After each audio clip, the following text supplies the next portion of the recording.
we have a bit of history to bring you here. It's all set here. The big stage, the big occasion. The ITTF World Cup is back. Beautiful, shiny, sparkling city. The biggest stars in the world are here. The crowd has shown up. It's what we've all been waiting for. Time and time again, these two greats are providing us superb entertainment. A massive moment here. How can you play table tennis any better? Tested everywhere on the table. Are we about to witness the turning of tides and the changing of lives? Watch me in action.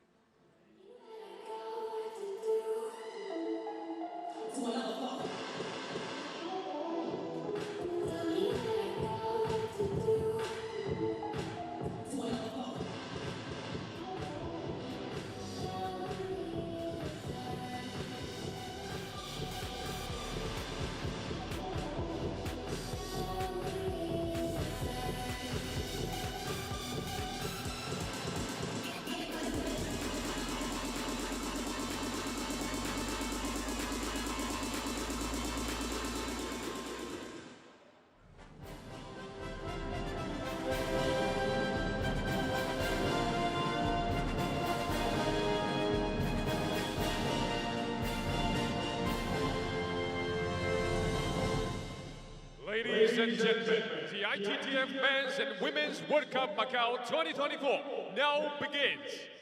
女士们、先生们，2024年澳门国际乒联男子及女子世界杯比赛现在开始。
Let's welcome players and umpires.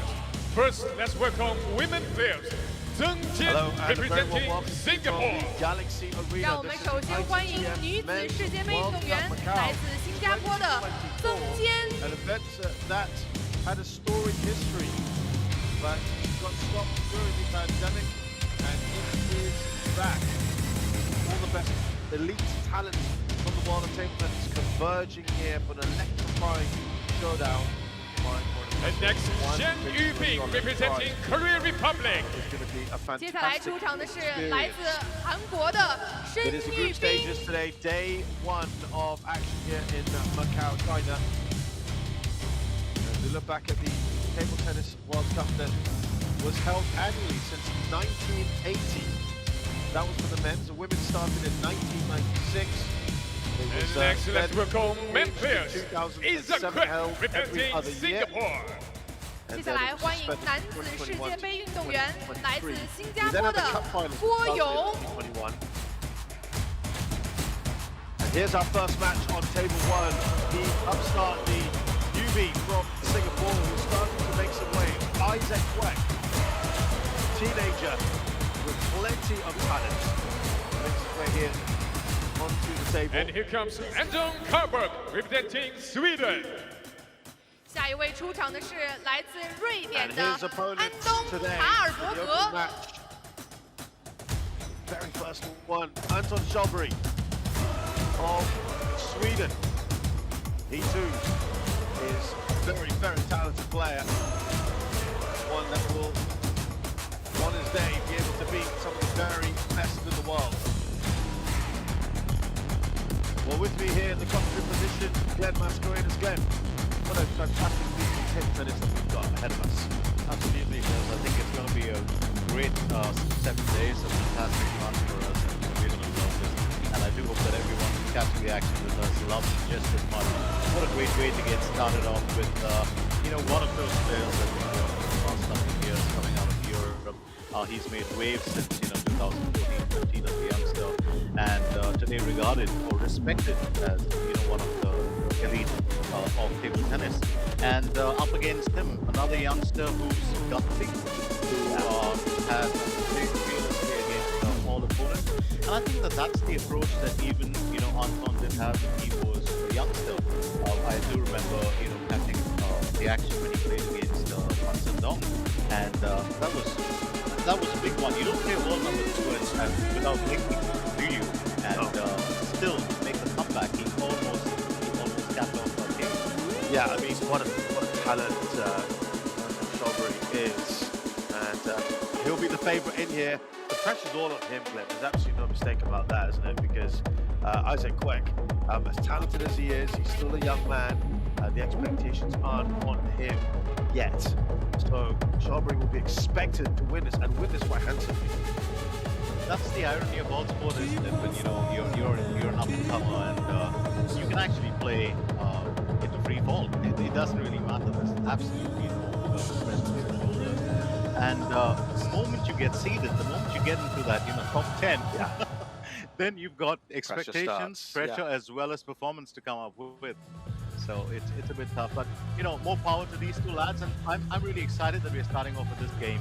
One a super pro, and the other an upcoming huge talent. Yeah, absolutely right. These two will have a little bit of a warm-up. Here is Isaac Kwek, who, as I said, 17 years of age. He was top ranked at one point. Yeah, under 19. Yeah, but that just shows the kind of trajectory that he's had. He's breaking the top 50 now. Of course, still young. Let's not show, but we'll start with him. 26 years of age. He's 15th in ones, ranked 14th here. Isaac Kwek is 17 years of age. He is 108th in one, slipped a bit, and 48th ranked. That means he's the bottom ranked player here. He's just squeezed into this. And of course, if you're wondering how does 108 get into this, Chan Kun is our umpire. Well, it is done by continental rankings. This is a World Cup. So you've got all the different territories: Americas, Europe, Africa, Asia, Oceania. And within the Asian context, to qualify through, he is the one to watch out for, I think. Chan Chi-wai is the man here. Consistent in power for today, and Shazwell, just as you mentioned, Isaac Kwek making it through. I think more than anything else at this stage of his career, every ounce of experience, every top seed or big seeded player that he plays against, I think that's really gold. That's better than all the training that you can get. I mean, just getting out here playing in these competitions. So I do believe it's a big one for him, and if he can come up with a flash of brilliance, why not? So it's interesting as we get ready to start off with the first game. Now, it is, in these opening stages, it is first to 4, or 4 matches. Even if you are 3 up, you still have to play all 4. And that's a nice serve from Shalbury to get things going. Well, always good for, the seeded player, the big seed, to start off on the front foot. And I think that's exactly what Anton Shalbury has done. Yeah, those serves, very productive for Shalbury. And now it's Isaac Kwek's turn, of course. Being on the serve gives you that big advantage. 1-2. He's missed it. Well, I think that really just caught the edge a bit, so working totally in the favor of Isaac Kwek for that one. 2-0. Going to serve at the moment for these players who are meeting each other for the first time.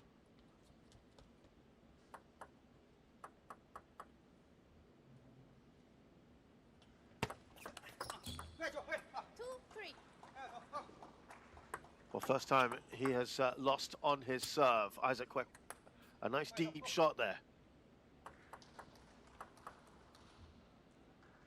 I think Anton Schalbury just mixing it up a tad bit.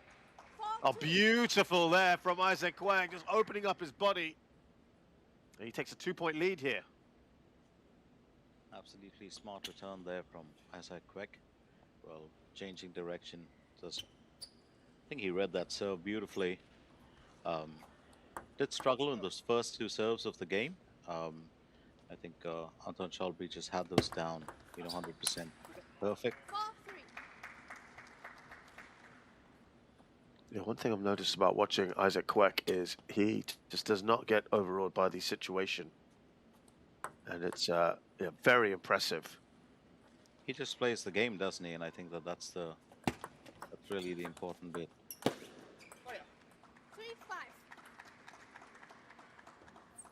Yeah, he wants to maintain that lead, keep the pressure on. There's Gao Ning, really impressive player in his day for Singapore. And an excellent coach as well. He's mentored a ton of talent in Singapore.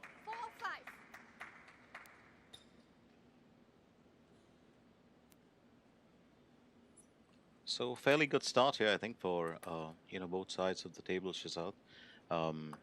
Schalbury himself is not taking it too lightly. He knows he's up against a fairly formidable opponent. Yeah, you're absolutely right. I mean, this is going to be a big test. It has got the potential for a banana skin, this one, for Schalburg.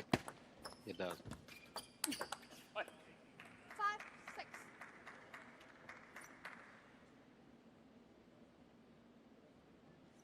Just 1 point in it.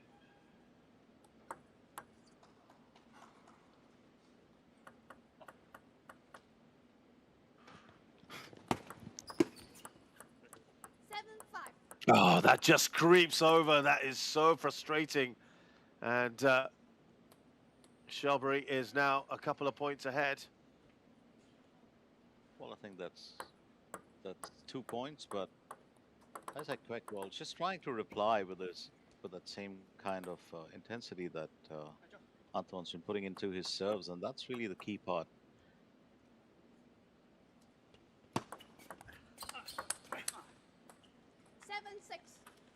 Yeah, but what is important here is that he just keeps pace with his opponent as much as possible. Well, he certainly does. I think he's actually kind of matching, Anton Schalbury well. Play for play almost. It's just the experience of the Swede that really will make the difference, I think, in the end. Oh, he's drawn level. Excellent work for Isaac Kwek. Just when I thought we were going to have one long rally. Yeah, I mean, that was looking like it could be the longest rally we've had. They've been short, haven't they, so far? They've been very quick, so. All square here. I think both athletes totally warmed up, settled into this game. But mind over matter, beautiful toss there, lovely serve from Kwek, but a fantastic return there from Anton Schalburg.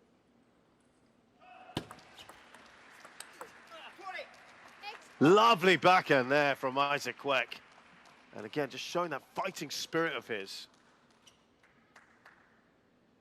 Well, it's sometimes that backhand where which is absolutely realistic, isn't it? Where you have just a little bit of a push, not too much of spin, and those actually work magic when it comes straight up against the body. Normally, well, just a tad bit of spin could also give the opponent just a bit of time to think. Oh, beautifully done there, and it's certainly looking neck and neck to me for the time being, Shez. I didn't think it was going to be one-sided, but I thought it was going to lean more towards, the Swede player. Yeah, that would have been the conventional thinking. You're absolutely right, Glenn.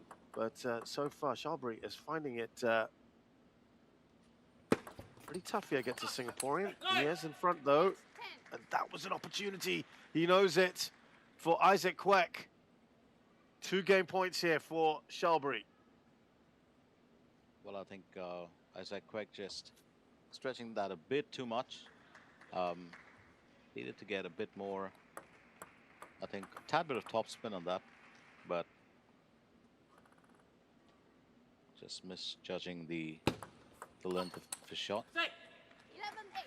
First game to And that's going to be the first one for Anton Shelbury. Yeah, so he started as he finished. Shelbury there winning by 3. But he's seen what Isaac Kwek can do. It's not going to be one-way traffic. Well, I think it's all coming down to those returns, you know, Shazad. I think both players have pretty much got comfortable with each other's serve. They started to read each other's serve well, and I think it's that return, and it's why we've not seen any rallies so far.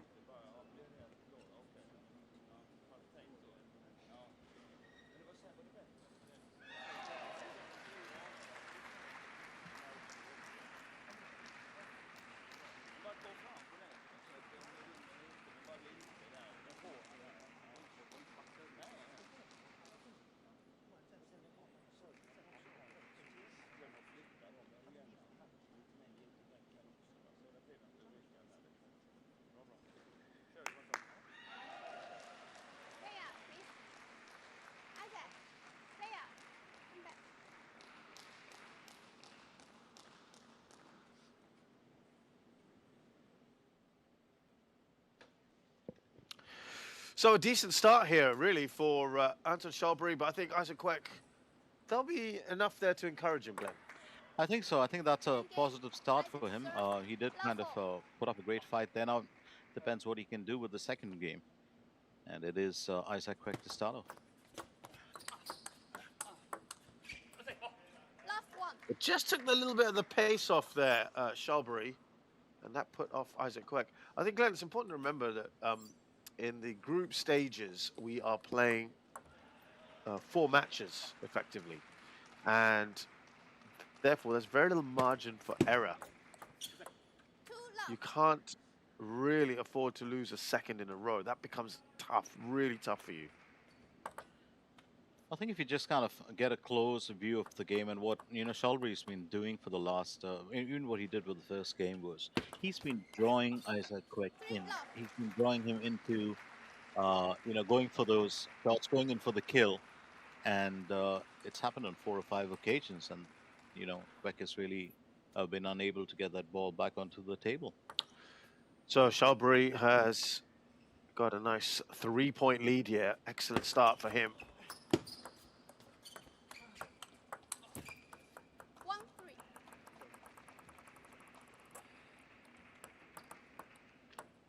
Isaac Kwek knows he cannot allow Shelbury to pull away from him and take a too big a lead. Anything more than 3 points starts to get very, very tricky. And he's pulled a couple back already.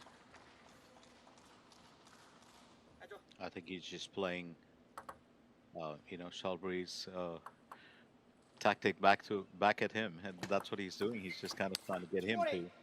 Oh, that is a sumptuous backhand there from Isaac Kwek, who has drawn level. 3 in a row for him. That's really his forte, isn't it? It is his backhand. He's got a very, very, I think, powerful, very accurate backhand. The thing that does trouble him a bit, I think, is when he does go on the forehand, especially with a few of his top shots. And I don't know, Shazad, if you've, I mean, when you play table tennis, most players, of course, do get a default in a way, and I think in the few days that I played, it was always the backhand. I'm a bad forehand player, but the backhand comes naturally to me, and it's a strange thing. I've never been able to put my finger on that. Yeah, some players obviously a bit more comfortable on one side than the other. And that's where training makes a difference, right? Yeah, absolutely right. But they are all square here. Well, I think what Kwek's got to do is he's just got to be careful when they get to, you know, about 8 or 9 points. Because that's when Shelbury really wants to go in for the kill and just finish it off. Because otherwise it's been neck and neck for most part. Oh, he just looks a bit frustrated there. As a Kwek.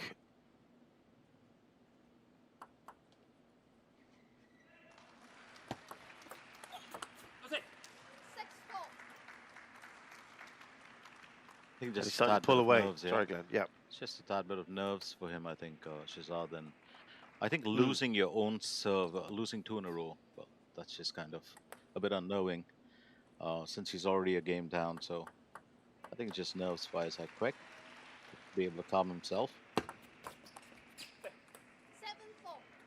Yeah, and this is where he's pulling away. Isaac Kwek was trailing by 3 right at the start of this second game. He's got to do something similar and pull it back now. 3 in a row if he can. But he's in trouble here. Well, I think just not getting his shots right, when that rally builds up. We did have one, of course, where he did win it. And I think reading Anton Schallberg's game, we do know this for the longest period of time, that the Swede does play a very attacking game. He uses a massive amount of spin, and that's how he could actually take the game back to, some of the big Chinese players. But that keeping that in mind, it's a bit tough for a player like Isaac Kwek to kind of navigate through that or to combat that. Yeah, it is looking very, very difficult now in the second game. Remember, though, he still has the opportunity to come back in this and draw level.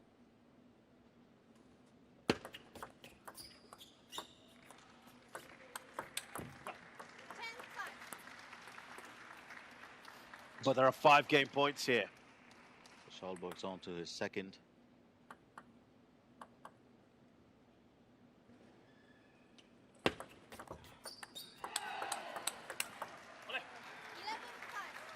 Absolutely lovely finish there. Quick work being done by Anton Schallberg. A lovely backhand to just get that on the edge. And, well, that's the second game for him. Lovely change of direction, Shazad. Yep, that's right. It is now Schallberg up by 2 here against Isaac Kwek and looking in a very good position.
Well, they're a fairly big difference in size here. Schallberg's a tall man, and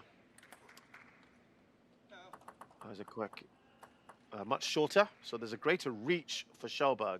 But Kwek's also got some advantage, doesn't he, Glenn? Well, he certainly does have. I think, players who are smaller, of course, always have, a better balance, more important than anything else. They can cover ground much more easily, while I think players like Schallberg, which is what I've been watching, and it didn't strike me first when I was looking at his height, Shazad, reflexes.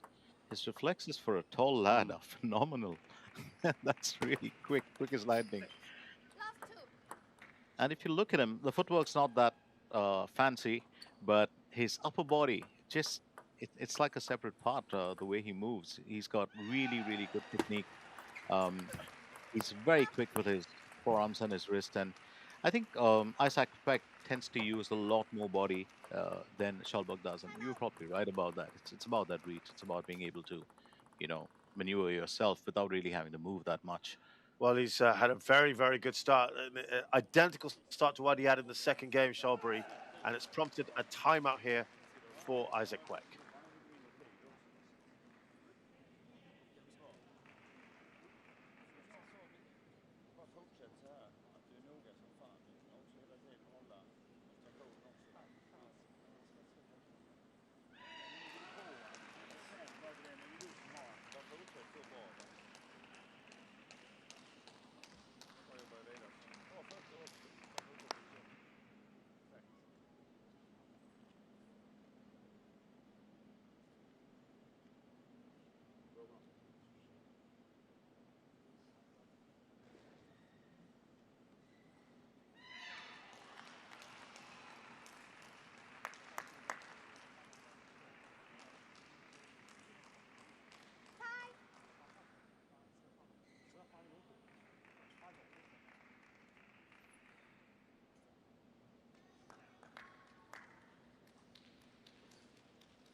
So, Anton Shelbury in a very good position here. Real problems for Isaac Queck. The match will be effectively lost if he doesn't win this game. Oh, we'll try and play that from the side, because it is effectively 4 matches. Even if Schalberg wins it 3-0, he still has to play out the 4. Anton Schalberg, I think, you know, Shazad, been watching him over the years, and there's something that I have to say. My favorite, table tennis player of all time is Jan Waldner, and I loved the way that he Legend. played. He was an artist. He was an absolute artist more than an athlete, and I look at Schalberg, and when he first started off, a lot of critics were comparing him to Wallner, but he plays an entirely different style. He's a more attacking player. He's not as artistic and beautiful to watch, but he's very fast. I would go to the extent of saying that he's an aggressive player. And what he's been doing with Queck is actually he hasn't really opened up. It looks like it. He's just taking his time, looking for Queck's mistake and just exploiting that. But he's a player that's capable of a lot more aggression and speed. And we've seen that, in tournaments, especially when he goes up against the top 3 or top 5 players. Well, Isaac Queck is back with a couple of points. He was down by 5. A reminder again that even if Schalbury wins this 3rd game, he still has to play out the 4th. This match is going to come thick and fast. We have 16 for you today. That's a lovely shot. Now, this is where playing without pressure really comes in, isn't it? That's what Isaac Queck is doing. He knows he's got to come back, and there's no big pressure on him like on Anton Schalberg, and I think that's the big that's his plus point. That's what he can really exploit. Wonderful Chiquita. It's a timeout here for Schalbury.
So, listen, he's in a very good position here. He decided not to take any chances, just as Isaac Queck is staging a comeback here. Schalbury doesn't want to take the chance. So you can understand the thinking behind it there for Schalbury. Well, I think those few points that Isaac Queck came back with just kind of unsettled Schalberg a tad bit. Good reason for that timeout, and well, I do hope that Queck puts up a big fight in this one as well. Well, an awkward shot there for the Singaporean. Schalbury moves 3 clear now. Problems again. It's kind of now or never time. If he wants to stay in this match, Isaac Queck has to do something here.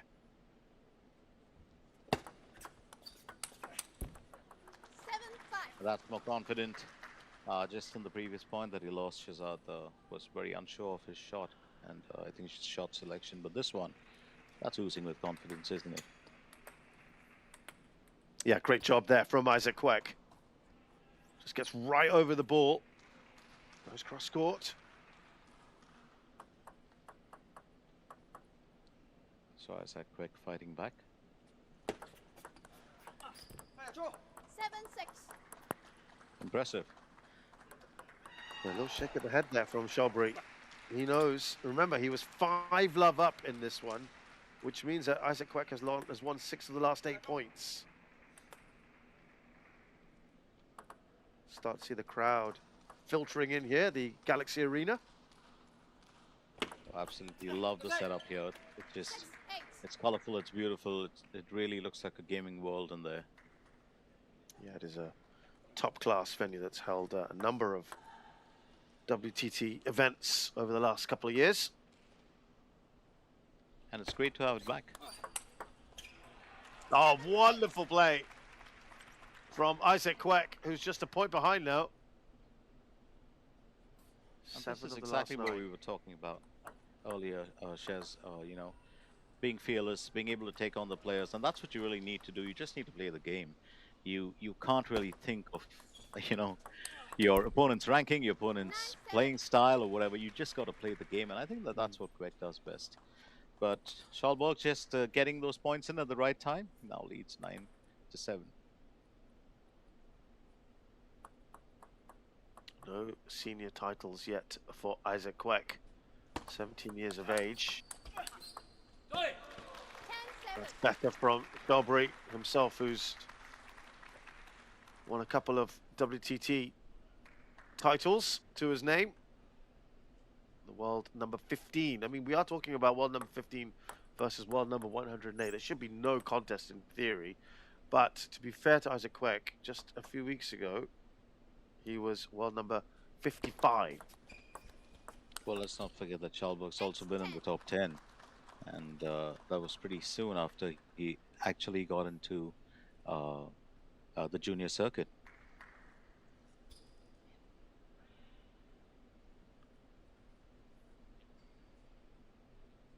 I always love to see a Swede come back in and maybe take the top spot. 2 match points effectively for Shelbury, though they still have to play one more game after this because he will have taken this 3-0. So he's won the 3rd game, Shelbury. A good fight back there from Isaac Kwek, but perhaps a little too much work to do. And it's now 3-0 to the Swede.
Right, so now, as I mentioned, we're playing 4 games right to the very end, the bitter end here.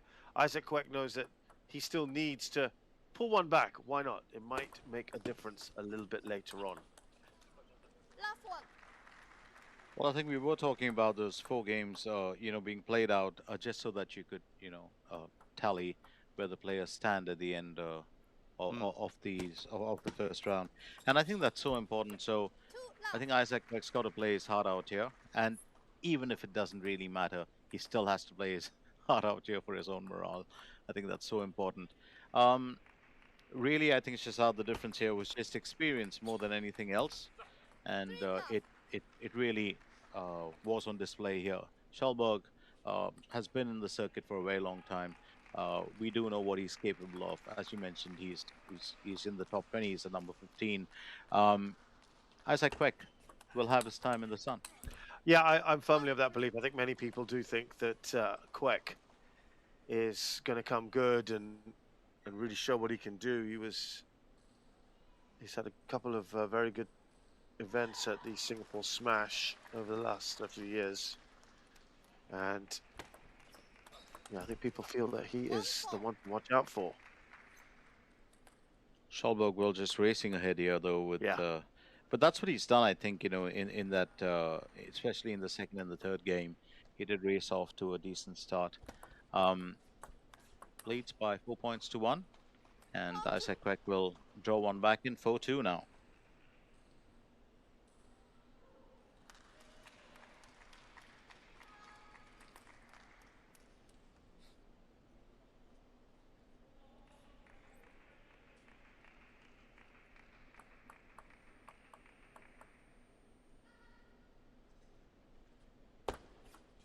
Schalberg. 5-2. Ball just catches the edge there with that serve. You know, he just has come straight off winning the WTT feeder mixed doubles title with Zhou Jingyi, the mixed doubles title in Dusseldorf. So he's had to travel. That was just 3 days ago. So he's had to travel from Germany across to Macau. I think we've got to put that into context as well. You have to. It does take a bit of a toll on you physically.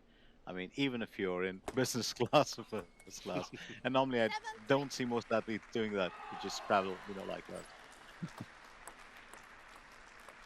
I mean, to give you a bit more detail on that, they did win it a little bit by default with Park Hung-hyun and Kim Na-young, their opponents in the final, having to withdraw because of injury before a ball was even hit.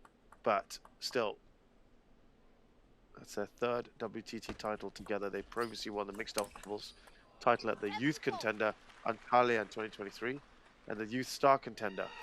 But this is their first senior title in doubles. Well, that's the good thing about history, isn't it, Shahzad? As you go on with time, nobody's going to look back and say you had a walkover, or no, don't care about that. It's just going to be the title. You got that one next to your name. Who cares? You're absolutely right, Glenn. But yeah, he's come off the high of that. He's then had to switch his mind from doubles play to going back to singles. That's not easy necessarily to do. Of course, players playing an event like that, but he's just 17 years of age. He's had to have that travel, as you say, almost certainly not in first or business. It does take its toll, and regardless of how young you are or how fit you are. And I think you hit the nail on the head there. Switching from a doubles mode to singles, well, players do it over a period of time, but there too it takes a good bit of experience. So I think Isaac Kwek, where he is right now, maybe just getting into that. I see him going places, and I see that he's got great talent. We've already seen that by his performance and by his achievement so far. So great experience. Talking about doubles, Shahzad, it's almost like singing, isn't it? You get used to singing the harmony, and then it becomes difficult to sing the lead note because you get confused. No, that's a very fair point. Isn't easy.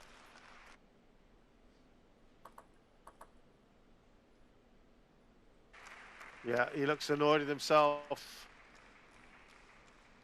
Isaac Kwek, it is all but over this one. Knows his opponent's weak point. He's gauged them very well, and that's a fine finish. Straight back to the body, absolutely fine finish from Anton Schalberg. It's 4 games. Yeah, very, very well played by the Swede. He came in, he had to do a job.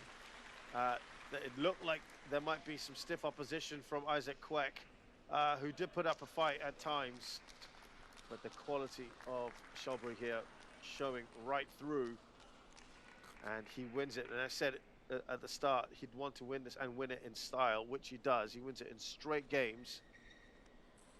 Well, to be fair to him, he was always in control. He just wasn't in control except for that one part where there was a timeout and the points were, flipping out. But there it is, 11-8, 11-5, 11-8, 11-7.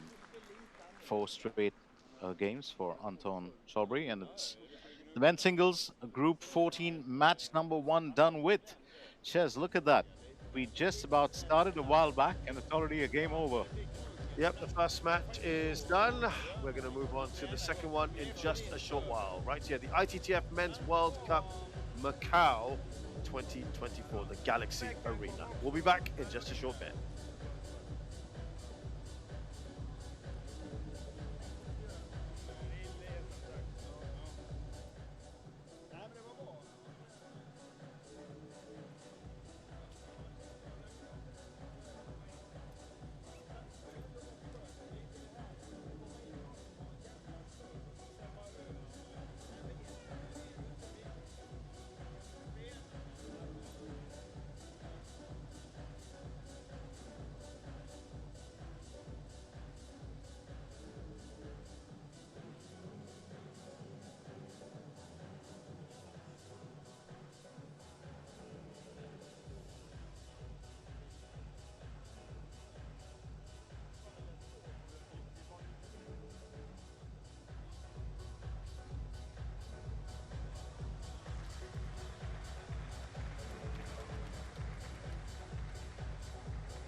First, women players.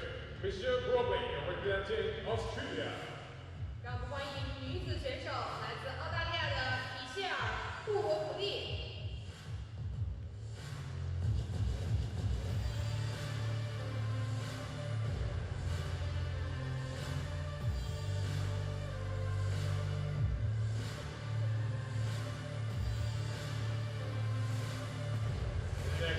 from Midland, representing Germany.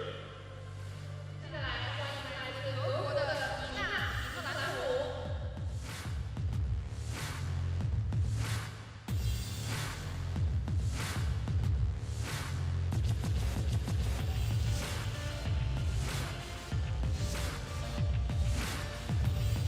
And now let's welcome men players. Daniel Gonzalez, representing Puerto Rico. 接下来让我们欢迎来自波多黎各的丹尼尔·冈萨雷斯。 Well, next up here at the ITTF Men's World Cup Macao 2024, we've got our second match of the day. Here is And here comes Daniel Marcos Gonzalez Bredas, of representing Puerto Portugal. Rico. 接下来出场的是来自葡萄牙的选手马克斯·布雷塔斯。 For this man, Puerto Rico, got a traditional power base of table tennis, really thanks to the Diaz sisters, particularly Adriana, putting themselves on the map. Marcos Freitas there, but he's very much a known quantity, isn't he, in the world of table tennis. He will come into this as the favourite. Marcos Freitas of Portugal versus Puerto Rico's Daniel Gonzalez. Well, an interesting battle between these two that we're expecting.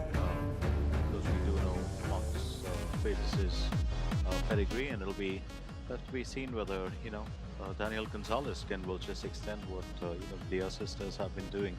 Very, very popular, the Diaz sisters. I have seen they've got a cultic following actually in those parts, especially from young athletes or young ladies who are taking up the game. Yeah, hugely inspirational for sure.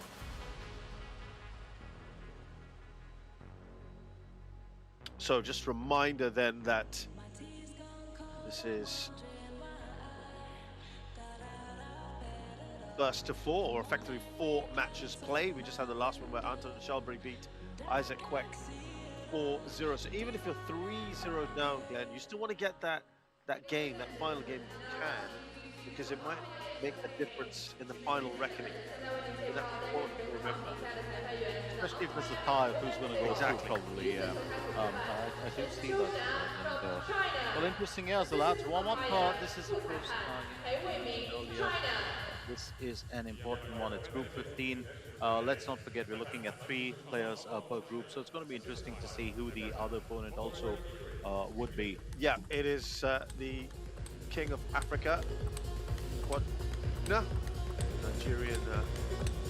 I think that's going to be a great battle if we see Karuna versus Marcos Freitas up against each other.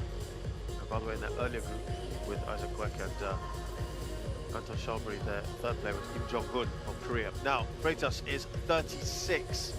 He is currently 18th in the world. He's 16th here, by the way. The seeding's slightly different from the world rankings, perhaps. And he is, of course, a former world top 7 player. That was, albeit some time ago, 2015. Daniel Gonzalez is 30, and he is 88th in the world. But he has been much higher at 47th.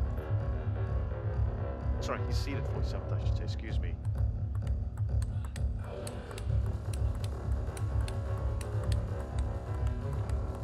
His highest was 86th. That was just a couple of weeks ago. He has got to Pan American Cup. Lai Shu Chung is our umpire. Daniel Gonzalez this year has played 8 events, 4 wins out of 14 matches, or 6 events I should say. Ingrid Borgren is our assistant umpire.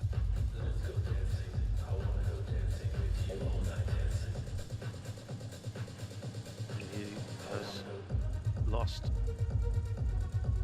5 of his last 6 matches. His last win this year was against Gustavo Gomez of Chile in the Pan American Cup, and that was in Corpus Christi, United States.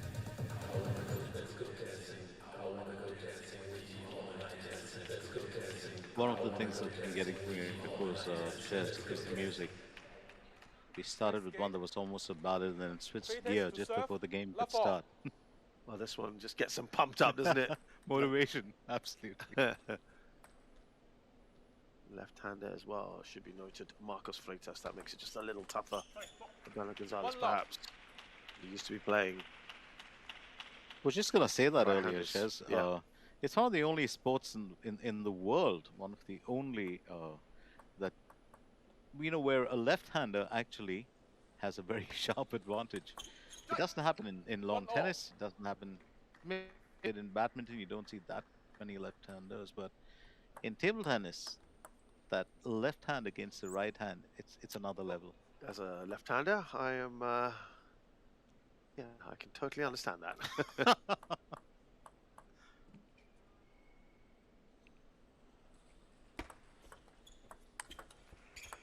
Very unique style of 1-2. serve. Daniel Gonzalez.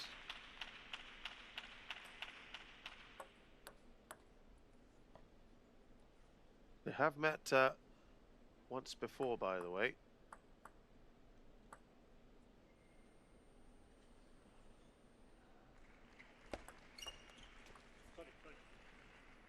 Three-one.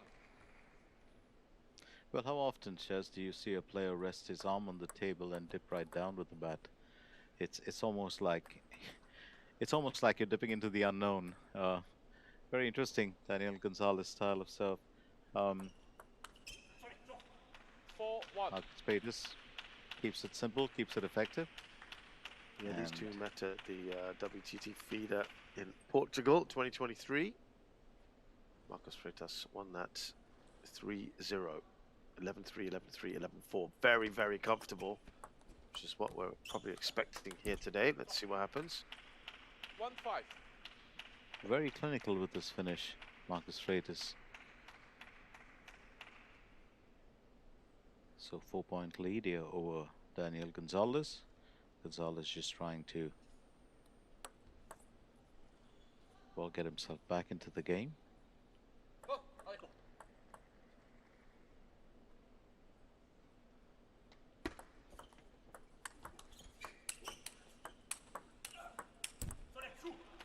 Well, good rally that one, but it's Freitas who comes out on top. Man who was won a gold with Portugal in the European Games in 2015. He got a silver in singles in 2023. Former European champion runner-up, 2015 as well. 6-2. And in 2020 got bronze. And the Europe Top 16, which is one of the biggest tournaments in Europe. He has won it before in 2014. And as recently as 2021, he finished second. He's got a nice 4-point lead here. He's an interesting player to watch, isn't he, Shez? He's not really flash, but he's effective and very, very clinical in his shot selection. It's almost copybook sometimes. Been watching him through this first game. On the other hand, Daniel Gonzalez, a lot more flamboyant, a lot more stylistic. Does stylistic win you games? Not always. No. I think you've got to be functional sometimes. You've got to be, as you say, clinical. Oh, some fantastic reactions there. And Gonzalez.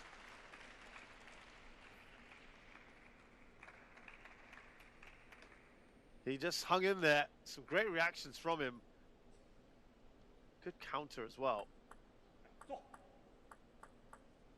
And that was a deep, deep shot. Difficult for Gonzalez there. 4-7. Well done, I'd say. Gonzalez fighting back. There's Adriana Diaz. We just spoke about her watching on. Well, it's Team Puerto Rico. Absolutely. That's a good thing about them, isn't it? They'll always support each other, especially when they've taken part in events side by side for the country. 8-4. Well, she'll be on as well in action. Yeah, absolutely. All the very best in table tennis are here in Macau for the World Cup. Good to see this tournament back after a break of 3 years. Well, I think it's a great venue. I think it's a great spot for. I mean, we've spoken about this before and how Macau has been promoting all other sports. It's becoming a bit of a sporting destination. I'd love to see that. I'd love to see that happen with any country. 8-5. So interesting here. Looking back at Daniel Gonzalez, he has quite a few accolades to his credit. He was also the 2015 Puerto Rico national champion. Not that that's really that huge, because there isn't really a bounty of players there. It's a few select players. We do know that Puerto Rico, like most other nations, also does love having 22 players on a field. Yeah, absolutely, and that's why it is so impressive that they have put themselves on the map. Absolutely, absolutely. Not a That's traditional, admirable. not a traditional table tennis heartland. Oh, right off the edge there. He will take that right now, Gonzalez, and he's just narrowed that gap to 2. This has already scored more points here than he did at any stage of the last time. The only other time that they've met, it was 3-3-4. So he's already got more points in this one game than he did in 2 other games combined. And he's now just a point behind. This is encouraging for Gonzalez. Well, bit of a comeback there, isn't he? Just unsettling Marcus Freitas. And I think Gonzalez, well, has read Freitas' game. You did mention this just how they have met once before. I mean, there, of course, Freitas would have been the dominant force. 8-all. Well, this has been brilliant from Daniel Gonzalez, who was drawn level. Fantastic from him. Absolutely smart play from Gonzalez, really coming from behind, kept his calm, kept his composure. And I think that that's where, well, just looking to exploit all those mistakes that Freitas has been doing. Using just the right shot selection, and that's made a big difference for Gonzalez. 8-9. And he's taken the lead, Chess. Yeah, what a run of points this has been. Really, really impressive from Daniel Gonzalez. And look how comfortable. I think it's been 5 in a row here for Gonzalez. It was so comfortable for Freitas. Well, he was just running away with it, and yeah, then, Gonzalez just got back into it. So that's, well, he leads by 1 point, and that's saying something. 9-all. Freitas digging deep here. Needs to start pulling in those points as soon as he can. So 17 matches played this year by Freitas. He has won 11 of them. Not a bad year for him, really. But he's under a bit of pressure here. Played at the WTT champions Incheon recently. Lost to the mighty Dmitry Ovcharov in the round of 32. Lost 3-1 there. Singapore smash. He was up against Benedict Duda. 10-9. Lost that early doors. Gonzalez all pumped up now. Shares, he's on game point. Wow, game point here. Big pressure on Freitas. I tip my hat off to him if he pulls this one off.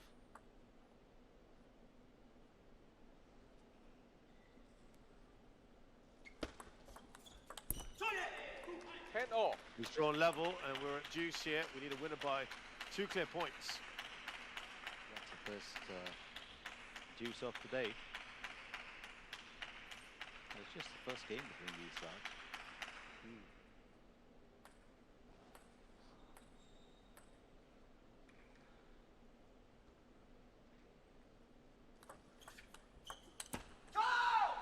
Oh, the opportunity was there. He knows it. He cramped up Gonzalez for space off the serve, going down the line.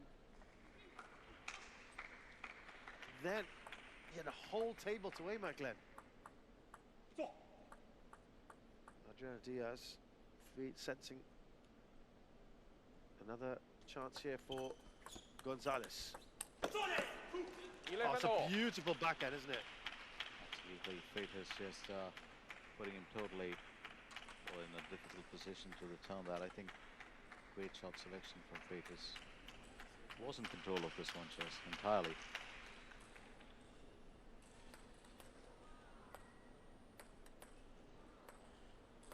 So it's 11-all. Yeah, he wants to get back on the front foot. Yeah, Freitas.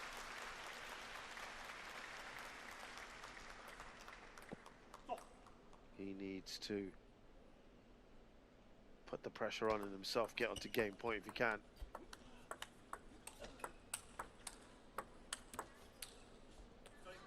12-11. Yeah, an awkward shot played there by Freitas. And it's another third game point here for Gonzalez. It's really been the surprise of the morning. Made us get up, sit up a bit more. And Gonzalez pulled this off.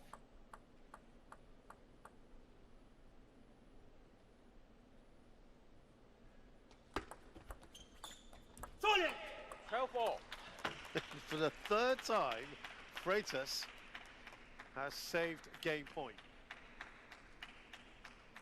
That's really championship material, isn't it? To not let go, and that's when you're still in your first game itself. Yeah, I'm beginning to think that Gonzalez is actually having a conversation with the ball every time he serves.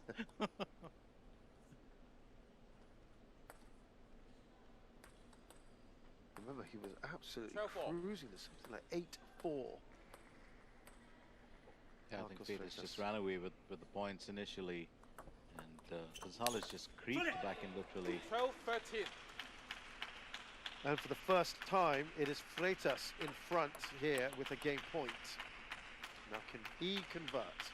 I love that expression. Gonzalez just stopped and looked like, you know, he didn't just do that. Faces of determination here for the Portuguese. 13-all. Well, it's Gonzalez now who saves game point. This is brewing to be a really interesting battle, isn't it, Chess? Yeah, I agree, totally. Given the previous scoreline that they had, which was only last year, Glenn, I don't think many people would have seen this happening. Going the distance in the first game already. Progress for Gonzalez, you'd say? Yeah, absolutely. Right. Oh, another chance. Not taken. And Marcos Freitas. Terrible forepower there on his part, I think, Chess. He wasn't really... Well, he was aiming. Get it just next to the edge. It was a bit short, the ball that he received, so not easy to play. Fourth game point for Daniel Gonzalez. 14-all. It's amazing how this is progressing. It's unending, isn't it? It really is. Fantastic there from Marcos Freitas. I think the Portuguese athlete, Paul knows. He knows when he's going to get that point back. It just surprises me that every time it's an alternate, he wins a point and then tends to lose one to Gonzalez. It looks like Gonzalez has the same plan in mind. Yeah. They're literally, I think when you come to deuce and it's just the first game, but I see them literally planning out, you know, their shot selection, their serve and their returns.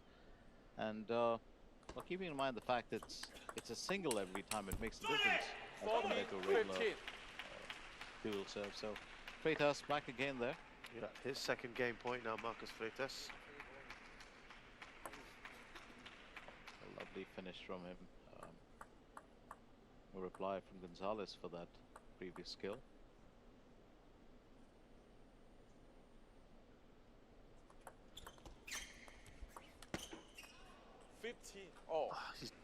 Neither one of these players has been able to string consecutive points since we got to 10-all. Obviously, that's why we are still here.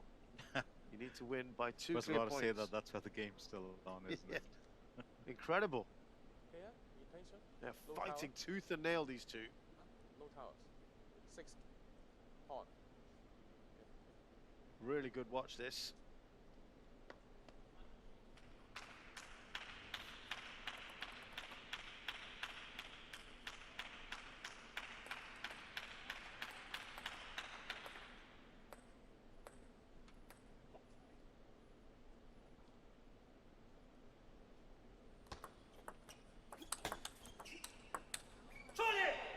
17-16. Third game point here for Freitas. Just got this feeling that this is his moment. Let's see.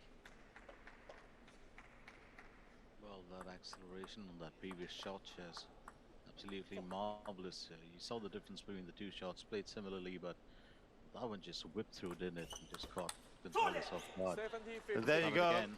Into Freitas. He does it. Marcos Freitas on his third game point finally beats Daniel Gonzalez. 17-15. He was 8-4 up, remember. Gonzalez rallied back, actually moved on to game point, had 5 of them, and couldn't convert. He might look back at that missed opportunity, but whatever it is, he has certainly improved from the last time they met. And we will have a short break before game 2.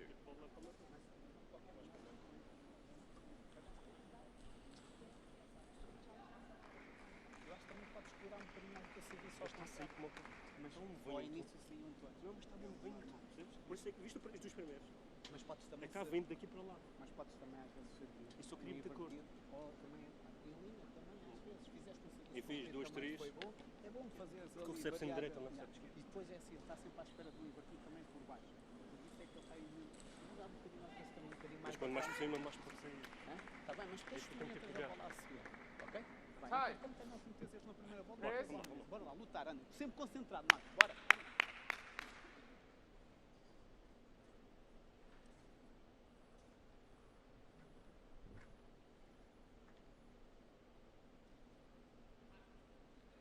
So, a very tough start there for Marcos Freitas, as we said. He comes into this as the big favorite here.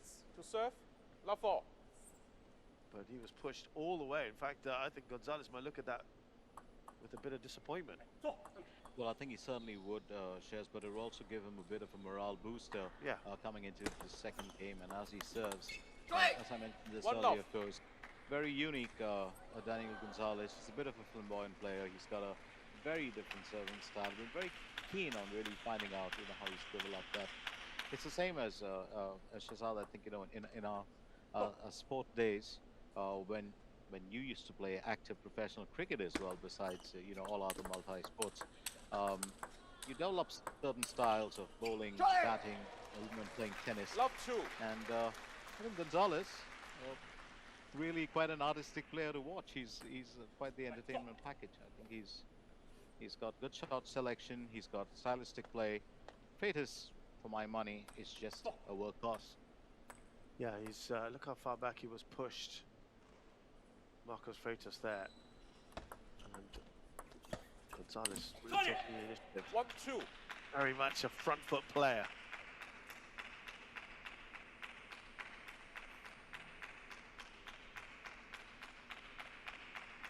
Well, I think Gonzalez is more sure when he actually is a bit more cautious.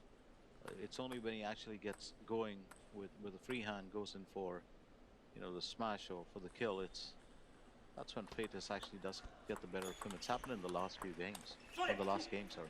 2-all. Back in it here, Marcos Freitas. Let's not forget that we've still got a couple more matches lined up in the day, right here at this event. This is only day 1 in Macau. And Shazad and me, Glenn, of course, we've been here from the start.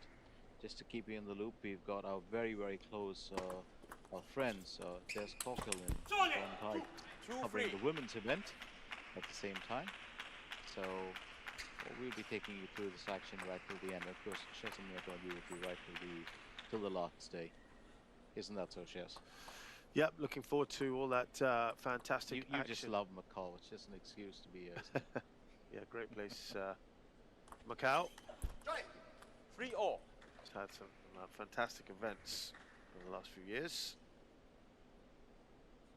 I had a couple of colleagues in sports who spent a lot of time in Macau, Shazad. They never really spoke about sports. All they did was they spoke about was egg tarts.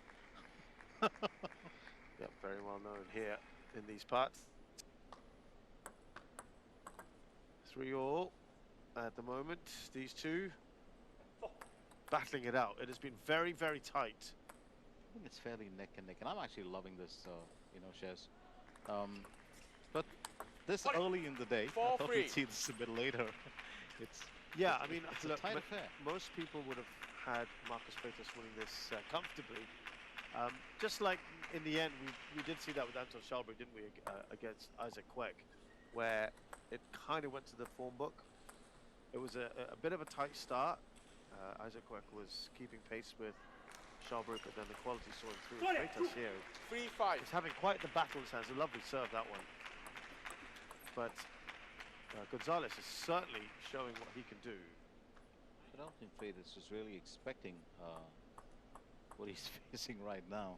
I mean, he's a strong player, he's a gutsy player, and he can, of course, I won't be surprised if he wins it, but well, there he is, just stretching that lead back again. He's up to 6 points. Yeah, his best performance in the World Cup was the quarterfinals in 2015 in Halmstad. Marcus Freitas.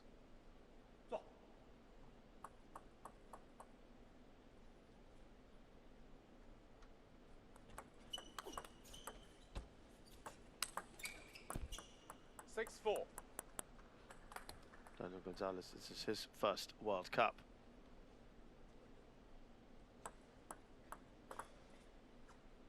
And he's got his teammates to cheer him on, and I think that that's a good thing, isn't it? I mean, you need as much support as you can get. I wonder if there are any traveling fans who've actually traveled. It's normally families and coaches who do travel, but I think fans from around the area, definitely the neighboring countries. Yeah, given that we're 7-4.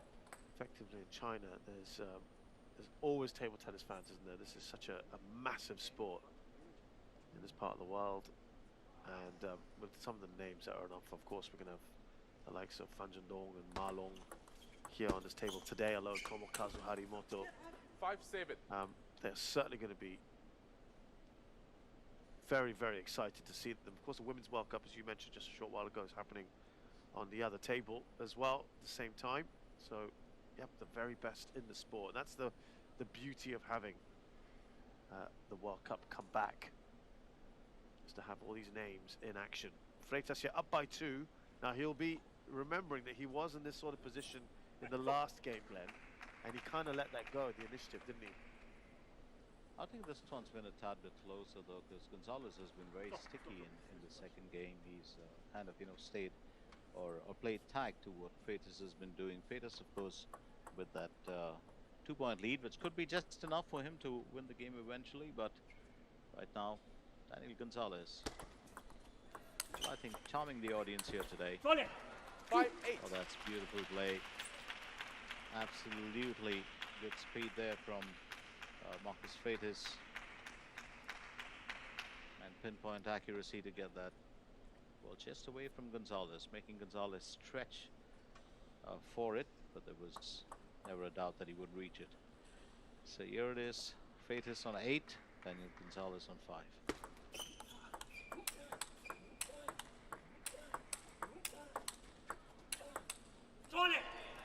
Live 5.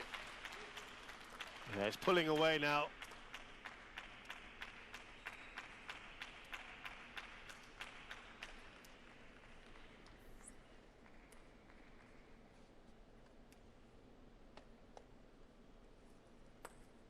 Well, Gonzalez almost changed the pace of that a while back, but Freitas just kept it fairly simple to win that point. I do like the fact that Gonzalez does tend to alternate his shots. He does tend to use a bit of variety that's interesting to watch. Might not win the game, Shazad, but he's an interesting talent for sure. He's quite a colorful player to watch in action. Freitas here, of course, 7-9. Just a bit of acknowledgement there from Gonzalez. He was slightly fortuitous in that point. It's one of the mysteries of net sports, Shazad. I've never understood why, when we've all done it, the shuttlecock tips the or the birdie tips the net, or the tennis ball tips the net, or in table tennis the ping pong ball tips the net, and you're always going to apologize to your opponent. You don't really need to, because you're still taking the point. Yeah, I mean, it's one of those quirks, two-faced. isn't it? 3 game points here for Freitas. It is yeah, some might say an old-fashioned quirk of acknowledging or saying I'm sorry. Gentlemanly, but still. Yeah. Yeah, increasingly you're seeing players just not bothered with it. 11, Stefan. So, Game 2. Freitas with an easier second game. And he's now on to 2-0 here. He'll be a little bit happier with this second game. I think he was looking a lot more confident in this and a bit pumped up as well. Yeah. Shez. I think in the first, just a tad bit of nerves for him. He was, as I said, probably he was just taken by surprise with what Gonzalez was doing. But now he started to read into Gonzalez's game. Pode ser limpinho. Não, é assim, bocadinho assim lateral, bocadinho inside, assim para o diagonal. Mas principalmente esse aqui é fácil tu fazeres isso. O outro mais simples é bocadinho mais difícil, mas de qualquer maneira, o mais simples consegues dar mais tenso para o fundo da mesa. E este consegue sair ali na pequena diagonal, ele tem mais dificuldade. Ele ali no fundo da mesa.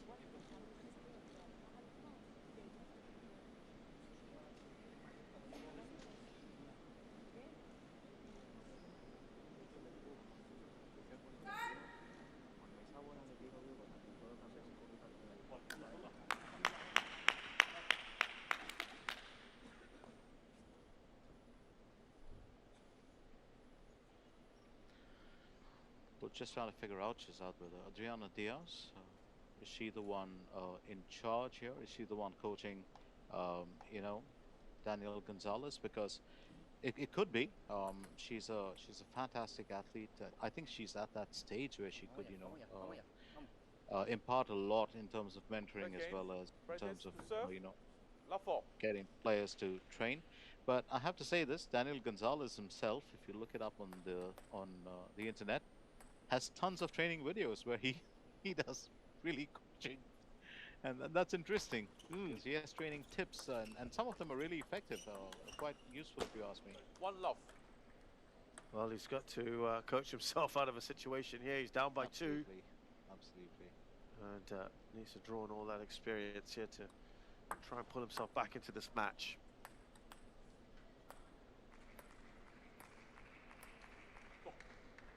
Reminder that it is Quadri Aruna, third player in this group. Love 2.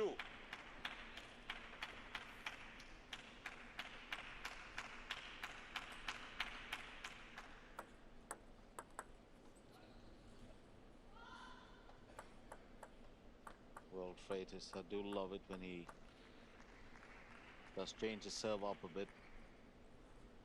Gonzalez, on the other hand, a little bit more predictable with serve.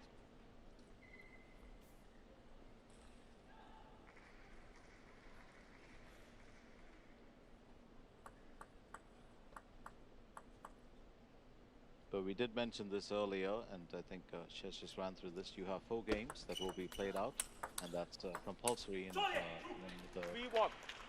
the early stages of this tournament. And there's a reason for that, of course. It's not that Shez and me are going to run through the stats, but there are the statisticians who will, especially when it comes to players being tied on points or wins. So for this one, of course, it looks like Freitas is fairly confident of making it 3 in a row. So at least 4-1. 4-1 here, and that just tells us a bit of a story. In the first 2 games, well, we did see Freitas run away with it in the first one, and then of course Gonzalez really take the game back to him. The second one, Freitas very much in control. I think this third game, Freitas, well, just maintaining that slight edge over his opponent. I think the Puerto Rican athlete really having to, well, dig deep. Just a few words there from his, well, coach and teammate, his country teammate as well, Adriana Diaz. Quite a marvel to watch, isn't she, Shez? Were you taken by surprise when she actually, were you taken by surprise when, you know, Puerto Rico actually put themselves on the map?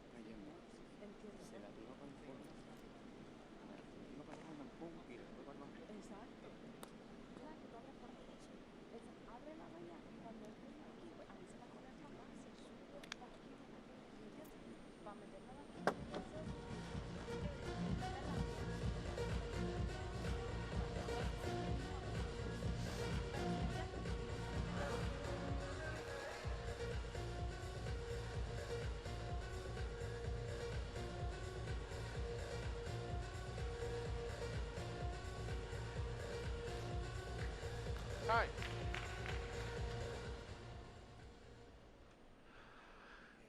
Yes, so water break there for Daniel Gonzalez, who's under some pressure here. Of course, this is the crucial third game. If he doesn't win this, then the match goes to his opponent, Marcos Freitas, which is why he felt when he's 1-4 down, you have to go and have a chat with Adriana Diaz. Yeah, he's the most accomplished Puerto Rican player there. I guess it makes sense for her to be in his corner. I wonder whether her father, Vladi Diaz, is around. Maybe not, and that's why she's taking on those effectively the coaching duties. Well, I think she's got the skill to you know, carry that out. She has that experience as well as you know, talent, and I think she can. You need somebody in your corner, I think, and you know, if you don't have a senior coach around, even a player or a senior player, always makes a huge bit of a difference, because they can spot your mistakes that you can't. Yeah, I mean, that's absolutely key, that you need that third party just looking in and giving you that advice. You know, you've got plenty of players, particularly from Gonzalez's part of the world, where they don't have the resources that Marcos Freitas and virtually all the major Asian players do have, which is a coach. Absolutely. And you're quite often just sitting on your own, and you don't have that outside perspective, which you need, right? They will be spotting something that you won't be able to spot. So it is good to have Adriana Diaz there with him. It's a strange thing, isn't it, in games like table tennis, even, you know, the actual full court lawn tennis as well. You don't think about it, but coaches aren't always a necessity, but for some countries it can also be a luxury. And those players, you know, I have great admiration for them, how they come out of the woodwork and really, you know, reach championship status at some point. Freitas still very much in control of this game. 7-2. I think just looking out for mistakes from Daniel Gonzalez, and his coach a while back, Shazad, was just, I think what he was telling him is to keep that slight acceleration and pace when it comes to Gonzalez, because Gonzalez can play spin back. He can return spin shots fairly well, but it's when he gets caught off guard with a bit of pace, and especially that's directed towards him, that's when he actually falters. Freitas just cramped up for space. There's a lot of work here for Gonzalez to do.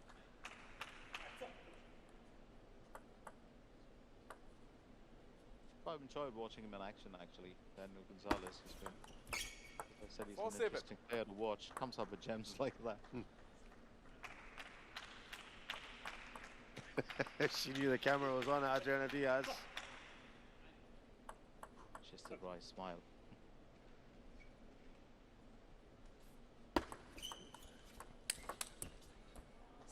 Was aggressive there, wasn't he, Gonzalez? That's what he's been very quick to do. Get on the front foot, play those shots quick.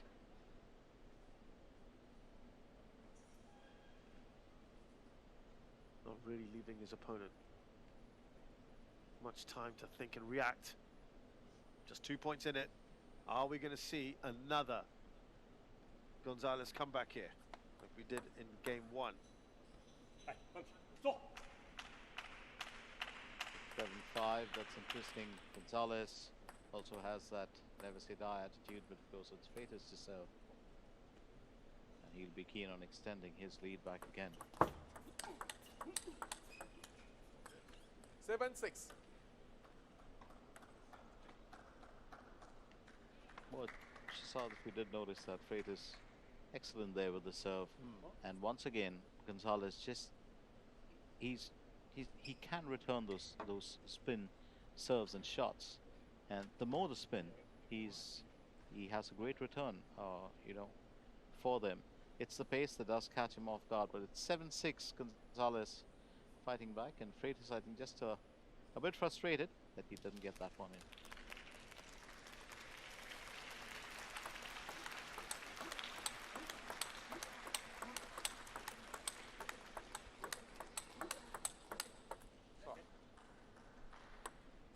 New ball being used, so they're just warming that up a bit. 7-6. Just when I was about to get excited, thinking we've got a rally going here, that looks great. It's more like a warm-up, also saying.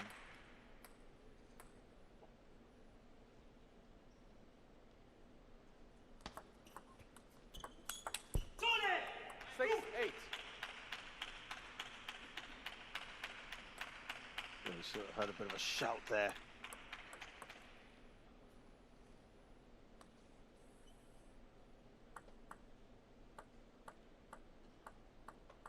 Marcus Freitas will be keen on, of course, nailing this third game.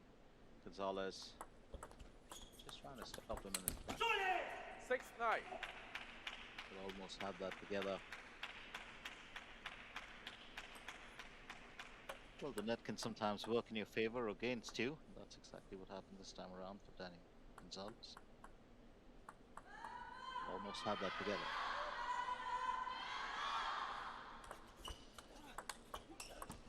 Nice, Evan.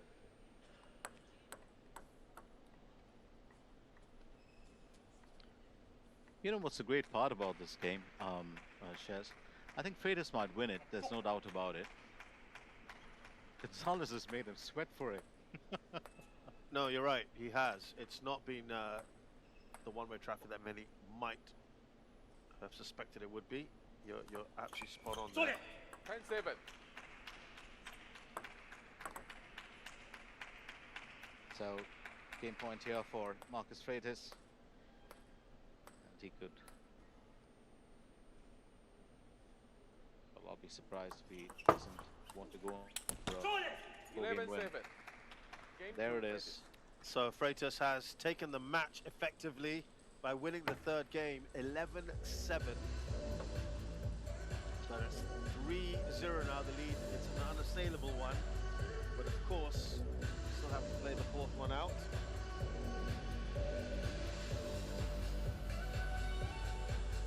Ladies and gentlemen, introduce the women table. Natalia Berger, representing Poland. Chen Feng, representing China. 接下来为您介绍本场比赛的运动员，来自波兰的娜塔莉亚·巴约和来自中国的陈梦。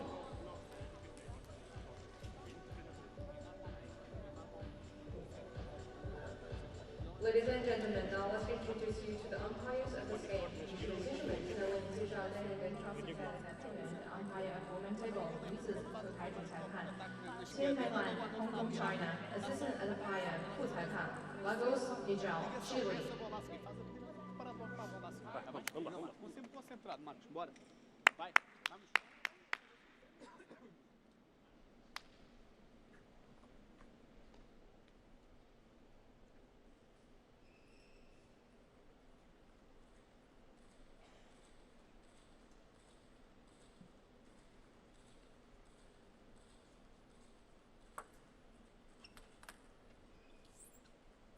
So this is effectively sort of like a consolation La game now, really. A chance for Daniel Gonzalez to pull one back, Glenn, and get something on the board, perhaps, that might come in handy later. But he really, since he's lost this, he now has to beat Quadri Aruna and hope things go his way. It could be a case where all three players have a win each, right? That's perfectly possible. And that's where pulling a game back here could be important. One loss. Absolutely, it would make a big difference, and I think you got to do what you got to do just to keep yourself in the running, and especially when there's a bit of statistics involved when it comes to settling ties, or more importantly, who's going to progress. I think it's very important that you at least pull in one win. He's come all pumped up, after that pocket of Real Madrid, and that body language, stuck his chest out, got back in. Freitas on the other hand has just kept his regular gait. It's 1-1 back again, and very interesting the way that we've seen Marcus Freitas about his his routine. 2-1. Shez, I've always thought this about certain table tennis athletes. There are some, of course, who have great shot selection. They've got ultimate speed, acceleration. They've got everything. And then you have some players who just play it straight. And Freitas is that kind of player. He's got a repetitive serve, if you notice. It's just once in a while that you see him pulling out a reverse pendulum, or maybe a tomahawk, but it's a very, very repetitive serve from him. And he keeps it simple. He keeps it simple, relies on a bit of pace and a strong backhand. 1-4. Gonzalez will just kind of slipping up here. Couple of errors on his spot. Now 1-4. Well, Gonzalez struggles against left-handers overall.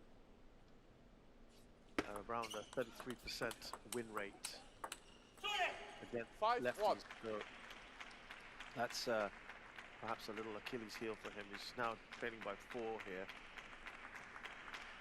Remember, where you'd normally be wanting to aim for someone's backhand is actually a forehand for a left-hander. Absolutely. Let's not forget, Shez, that's what makes the greatest doubles combinations, isn't it? In most sports, that left and right combination, and we've seen it's tried and tested. So, here of course, Freitas, I don't know whether he really has that kind of, pace or ability of some of the left-handers that come out of Asia, because he relies on fairly straight shots and pace.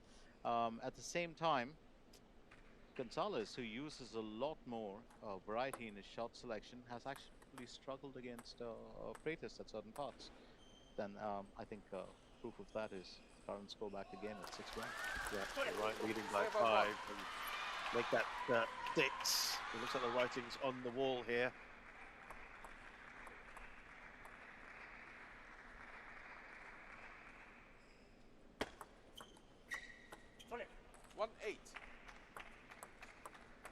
And he's just 3 points away from wrapping this up, Marcos Freitas. Well, I think Gonzalez for this fourth game just looking like 9-1. he's lost that intensity that he had in the first 3 games. Yeah, you're so right, because he was really on it, and I guess once you've lost it, like I said, this is kind of the consolation game. It is hard to pick yourself up, isn't it? I know you want to be a pro and you want to try and get it back, but none of the intensity he had earlier is present at the moment. No, it isn't. It's shaking its head, and it's done. It's 9 points in the bag here, 9 game points effectively for Marcos Freitas.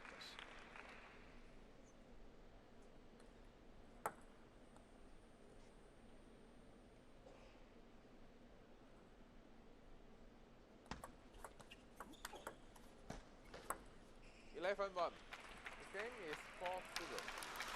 It is all done and dusted. Marcos Freitas had an almighty scare in the opening game, but he has not looked back since, and it was very much in evidence in that last game where he cruised through. I think if Gonzalez had kept an intensity, he might have been able to pull off a win in that fourth game. I think he just dropped it, kind of relaxed, and just as you said, Chaz, you either play for pride, but if your morale's down a bit, you'll just let it slip. So we've got their 4 straight games.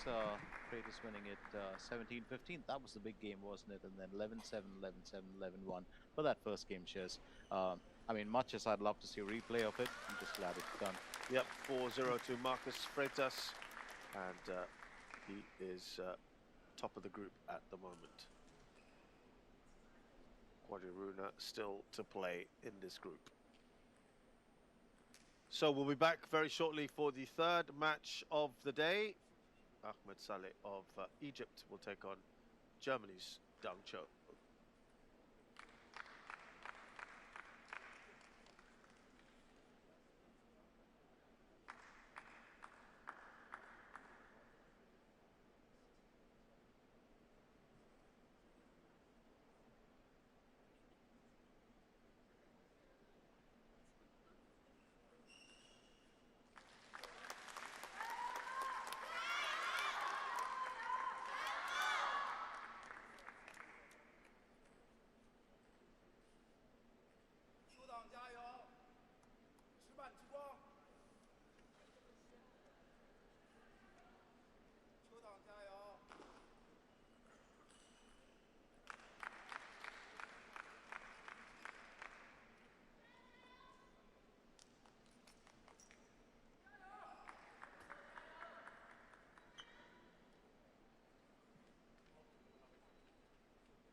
bisschen Druck, ein bisschen nach vorne dann die Bälle dann.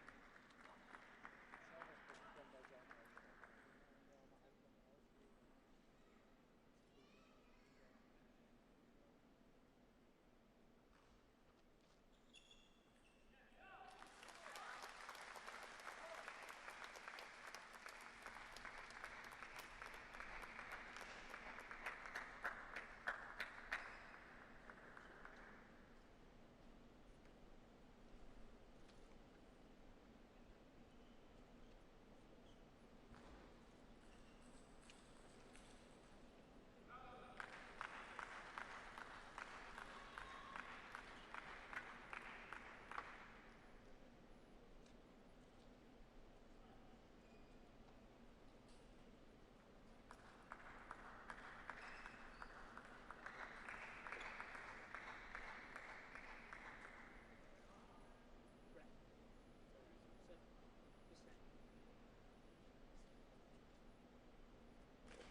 Choose from Germany versus Salah from Egypt.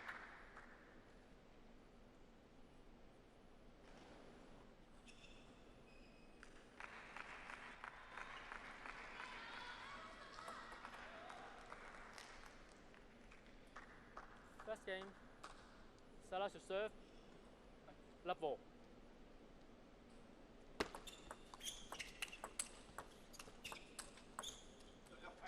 Love one. That's the first point there between Dang Chu and Ahmad Saleh. And it's an interesting one to start off. 1-0. I do believe. Yes, this is game 3 of day 1. Yeah, these two have never met before. Ahmad Saleh, just to give you an update here, a bit more of a bio on them as we just rejoin the action. Apologies for any delay you may have experienced. Ahmad Saleh, 44 years of age. He has been as high as 47th in the world. That was in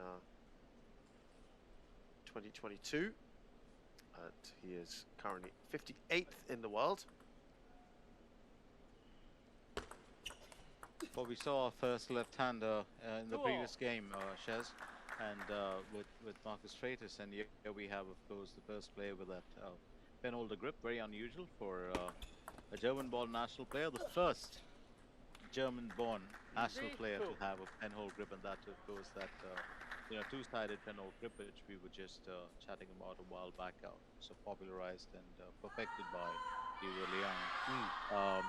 That reverse penhole backhand. And I do remember when, playing lads in the late 80s and early 90s, and having to use that penhole grip almost like a flag on both sides without, it never seemed natural, right?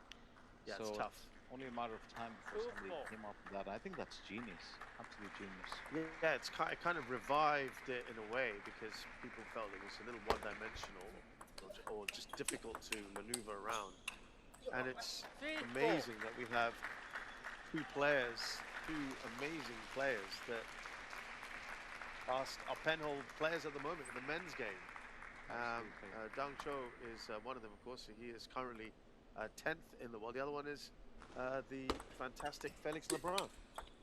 Well, he's unusual, very unusual for a player from that region actually to have a penhole grip, and that's his natural grip, which he started playing with, in his early days.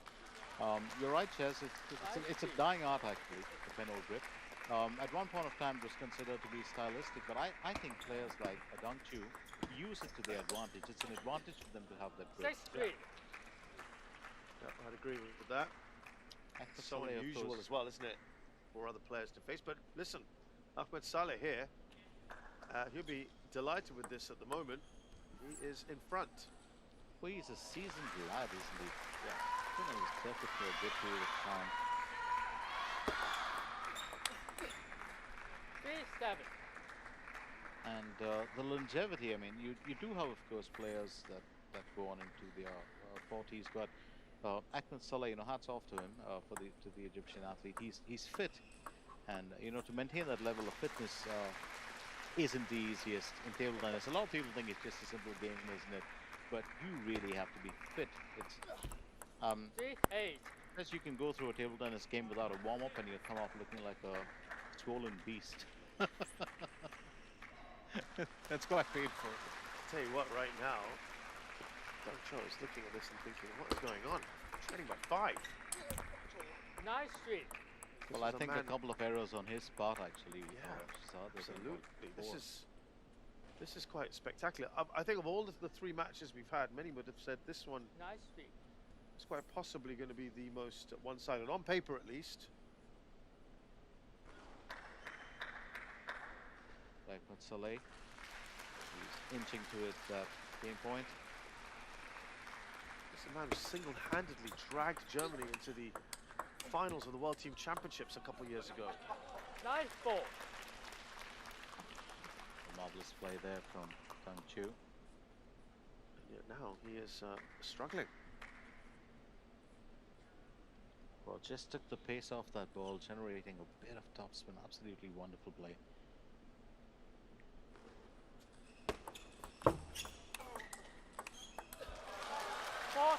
Just to give you a little bit of perspective here, Ahmed Saleh has beaten the likes of Jürgen Persson, Haruna Quadri, Paul Drinkel, just to name a few in the past. Well, talking of Jürgen Persson, I won't be surprised if Ahmed Saleh takes the coach's seat every now and then for, the youngsters in his country. Well, he's on game points here. He's had 6 of them, Ahmed Saleh, and yeah, he's in a driver's seat in this one. So he's got to dig deep here. Dang Cho, he's moving his opponent around, which at 44 is probably the right tactic, you'd have to say. Well, he did make him stretch for that one, didn't he? Wonderful play from Dang Chu. Did well to get that back, to be fair.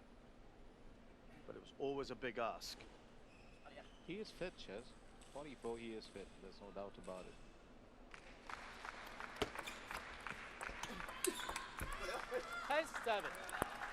Well, he's working his way back into this. Dang Cho still got some way to go. Still 3 game points to save. A man who's, as I said, got a silver medal at the World Team Championships in Chengdu.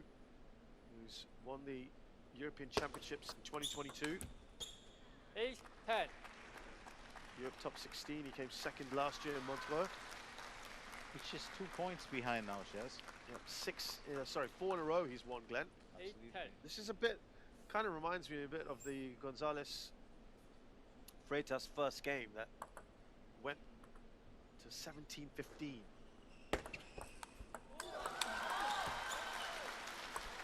Just put the table there.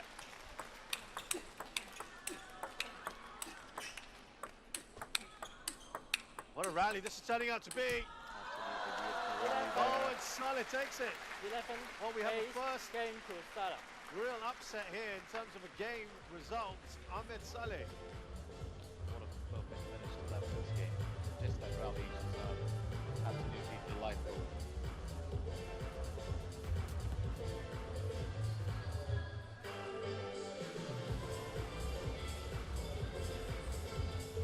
Ahmed Saleh taking the first game 11-8 against Dang Zhou at the start of this match.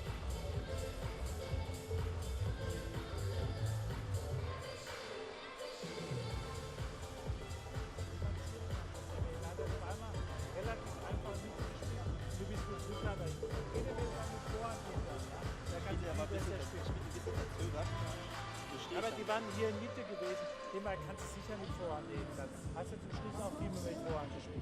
Und spielen öfters auch mit Vorhand dann an, gegen die Vorhand dann auch ein. Ja? Weil hier den Presto ganz gut. Dann spielen hier in dem Bereich. Ja? Auf geht's da. Komm mal. Komm jetzt.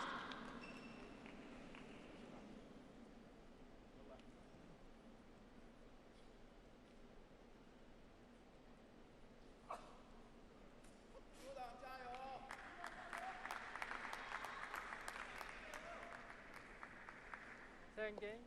Well, the last time, one of the times he was here in Macau, he played in the WTT Macau here in 2020 with Saleh. He was unseeded and had to play Wang Chunting from Hong Kong, China in the opening round. That's one. Wang Chunting way outranking him, a bit like today with Dang Zhou, and yet only lost 3-2 overall. So maybe he's just harking back to that Macau vibe again and pushing Dang Zhou all the way. Well, I think he is, and just you know, that second game, the first point and the second point, sorry, just very confident. Ahmed Saleh, he's what I would say almost looks like he's in control for most part of it. Excellent return there. Just creating a good bit of space for himself to get into position for that return. And Dang Zhou just getting the better of him with that net. Playing spoil sport, so.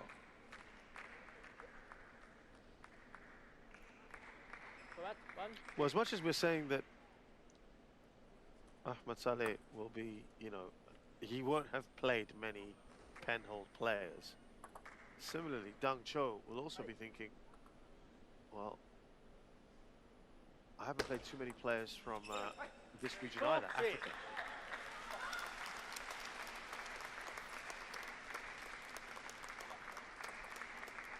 So he also had a little period of adjustment, perhaps. Just everyone's got their own sort of style.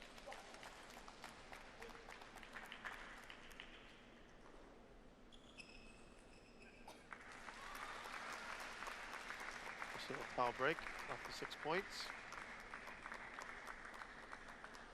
Well,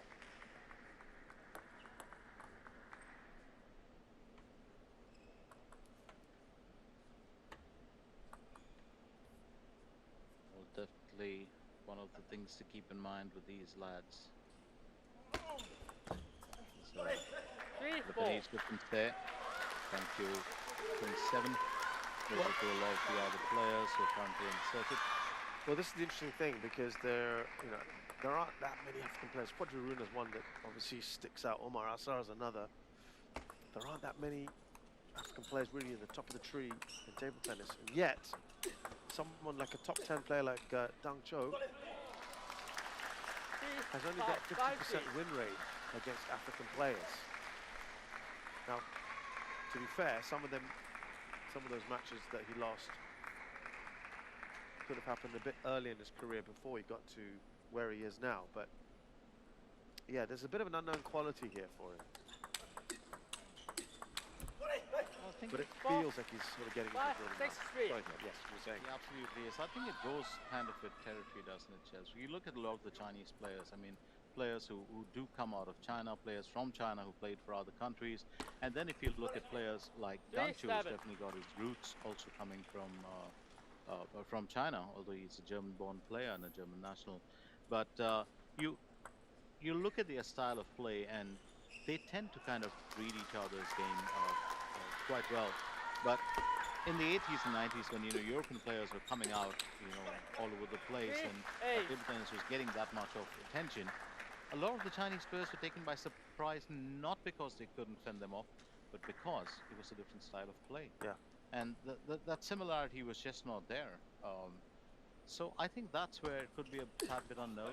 Ahmed Saleh also has a very different style of play. They kind of he relies a lot on pace and power more than actual, artistry or spin work.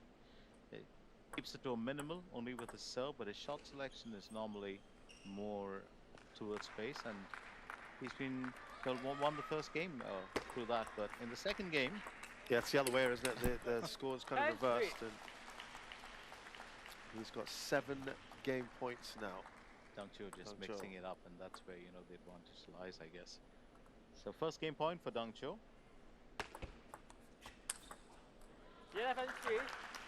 Yeah, I think it's also probably a statement here that he had to make, that he wanted to win and win that well after a disappointing first game from his high standards. And he has taken it 11-3, Dang Chu, and it means that we are currently at 1-1 here in this match against Ahmed Saleh.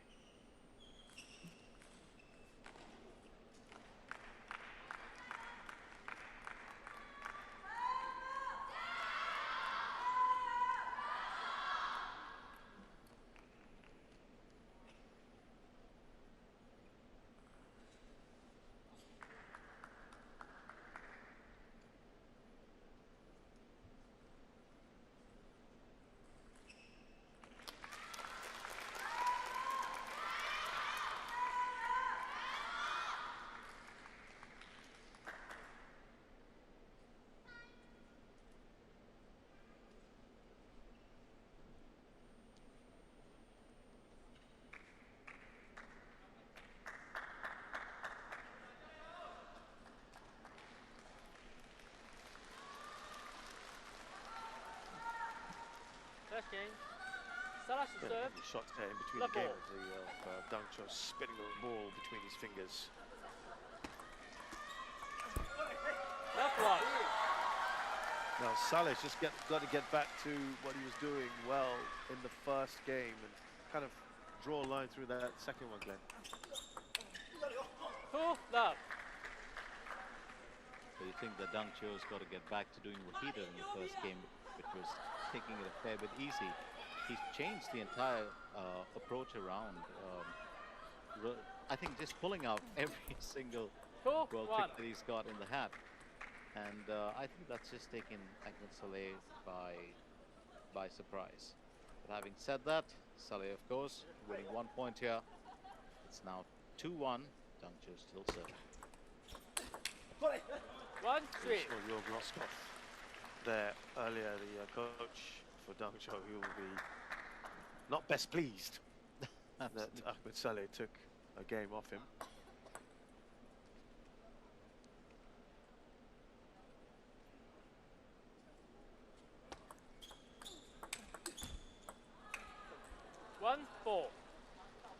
Well, Bennett just playing spoil sport there once again for Ahmed Saleh.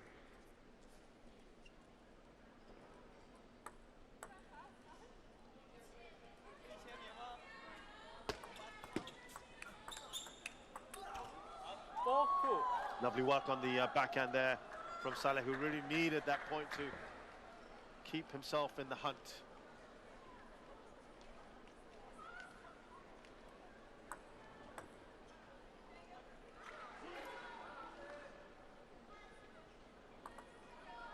So 4-2.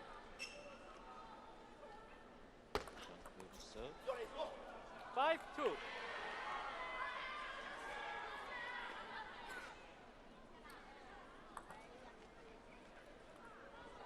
Well, the good thing is, Shazad, that at least in the third, well, matchup that we're looking at, we've got a fight on. 3-5. But in others, it's just been, you know, straight games and then the match. So that's fairly interesting. And I think if Ahmed Saleh can come back into this one, oh, we'd love to see this go down to the wire.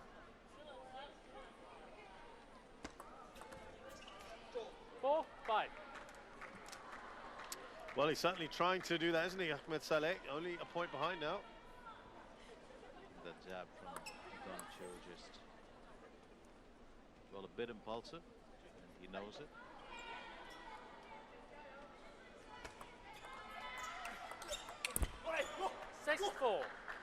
Well, he went for the high-risk shot there, going down the line, less of the table to aim at effectively, Ahmed Saleh, but that's high risk, high reward, that one.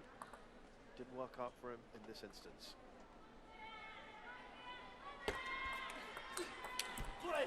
7-4.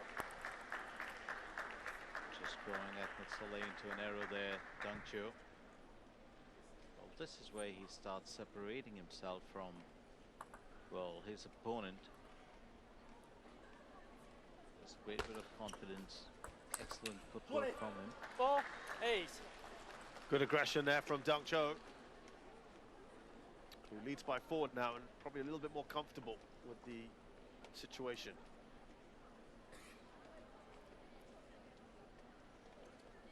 Well, Shez, I would think absolutely great footwork from Dong Cho. Don't see it too often with a lot of players nowadays. Well, in the good old days, training methods did call for you to get your footwork and just your, well, rallies right. Just the forehand to begin with, but it was almost like learning to play a piano. We got the left and right arm coordination, and it was always about footwork and your forehand. But today, players concentrate a lot more on actually the upper body movement. And you look at Ahmed Saleh, he's well, style of play probably with age as well, but Dong Cho, very, very impressive with his footwork and body movement. So 8-5. So he serves. I think you make a valid point there on the difference in age here. There's a 17-year age gap between these two, as Dong Cho now moves 4 clear. It's not one of those times that you can turn around and see you've got 17 years more table tennis on me. Yeah, it's a very, very sizable gap. 9-6. But I do remember the time that, well, Dong Cho achieved that world number 10 status in the ITTF world ranking in 2022. He defeated Dmitry Ovcharov in 7 games at the WTT contender in Lima. 6-10. Oh, that just took the edge. He will take that. And we've got 4 game points here for Dong Cho. I think Shazad, he's been in control ever since that second game. You know, he's just switched gear. Yeah. In the first game, it's like he was settling in. I don't know whether he was reading his opponent. Just turned around into a bit of a beast in the second, third game. Yeah, it kind of flicked a switch. Sometimes you just need to have a light of fire under you, and Ahmed Saleh take that first game. Actually, a lot of players who do that, isn't it? It's such a big surprise that they can change. So Dong Cho has taken that 3rd game, and he's now in front for the first time in this match. 2 games to run. Born athlete. Would be interesting to see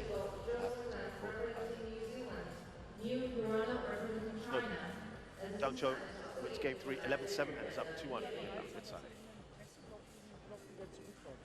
Hat am Anfang versucht, die Rückhand ist direkt umgelaufen, wollte ihn mit Vorhand spielen, er hat bereits erwähnt, also wenn er bei dir in Vorhand reinspielt, dann okay, schneller.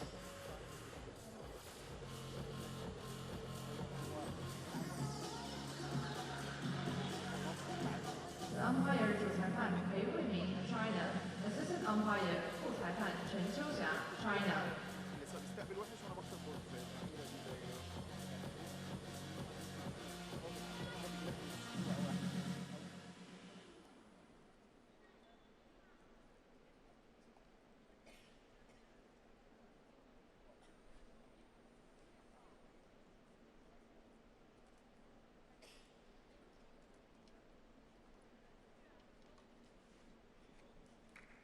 First game. Shift to serve. The ball.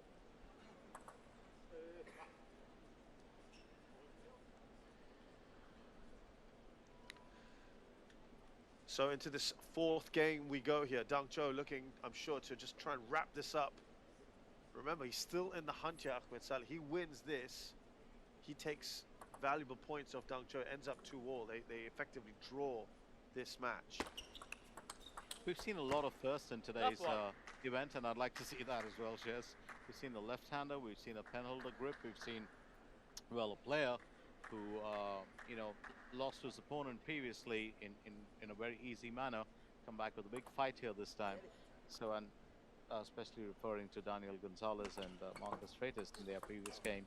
But Dang Cho, I'm sure he'll be looking to wrap this up pretty soon. Ahmed Saleh, on the other hand, don't think will be agreeable. What will be interesting is, of course, the third player in this group, in Group 11, is Shunsuke Togami. 1-2. From Japan, and yeah, him and Dang Cho, they'll remember and Jörg Roskopf as well, who was there, the World Team Championships, the semi-final. 2-all.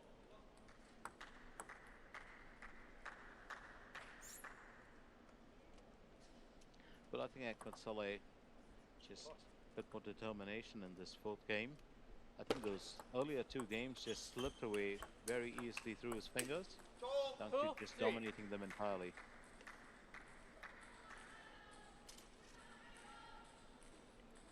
Ahmed Saleh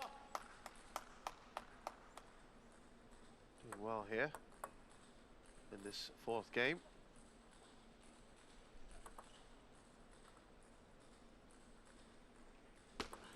Next. 2-3.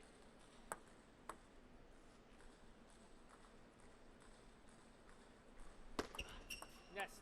2-3. Just about makes it over.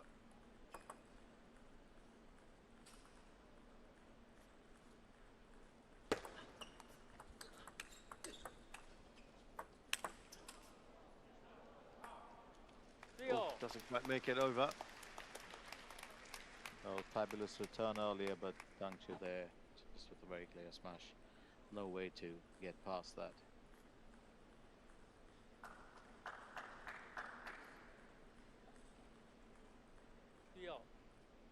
So 3-all as it stands. There's an interesting thing about Ahmed Saleh, regardless of his achievements or the fact that he hasn't really, maybe, you know, he's not pulled in the maximum amount of silverware as compared to some of his other opponents here in the tournament. But he takes back the money. In every event, he's performed enough to have done well, to have earned, and I think that's a big thing. And the fact that he's still playing at 44, there's a sheer love for the sport. Yeah, talking about the money, Glenn, there is a prize pot of $1 million US, which is fantastic to see the prize pool. Lights my eyes up always, Shazal.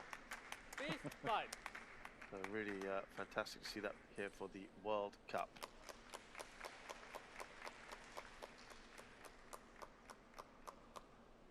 Well, it's a big event. You have the cream of the crop playing, and I think table tennis, you know, while in the 70s, 80s was dominated more by the Asian countries, I think it's opened up so much more. I mean, did you, when you were a kid, ever think that Africa was going to have some really strong, big players in table tennis? I wouldn't have dreamt of it at that point of time, but they do. They have fantastic players coming, you know, out of their camps. That was a really good rally there, and actually it's put a bit of pressure on. Look at that return from Ahmed Saleh, who was in some trouble after that, and really I think you'll feel that he should have finished that off. Dang Cho, he's now had to take a timeout. He just sliced that through nicely, beautifully. Chopped that back in spot and good unaware. Lead 6-3, rightfully pointed out. Bisschen mehr diese Qualität reinzubringen dann, ne? Ja, versuch mal nochmal einen über die Vorhand, mal danach kannst du wieder rüber. Aber einmal rüberziehen, aufschlagen. Einen den nochmal. Genau, diesen Bildschirm dann spielt, Gustav, ne? Ja, und dann, wenn er in diese Halbdistanz reingeht, dass der zeigt. Und dann geh auf den Ball. Okay? Come on. Auf geht's. Time.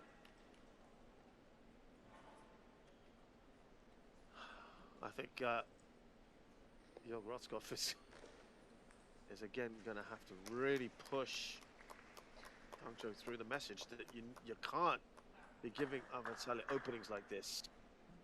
2-all means you lose valuable points. Remember, only one of the three players goes through. Now, Dangcho, I mean, he'd still be the favorite against Shunsuke Togami.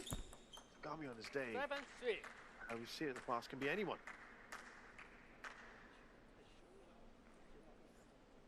Ahmed Saleh does play an interesting game, as we said earlier. This is huge, Glenn. This is huge. He's leading by 4. If he makes it a 2-all, that was not a good serve. It just kicked up at the wrong time and there to be put away by Dangcho. Into Dangcho's waiting arms. Well, that's well, you serve it up to him on a silver platter, and he's just going to take it wholeheartedly. So 4 now. Time out. Ahmed Saleh. He's not taking any. He's still leading by 3, but he's decided right now he's going to nip this in the bud early and take the timeout now before Dangcho has the comeback.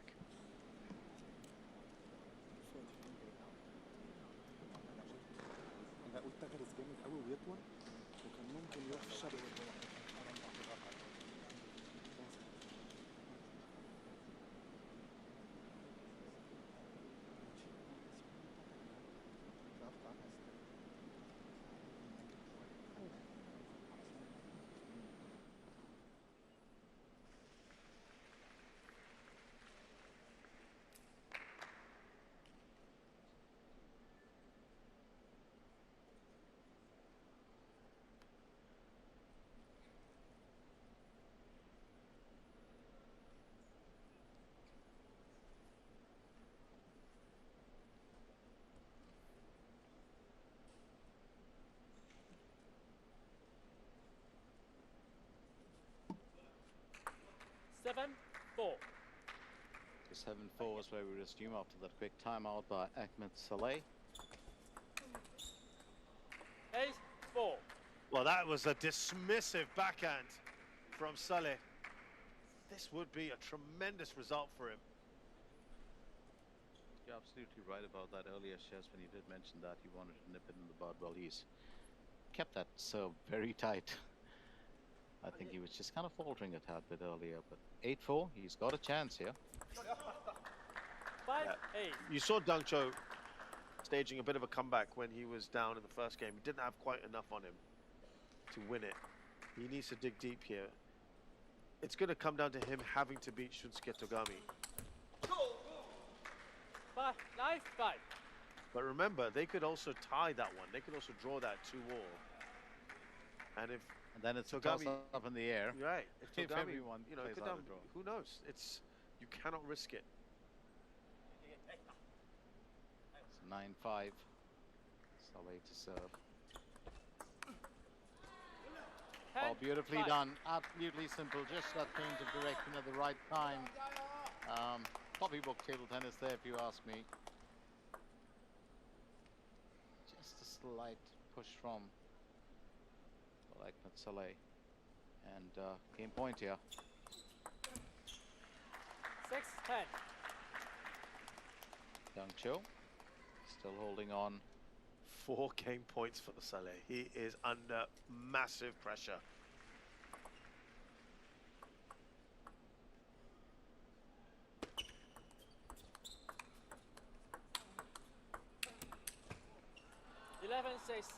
Game to Salah. Well, that is a great result for Ahmed Saleh, who game. has tied here with Dangcho. We only have 4 games. There doesn't have to be a winner. There is no 5th in this format. And while it's not an overall win, he will look at it like that, Glenn, because he's beaten a top 10 player in 2 games. He hasn't won overall, but he's taken points off him. Yeah, 2 very convincing games there for the veteran at 44. What a great result this is, and it's not, I don't think you can quite class it as an upset because it wasn't a winner, but it's certainly the headline grabber, isn't it? It sure is, yes. And you know, it's just testament to the fact that you don't need the greatest, you know, tricks, you know, up your sleeve to win a game. You can just keep it simple, and that shows it all. 8-11, 11-3, 11-7, and 11-6 to Saleh.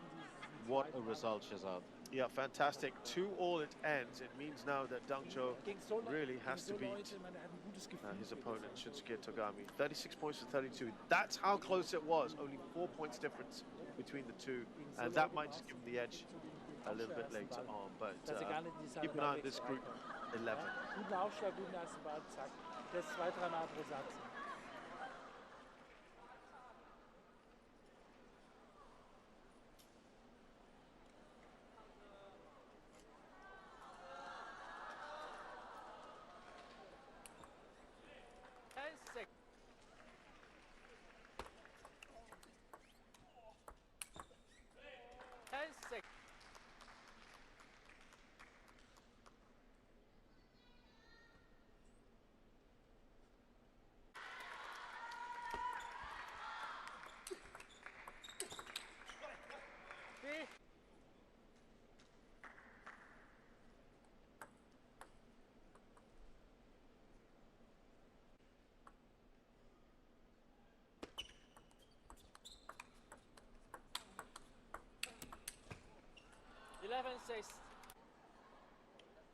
Der ist halt viel unterschiedlich.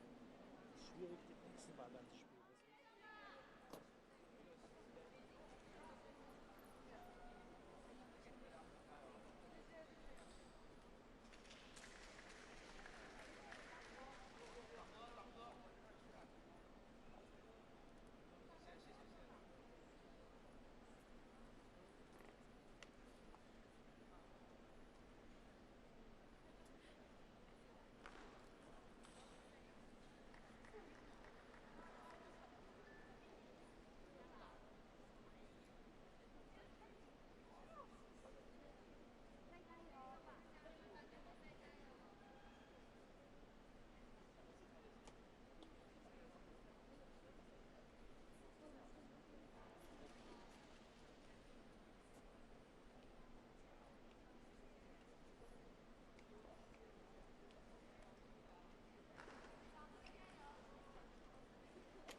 Well, if you're wondering why you've got such a good crowd in now, it's because we've got Ma Long in the house. He takes on Aditya Sareen here at the ITTF Men's World Cup Macau 2024. And it is really a David versus Goliath clash, this one. Chinese superstar up against one of Australia's new up-and-coming talent. But it's a big, big ask. This man, of course, known as the GOAT, the Dragon, the Dictator, so many different names for him, so many superlatives for an incredible player like Ma Long. And it's got to be a real honor there for Adi Sareen to be playing a legend, a living legend like Ma Long. And he'll be, you can't, he's only 15, Glenn, but you'll imagine that Adi Sareen, so many things going through his mind to have the opportunity to play someone like Ma Long. Was just you know, a while back catching an interview with Fan Zhendong, and he was talking about his early days when he was a teen, and he said the greatest experience for him, or the stepping stone, was actually playing Ma Long. You know, when you play the big guys, and that's when you really know your technique improves. You learn so much from them, and I think he's well, I think Sareen's just going to relish the fact or appreciate this opportunity. I mean, that's all you can do, right? You just want to remember, this one is for the grandkids. Yeah. To be playing someone like Ma Long, and that's why, as I was just saying earlier, you've got the crowds in now. This is who they want to come and see. He's such a star, isn't he? Absolutely right. Probably one of the finest ever.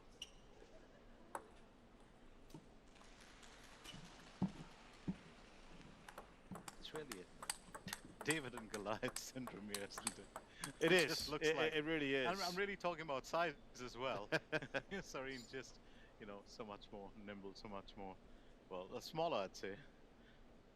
And Ma Long just towering there, not just in terms of, you know, being a giant where it comes to table tennis, but yeah, you'd want to celebrate each and every point that you can against someone like a Ma Long. Here we go. Ma Long is 35 now, 4th in the world. He has, of course, just slipped a bit in those rankings in recent times. He is a former world #1. In fact, he's got the world record for the amount of time that he was at world #1.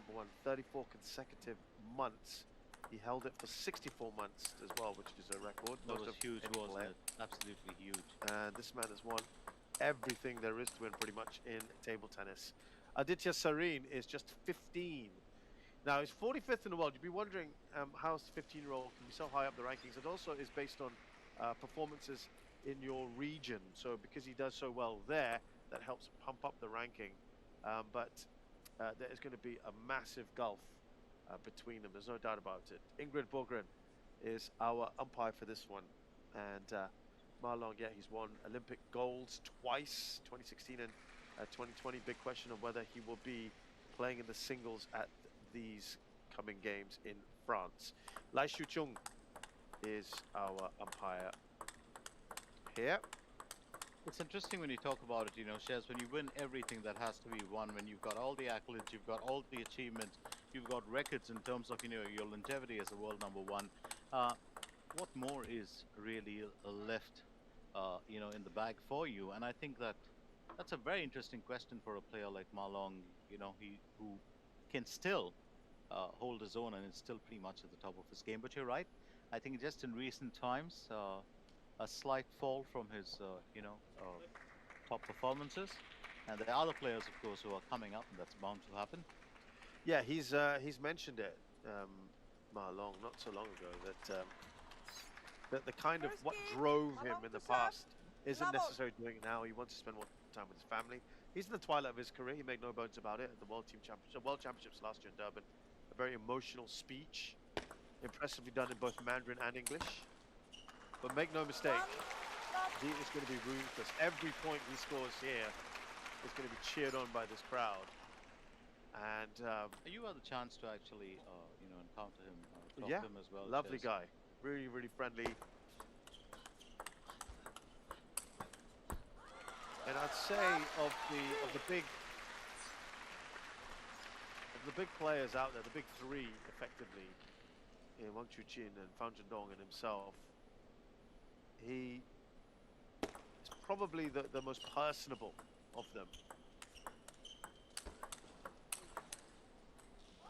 It might also help that he's relatively comfortable in English. He's also a family man, as you mentioned, Shez. You know, his son was born in 2017. Does like to spend a good bit of time with him. And you know, with athletes, you know this better. You played competitive sports, you know, with training, and you barely get much time between travel and competition to be at home. Yeah, a lot of time away. But I do like what Sarin's doing. He just got a point off Ma Long, and well, did that in style, Shez. A beautiful topspin there. Really did it very pro, if you ask me. To me, to get a point off Ma Long. 3, 2. To get 2 points off him. Well, that's impressive. And this is what happens with the big pros, isn't it? Shares with the giants or the legends.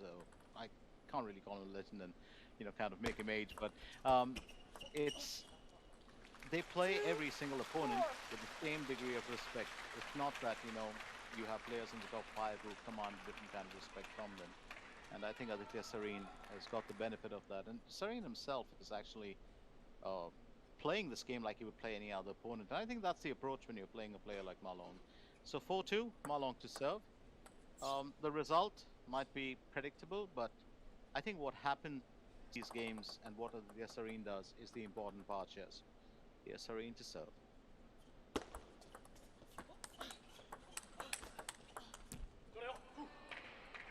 Look, he'll be delighted that he's 3-4 shares. Yeah, done very well here.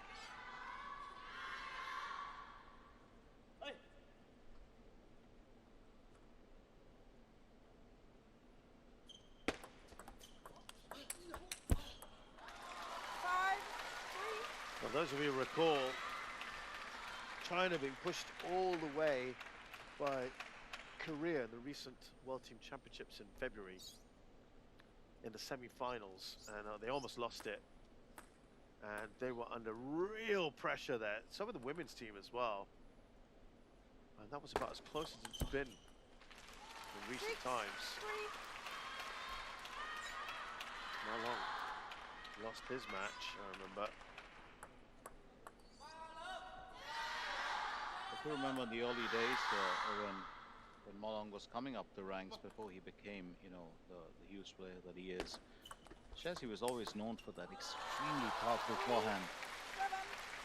Just practically difficult to return, you know, or to reply to that. And that's become his trademark. And apparently even a player like Fan Zhendong also embodies that strong, extremely powerful forehand. Sareen seen the rage in that. Yeah, look, as soon as Sareen got close to Ma Long, they're the fans for Ma Long.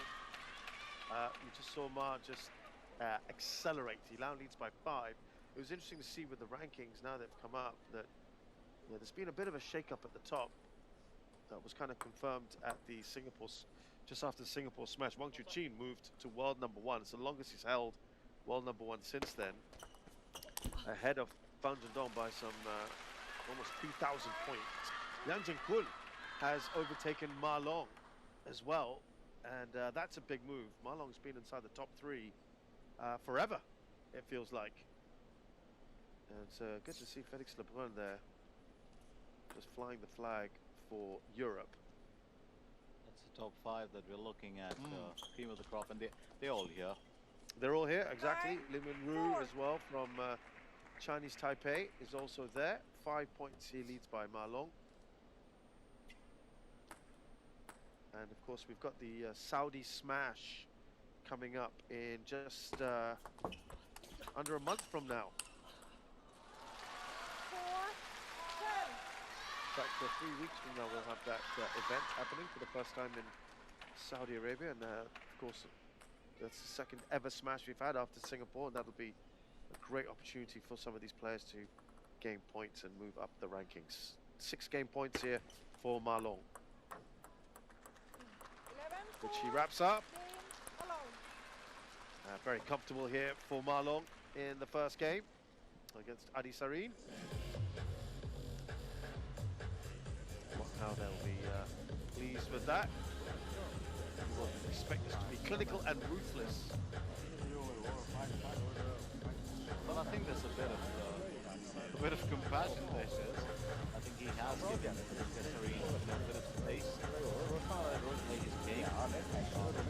Is he capable of actually decimating Sareen without even granting him a point? I think possibly.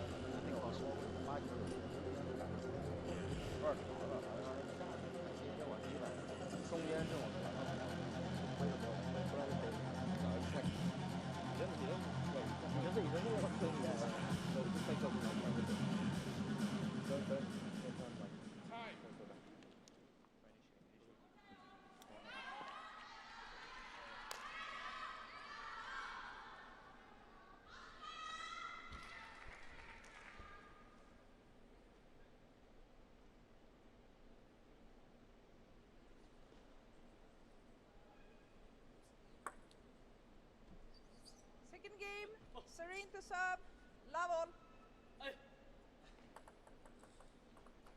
On to the second game, as the Sareen will serve. Oh, wonderfully done there by Sareen. A lovely flick to return it to Ma Long.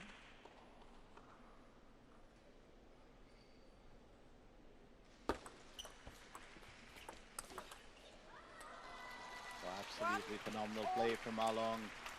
That's what he's known for, isn't it? We've spoken about it so many times. The ability to just whip that back at the opponent.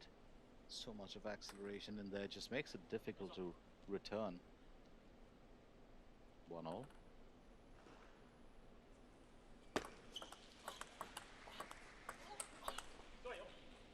Yeah, Adi Sareen in the lead here, which is something that you can't take away from him. That'll be something to remember. I know it's only 2-1, but yeah, he trains in the United States. He recently won their under-19 championships. He has Nicholas Lum, a fellow Aussie player, in his corner today.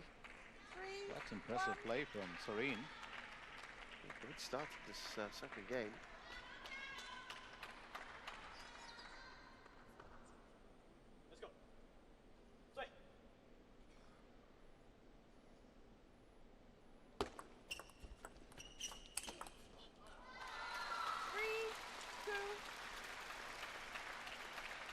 Ma Long just pulls that out of the bag at will, doesn't he? Whenever he's a few points behind.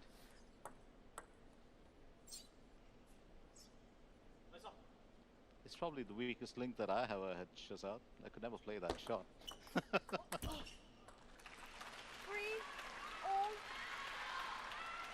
Ma Long bounces back very quickly.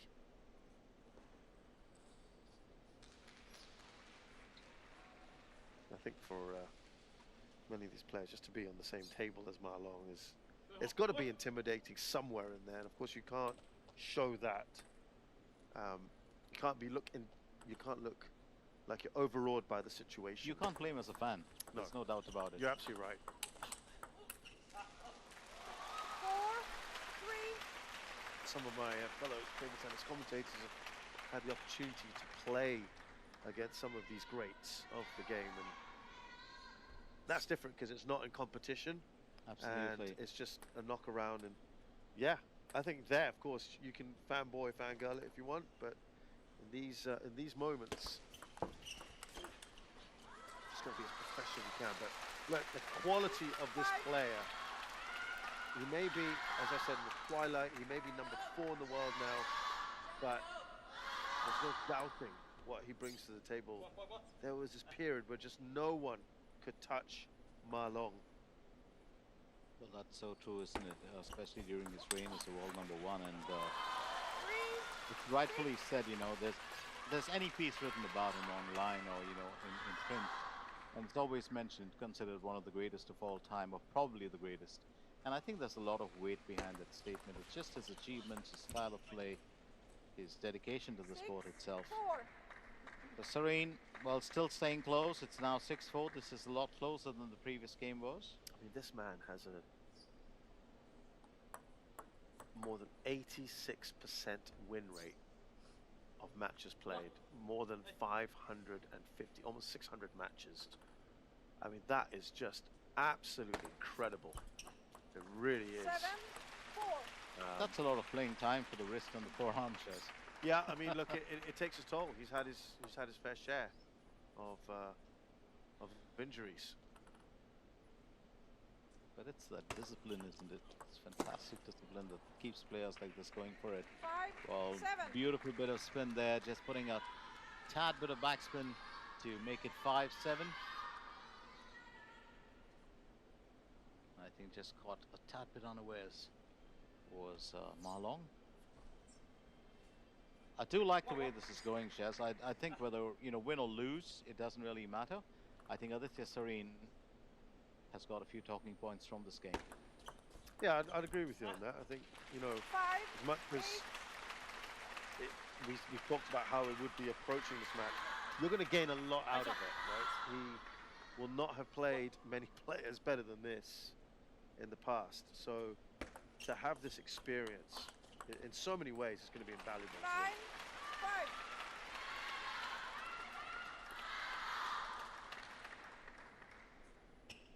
And Ma Long now pulling away from Adi Serene. Well, he did it in the previous game, and looks to be doing it pretty much in this game too, where you can change the pace of the game single-handedly. Absolutely marvelous finish there. Well, just made it unplayable for Aditya Serene. 5 game points here for Ma Long.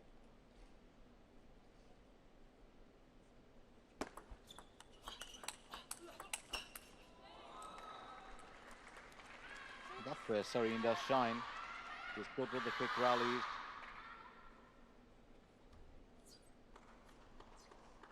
It's 6-10. Well, impressive play from the Australian youngster.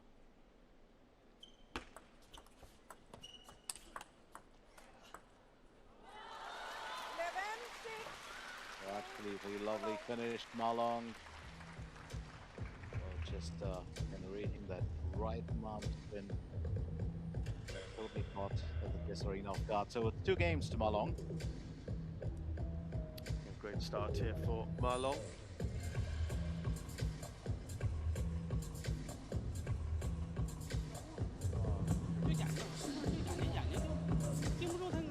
So Ma Long has won the first game, 11-4, 11-6 in the second. He's 2 up here against Adi Serene.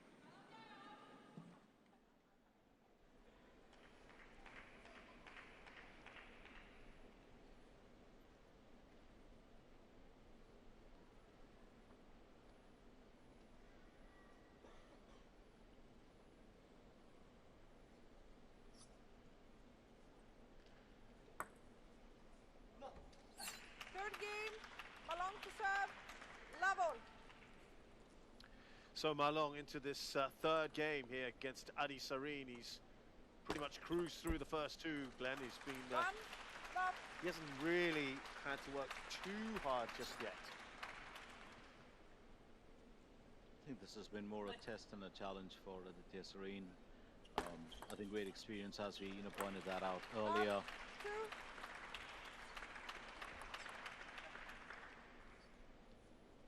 Ma Long, well, just dictating the outcome of each game after you get past the 5-point mark. Love, 3.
He's just staying in control.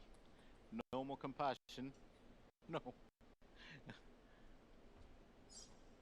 Well, I think he'd want to wrap this up as soon as possible, but I do like this youngster, just 15 years old. You know, the exposure to table tennis, although he does train on foreign shows, is not as huge as you would have in China, where you pretty much can breed table tennis at most times. So, well, admirable, very admirable. I think he's been impressive today at the Serene. And let's not forget, Chaz, just taking that age into account, look at him a few years down the line, you know? Yeah. Probably see him as one of the big players in there. 1.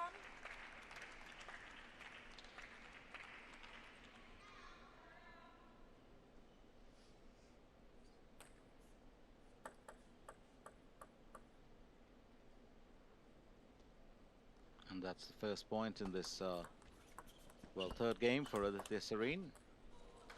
8-1. Yeah.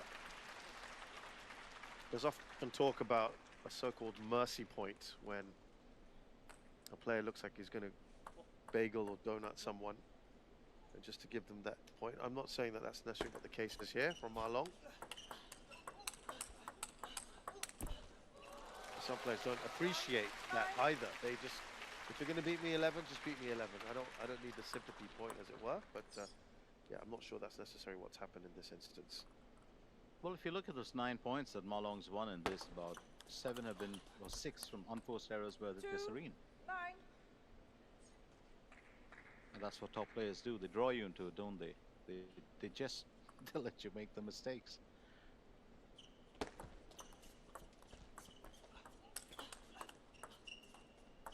Nice change of pace there from this Green. 10-2. Almost had that, misjudged that turn of the ball. So here we are, Shares. It's 3 straight games. As nice little Marlon pirouette there, I have to say. Did well in that rally at times. Adi Serene. And 8 game points. He was beaten by that spin pace, the change of pace. That smile said it all, didn't it? 10-3. Oh, beautifully done there. The Serene.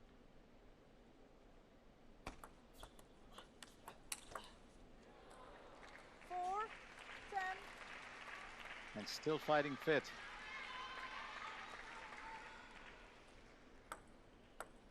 And how does it feel? You take on the biggest player in the world, who's got so many tricks up his sleeve, the ability to return from great distances, from any angle. 11-4. And that's wrapped up. Marlon has taken the match, but still needs to play out the 4th game. It's been another straightforward one for him. He was Mike Bagel, his opponent in this one, but Adi Serene had a little bit of fight in him. There's another comfortable win for Marlon. So I think the 3rd game now, 11-4, and he's 3 up here against Adi Serene.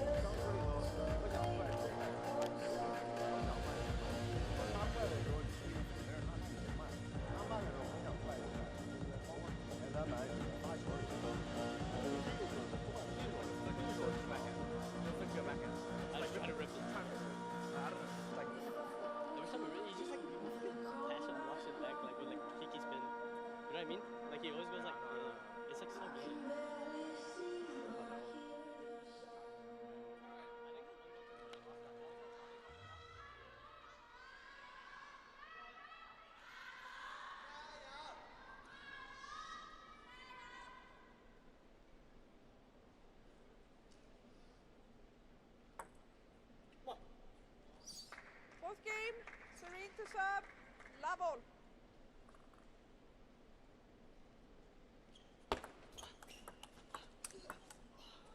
So on to the fourth and final game.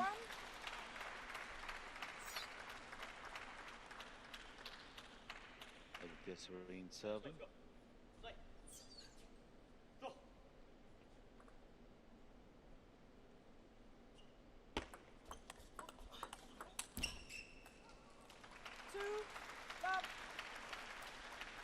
Just dropping 2 straight points there. Yeah, Malong is the overwhelming favourite in his group. Edwin Lee's the third player from Canada. He will be looking to cruise through this. You spoke about the crowds earlier, you know, Shez, and you always talk about crowd will turn up to watch, you know, players like Malong and Fan Zhendong. And there has been a build-up since the time we started off this morning. The seats have been filling up gradually, and there's a bigger crowd here, you know, witnessing Malong playing at the screen. 1, 3. Yeah, oh, they'll be certainly coming in. There's a lot of other Chinese players going to be in action later. Malong has won the World Cup in 2015 in Halmstad and 2012 as well in Liverpool. Lost in 2 finals in Liège in 2017 and in 2020 in Weihai.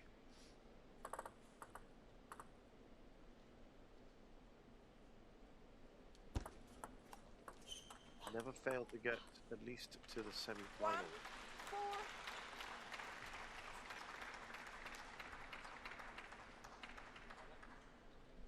Time out. We've got a timeout here called by Adi Sareen.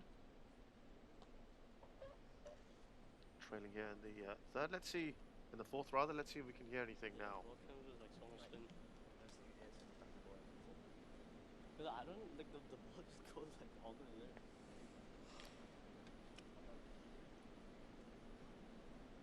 Like it's like when you do like your backhand spin and he like he just block like. Classic point, just try. I don't know. I really don't know. Like, I really don't know. Take that. Okay. If you don't like the back and block, then just play forehand. Play forehand to try to play forehand. You can't play back and back. Yeah. You can't play with the block against the block. It's like open up 1-1. I just gonna try to go bomb. Well, as we wait to get back into the action here, it's Shahzad and Glenn taking you through this very, very unique game between Malong of China and the Sareen of Australia. And it was just Shahzad and me just eavesdropping on conversations. We don't normally do that, but we love to do that with coaches and teammates. So, and the Sareen just having a conversation there with Islam about what Malong was doing, and I don't think either of them had an answer, which is interesting. It's a mystery to them, Chaz. Well, saying I don't know, well, kind of sums it up really. It's tough. It is, isn't it? It's so hard playing against someone like Malong. He's got so much variation. Now, you can't predict what he's going to do next. And look at that. Yeah, just superb. Gently got him to play that back and then just going for the kill. It's well, straight serve and volley, isn't it? No, and Aditya Sareen, but just acknowledging that. 1-7. We spoke about that fan adulation and, you know, being overwhelmed, Chaz. It's there in this game. It's certainly there. Yeah, it feels like it. Trying to play something like a snake shot right at the bottom of the table after it just clips the net for Adi Sareen. Stay of execution, perhaps. 5 points clear, Malong.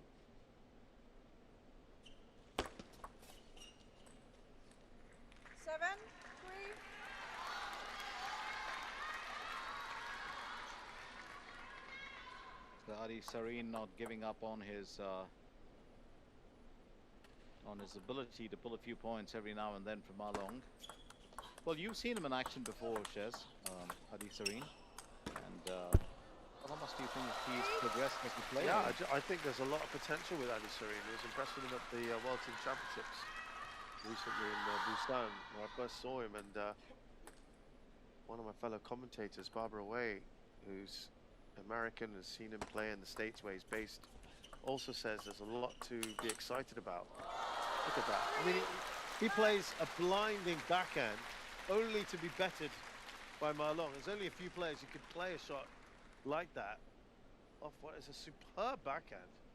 Just look at how he returns this, and then it's just a block, just using the pace, Marlon, to send that back. Made it look so easy. Exactly. That's the ability of this man, Marlon. 3-10. There we have it. Well, 4th game point for him.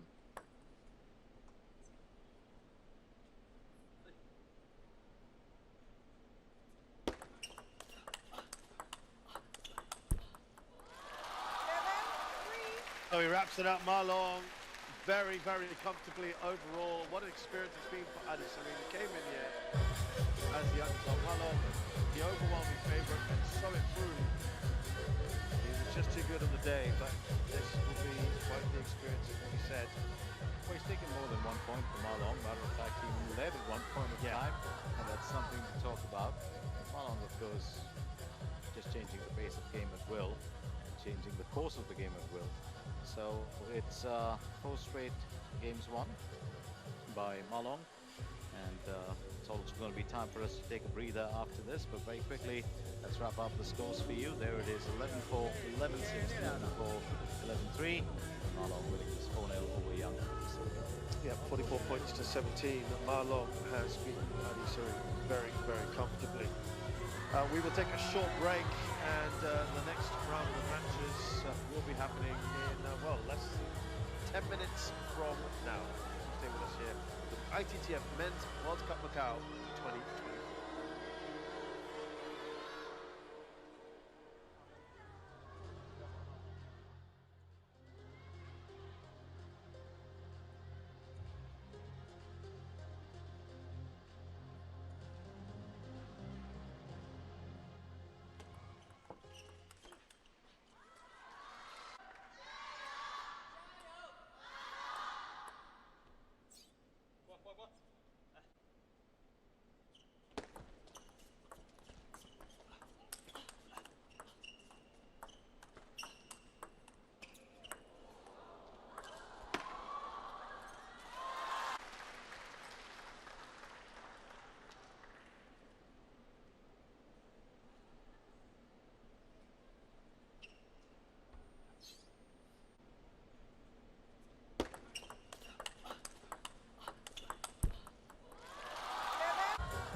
早田希娜。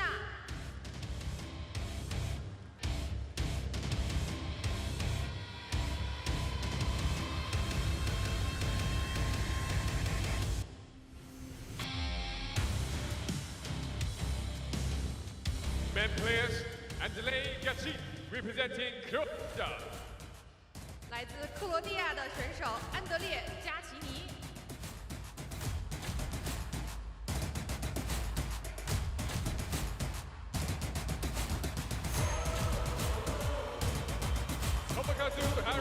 Like the action right here in the ITTF 来自日本的张本智和。 It is of course men's singles group stage. This is round 1, and we will of course finish off with our earlier matches, and they were quite well impressive. Moving on now after that big game between Malong and Victory Green, it's going to be Harimoto versus and Shizal the New taking into the action. Chess goes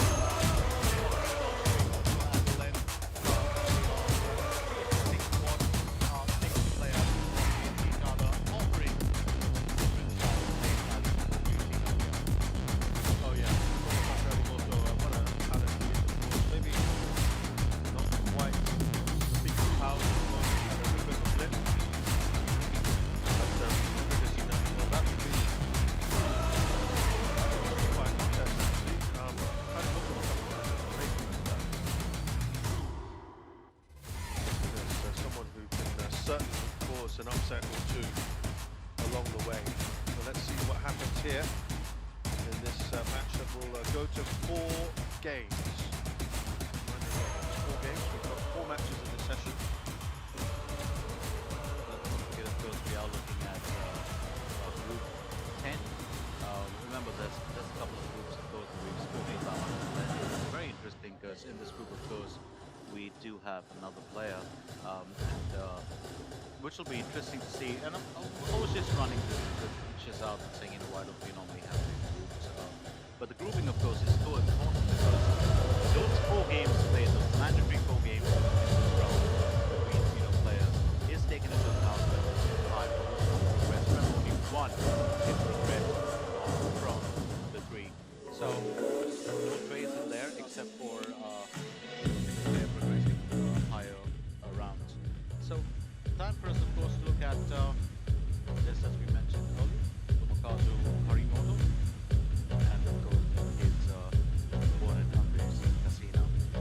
It will be interesting to see what Harimoto can bring to the table today. We spoke about the prize money earlier as well as this very event, which is $1 million US.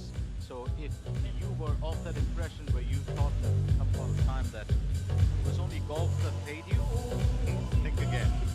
Table tennis, well, the infrastructure is a lot less in terms of your investment.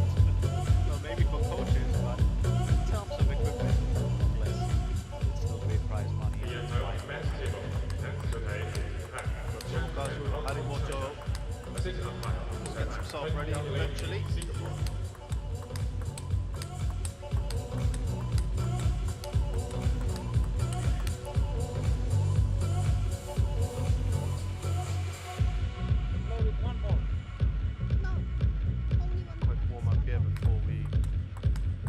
Underway.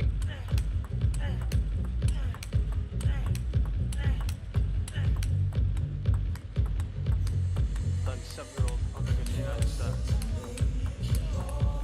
37 years of age, 63rd in the world. Now higher at 43.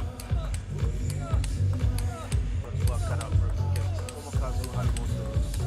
Back inside the top 10, he just slipped out for a little while. He's a young prodigy. He was already at 15 years of age, creating waves.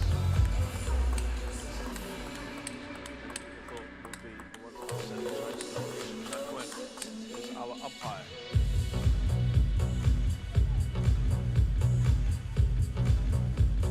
She's being assisted by You expect Tomokazu Harimoto to dominate this. Mostly it has gone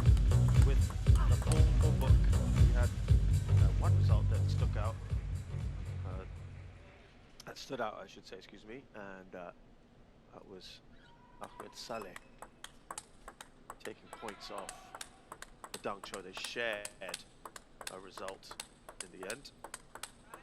Well, that was such an interesting match, wasn't it, Chaz? Really, none of us expecting it, and that's, well, it just goes to tell you that in any given sport, you can never really speculate. Or, you know, kind of project the result, because anything can happen on a given day. I mean, I wasn't expecting Sareen to pull points off Malong. He did it quite well. 17 points off Malong. I think that's quite an achievement. Yeah, given his stage of his career. So here you go. Harimoto starts off the game. So. These two have never played each other before. World number 9 versus the world number 63. That's multiplied by 7, Chess. Is he going to be 7 times better today? Tomokazu Harimoto is a real competitor. He can be very, very loud when things are going his way. And yeah, when he gets his first point, let's see how he reacts. Yeah, it's fairly muted for now. I have noticed in the last few months he's just gone a little bit quieter at times.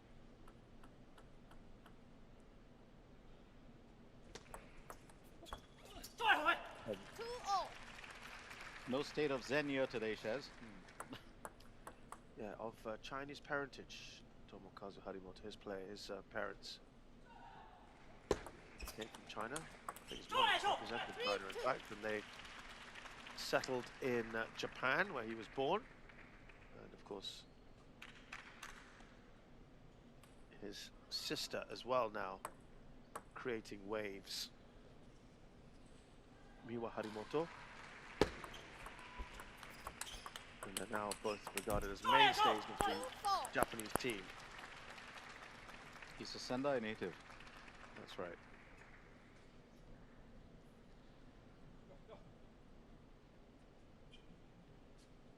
Well, it's kind of strange when you think about it that he's, you know, represented 2 countries, or, you know, turned Japanese only after 14 years of age and 61 days. But his mother, of course, did represent China in competitive table tennis. And amazing that it's an entire family. His dad plays table tennis, his mother plays table tennis, and the sister plays competitive table tennis. Sometimes happens in football families, but you don't really see it too often in our sport. So interesting. In control here, Tomokazu Harimoto.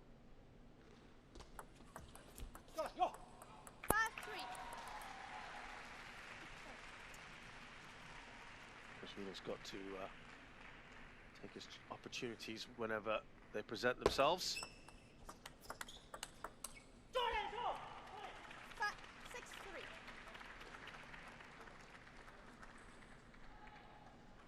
Harimoto does play a pacey game, and that's where, you know, he hits his stride.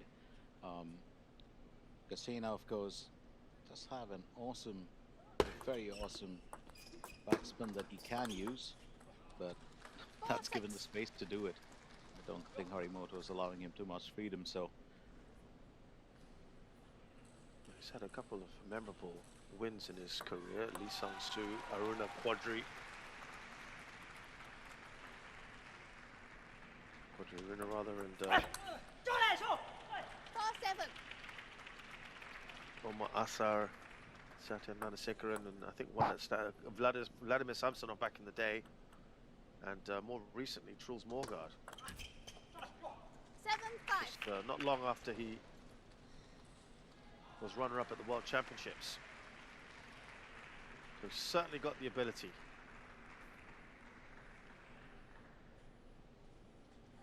Well, whenever you're looking at top 10 material, you pretty much know that you can expect something special here.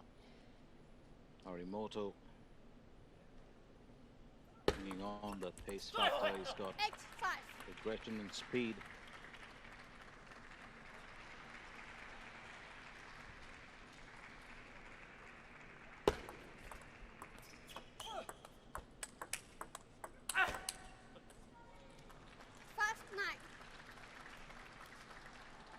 So 9 points here to Tomokazu Harimoto as he leads. Andres Gassina. Gassina started, of course, on the first. Gassina started on the first, on the front foot. And of course, just landed up trailing behind. 5-10. So signs of a comeback, but that doesn't seem to be the case now as Harimoto is on to gain point. Yeah, that win against Vladimir Samsonov, that was at the Austrian Open in 2015. He was world number 10 at that point. He's also beaten Oh Sang-yoon at the English Open in 2009. Also world number 10. Those are his two best victories, as it were. It's Harimoto who's won this one pretty comfortably. Well, 11-5 there, absolutely no dramas in this for Harimoto. Just kept it straight, kept that lead going. But he's had a couple of firsts in there as a youngster, and certainly we'll talk about that later.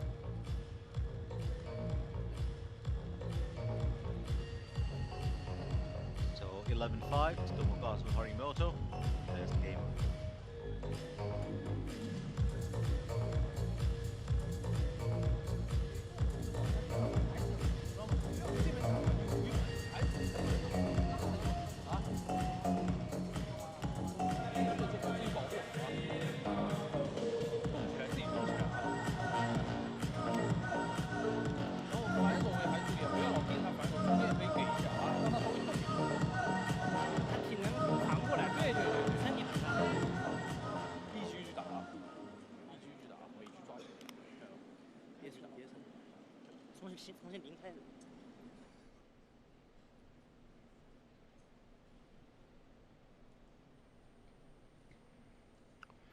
So into the second game, Gassina's coming into it. He hasn't had successful starts to 2024. 13 matches played, 6 events, 6 wins, 7 defeats so far this year. Singapore Smash, he was out in qualification. The actual thing of Chinese Taipei. We saw Dang Cho here earlier. He lost to Zhang Zhou, the star contender in Goa in the round of 32. 2 love.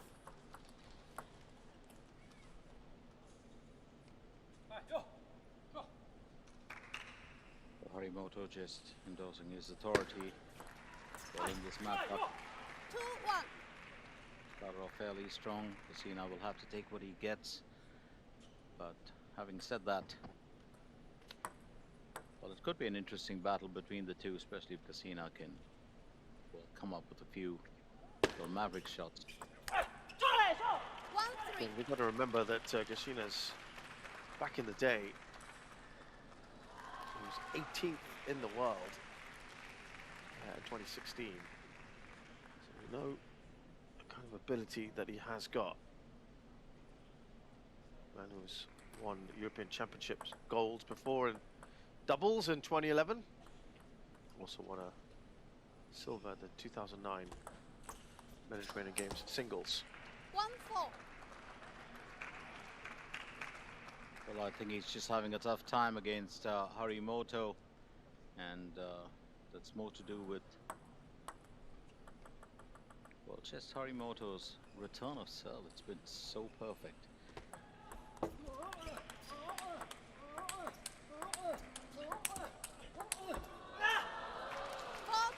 Well, that was an intense rally that Gassina won.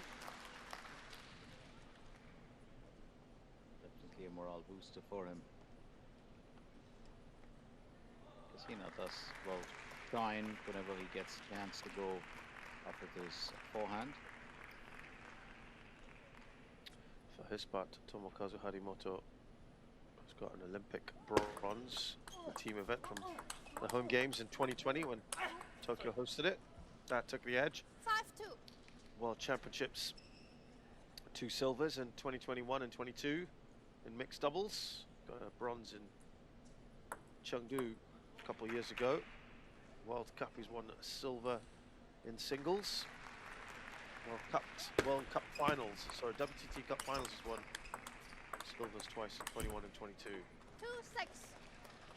I think Shazad, the sign of things to come is that, you know, he did pick up his first All Japan Table Tennis Championship Juniors title when he was a first grader. Yeah, and then won it for 6 years after that. Yeah, he really did come good. He's one of these prodigies, as I mentioned earlier. Already by the age of 15, he was a world beater. He was absolutely. I think when he was about, you know, barely under 13, he even beat Hugo Calderano at that time. I think that's quite an, you know, achievement. So youngster with a lot of talent. I guess it's in the genes, Chess. It's in the genes. Yeah, certainly helps when your parents are keen table tennis players. And it's got to the semi-finals in 2020. Runner-up in 2019 in Chengdu at the World Cup I'm talking about here. And quarters in 2018. And some people are just concerned about maybe burnout for him. That did he peak a little early? He was inside the top 3 rankings for a while, and then even went out of the top 10. He's forcing his way back through, perhaps. Well, I think you can always ride the wave. There are players, of course, who've done that in the past. Who have, you know, different performance and form, and then just find your way back through. I think Harimoto capable of doing that, but you're right, Chess. Playing from such a young age and highly competitive table tennis, it does, you know, take its toll on the physical side as well. 8-6. The third player in this group, Jonathan Groth of Denmark. That could be a fascinating battle to see who finishes second. Remember, it's only the group winners that go through. 8-7.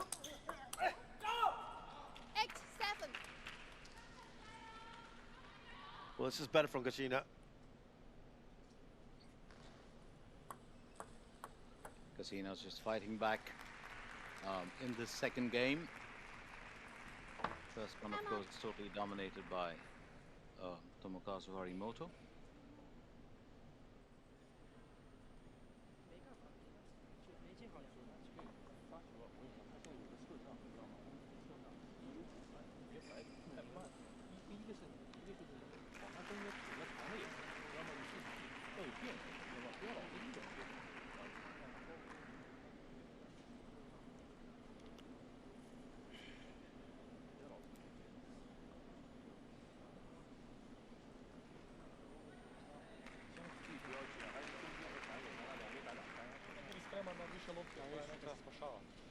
Mada mu sve na kraj stola.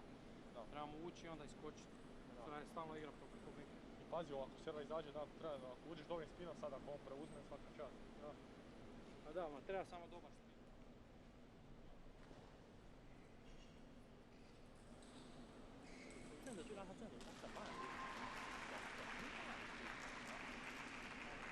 Alex，这样帮我手可以来。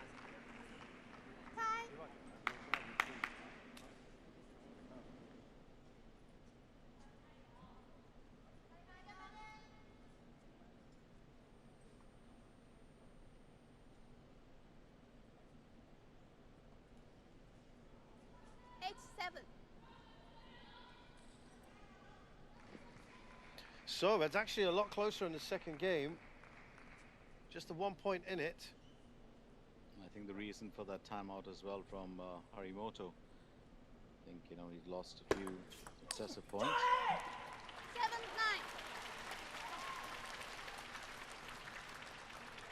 Looks like he's back in it. That timeout has served him well, but he's got 2 more points to go to clinch the second game. Casino to serve.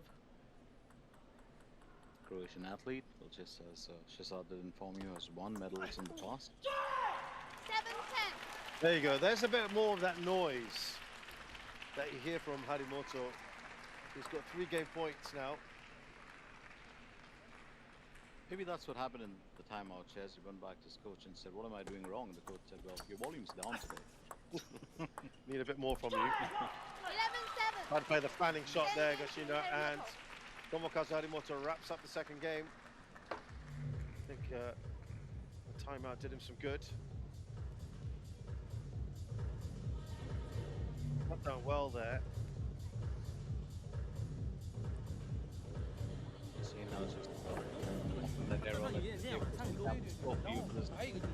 It's 11-7 in the second game. Stay with us as we continue. 2 more games to go between Harimoto and 双星在里没有关系，2比0，重进0比0多拿一点。自己可以发一下。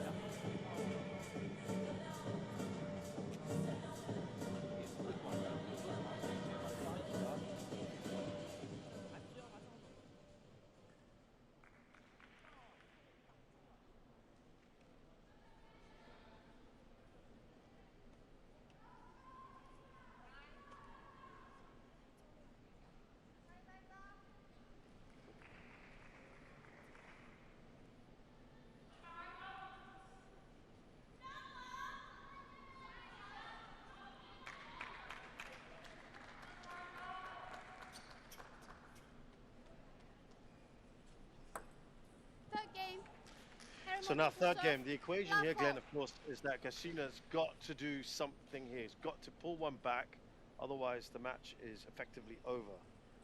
That also puts him in a very tough position, you know, regarding the ability to progress. But they do have, you know, another athlete who's just as formidable, and well, left to be seen if Gasina can really pull his own together in this one. Well, in the second game showed a lot of promise. Harimoto does not intend to stretch those battles into rallies at all. Wants to finish them as quick as he can. And that's a very interesting thing, because there are some players, of course, do relish rallies. It's almost like, well, just a sparring break. Oh, that's always unfortunate when it happens. A player serving like that, excuse me, especially that's the only time that you're in 100% control of the ball. Serves are so crucial. It's a real gift to Harimoto, a player you're already trailing by. 2-0. A little bit of a miss-hit there from Gasina. And Glenn was earlier just talking about how players often acknowledge net shots. They also, particularly in table tennis, also acknowledge rather lucky shots played. At the edge. Which is, again, a bizarre one. Or edges. Great in defense here from Gasina.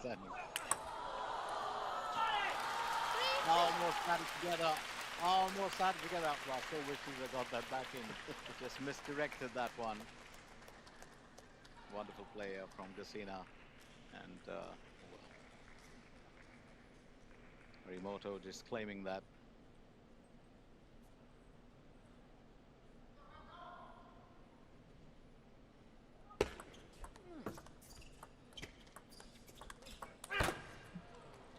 He's waiting to unleash that loop drive there, Harimoto.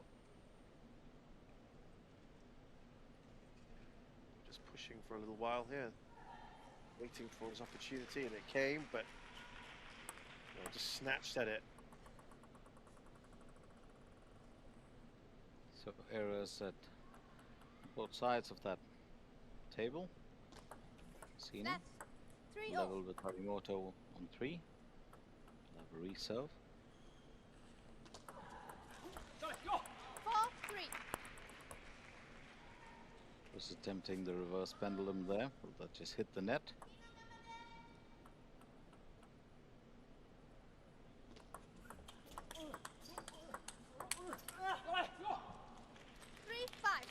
Gasina's in front now, and looking to build a bit of a cushion for himself. Does fairly well on the quick rallies, and there was Harimoto who taken the previous timeout. 3-6.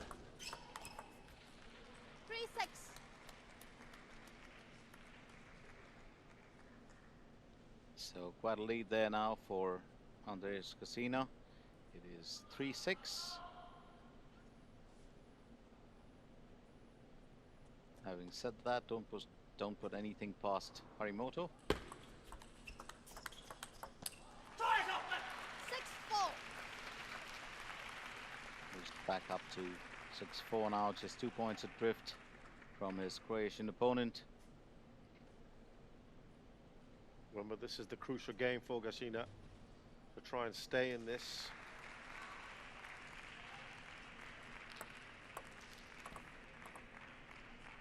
Talked about his records being a bit mixed this year.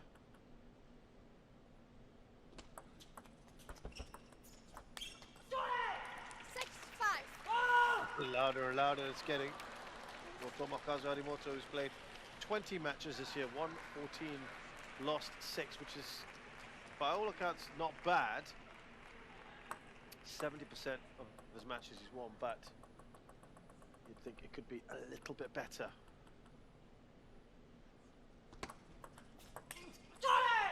In the quarterfinals of the recent Incheon Champions, the very first time that was held in Korea, and lost to Fanjingdong in the quarterfinals. That's, if you're going to lose, that's one of the players you lose to, I suppose. And did take a game off Fanjingdong. It was very close at one point, 14-12 in the opening game, which Fanjingdong won. Harimoto beat him in the one and only game he won. He won 11-3. Again, not something you see too often happen to Fanjingdong.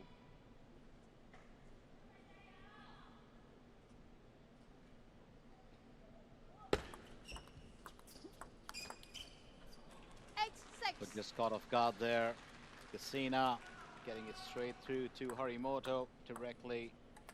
Well on to the unplayable side of his body, not enough time for a reflex. What's the first thing that you do, Shez, when you have a reflex action? You can't get your bat to the ball. You reach out your hand to catch the ball. That's exactly what Harimoto did. Reminded me like a baseball catch. That was a quick reflex. 9-6. Well, he's still in front here, Gashina, and he's up by 3 at a crucial period. Looking fairly solid, if you ask me. Yeah, I'd say so too.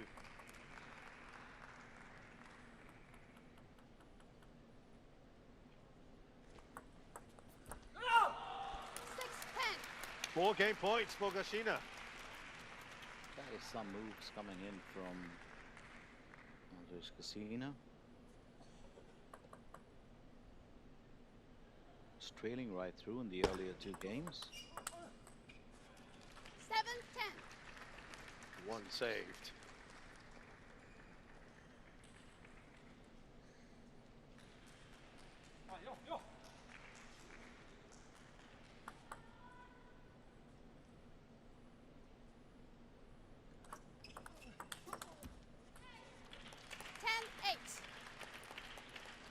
That's 10-8. Gashina will have to proceed carefully if he wants to wrap this up. Extend that a bit more, and Harimoto will just pull it away from you. No surprises that Gashina's just taking a timeout here. He wants to make sure that Harimoto doesn't get too close and stop him from winning this 3rd game.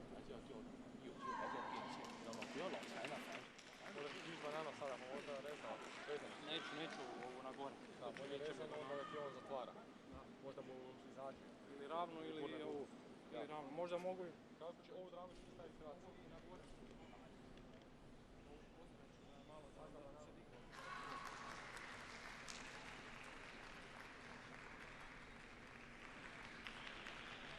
Ovo kad ste na stolu mu igrem, duboki fotka mu igra. Stavi kratko, ponovi kratko i onda mogu da absolutno.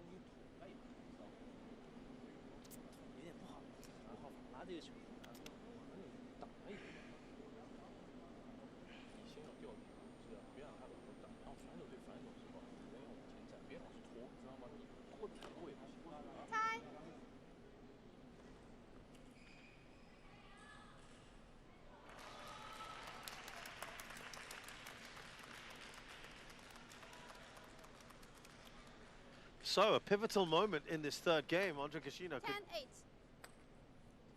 potentially go cause a bit of a ripple here by taking a game off Tomokazu Harimoto. Well, much depends on his serve. If you want to claim it when you've got your own serve in.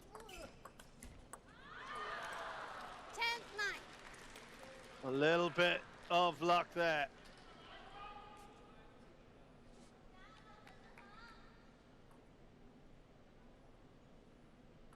You definitely don't want to get that to deuce.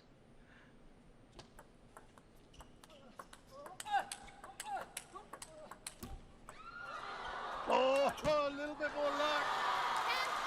Unbelievable.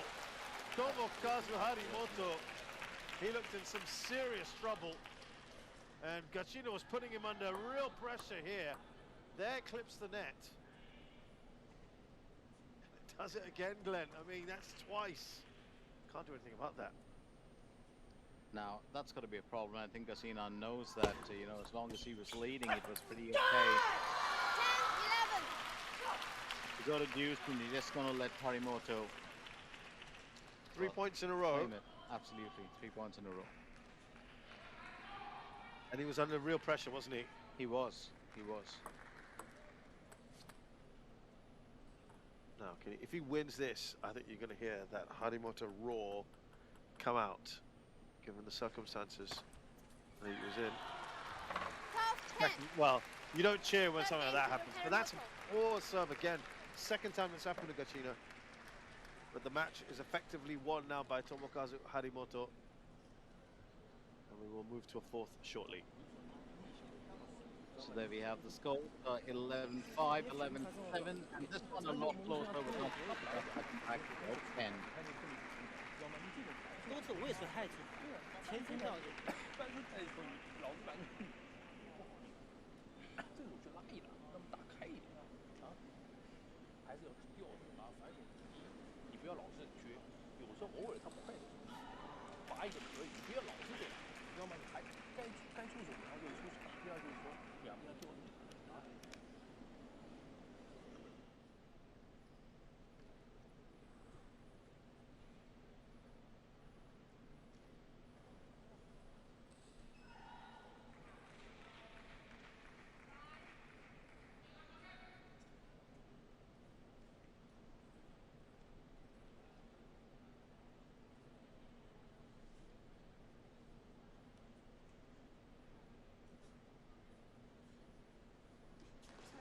So, we've seen, Glenn, when it's a clean sweep so far at 3-0, that quite often the player on the receiving end of things kind of loses their head and they've lost their mojo.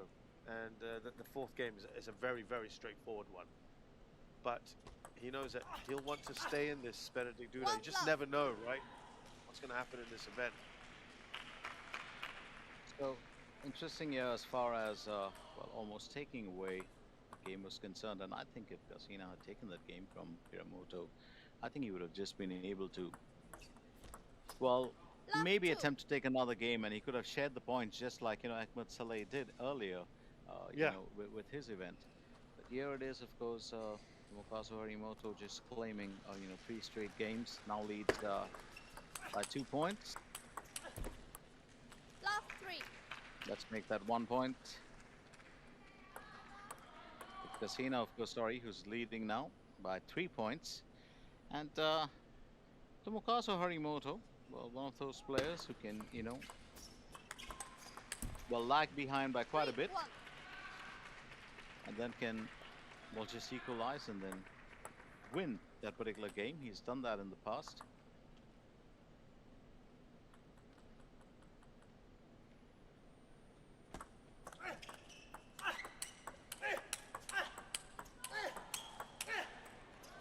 On the other hand, you can look at it another way, right? But yes, we've seen some players so far kind of lose their competitive edge after going down 3. On the other hand, you could argue, well, now they've got no pressure. Now they've got nothing to lose because they've already lost the match. That they can play without inhibition. That they can play more freely. And maybe that's what's happening here with Andre Gachino because he's 4-1 up here. That's a wonderful free-flowing backhand down the line from Andre Gachino. This is what we were talking about earlier. You may lose your first 3 games, but you want to try and win that single game. You never know. Give yourself a shot in the arm, or give yourself a fighting chance. I think that's really the problem with some of the other players who just, like Daniel Gonzalez, just threw away his 4th game. Was totally, had dropped, not just with his intensity, I think with his initiative. But yeah, we have Gasina fighting back, and Harimoto saying, hey, hang on, I'm still around. You know, what's important is, Glenn, that it's clear that Harimoto is the big favorite in this group to go through. Jonathan Groth of Denmark is the other player here, someone that Harimoto beat recently at the Singapore Smash. But you also don't want to finish bottom of the group, right? You want to say, well, I finished 2nd. It's a bragging rights thing as well. And look, I think Gachina versus Groth could be an interesting one later on in this event.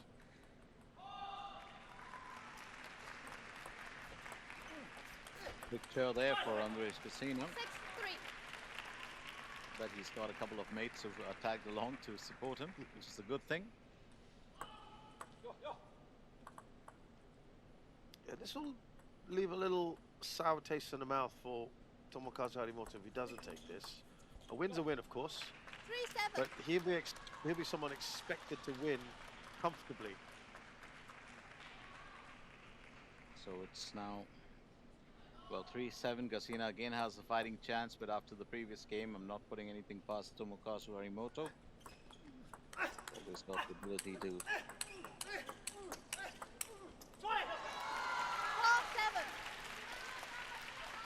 And Harimoto winning this very strong rally. Excellent play from the lads. Yeah, Gachina's record against Asian players is about 52%, which it's the curse of the serve on that end. Gachina did it earlier, and Harimoto's done exactly the same thing. It's the Ching side of the table. Not happy. It's a poor error. It's one of those things, isn't it? I mean, you called this out earlier, Shazad, where your service, that's your own, you claim it, and to lose a point on that, well, it's upsetting. Yeah, it certainly would be. And look, Gachina looks like he's odds-on favorite now to take this. It'll take a bit of shine off Harimoto, but this is a group that he'll be expected to cruise through. There's just one thing on Gachina's mind. I'm sure he's thinking, why was this not the last game? Yeah, why couldn't I put that on? You're right, and again, we asked that question. In game 4, it's all over. Is he playing a little freer now? Is he playing with less pressure on himself? Remember, the pressure really ought to be on Harimoto. He's the one expected to win this.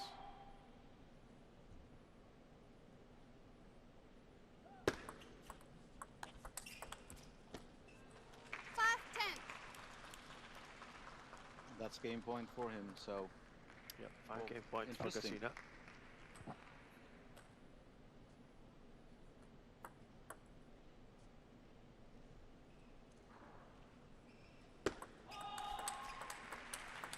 Lovely backhands being played by Gachina.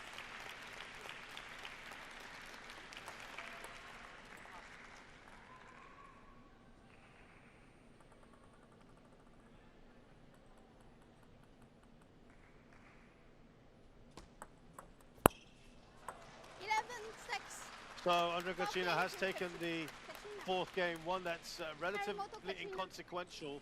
3 games to 1. Shake of the head from him, but he played well towards the end. And as Ben mentioned earlier, where was that earlier in the match? Secretly he's smiling. Yeah, he's happy. I'm sure that he's pleased at least that he took a game away. And those are the scores, of course. Harimoto winning the first 3, 11-5, 11-7, 12-10, and then Andres Gachina 11-6. Shez, quite close if you ask me. 40 winning points against 33. Yeah, not bad at all. But he did more than enough to win this. Harimoto, you'll know that he'll have to play better later in the event. And Gachina still has an opportunity to at least not finish bottom of the group if he can beat Jonathan Groth in his next match.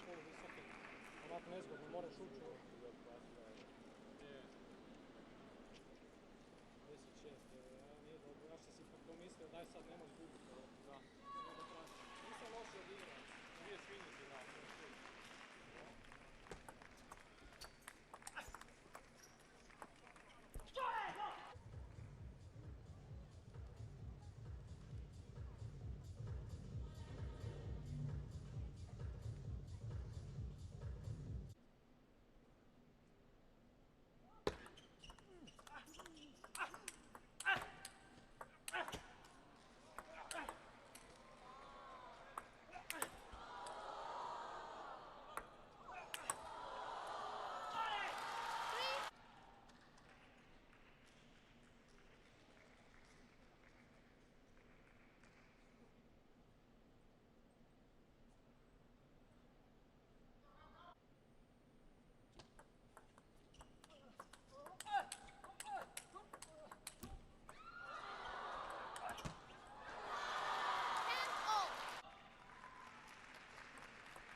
representing Korean Republic。接下来让我们欢迎来自韩国的朱仙熙。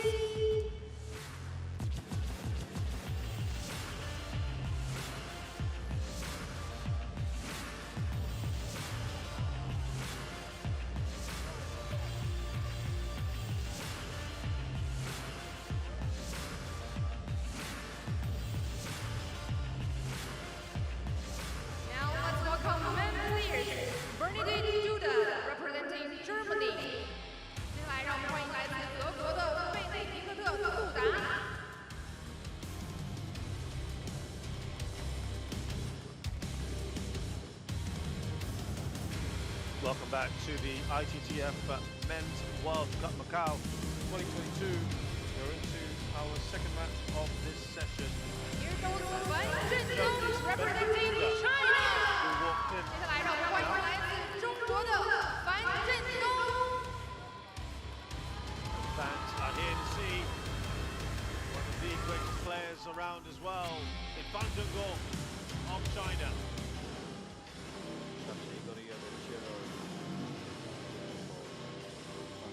Well, let's not forget a player who has come up through the ranks at one point of time. Used to consider Ma Long as senior, now Ma Long is a contemporary. How things have changed.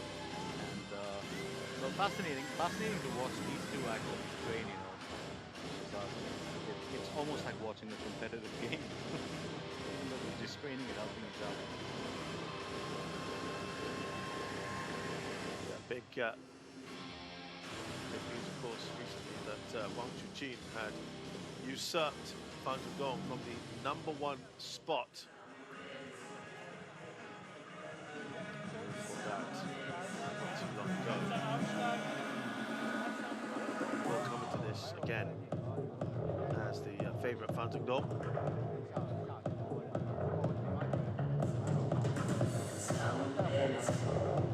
The umpire for women's table, 球台主裁判 Polar Warner, Austria. He'll be looking to go very deep in the Saudi smash in a few weeks' time to try and retake his #1 position if he can, or at least get closer to Wang Chuqin.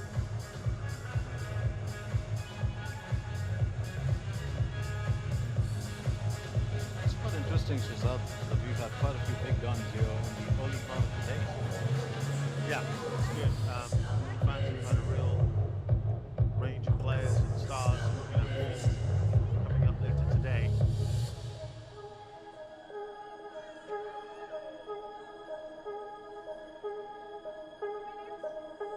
So the left-handed The umpire of men's table, men's 球台主裁判 Morgan Green, Sweden.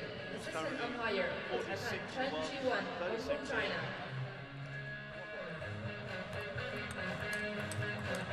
Spartan in terms of what the bronze medal and silver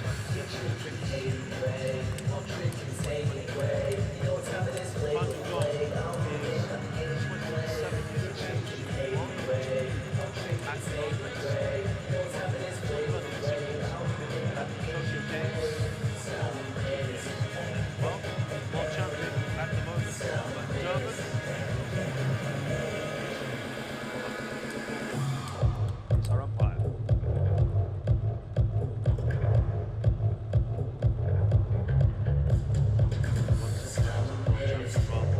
In our previous World Cup, he has won 3 times, 4 times, I should say. Umpire, 16, 19, 20, 20, the most successful player in the World Cups, Fan Zhendong. One of those interesting bits about him is that when he first started playing shares, if you recollect, where a lot of the fans used to look at him very differently. I mean, they loved him as a player and, you know, his talent, but very differently. His physical gait was very different from that of you know, other players like Ma Long, or even for that matter Wang Chuqin now. He's a little stockier, looks like he's a bit heavier, but I think he shut up everyone with one thing, his footwork. amazing footwork from this player over the years. There we go with the first serve. Yeah, he beat Ma Long in that final in 2020.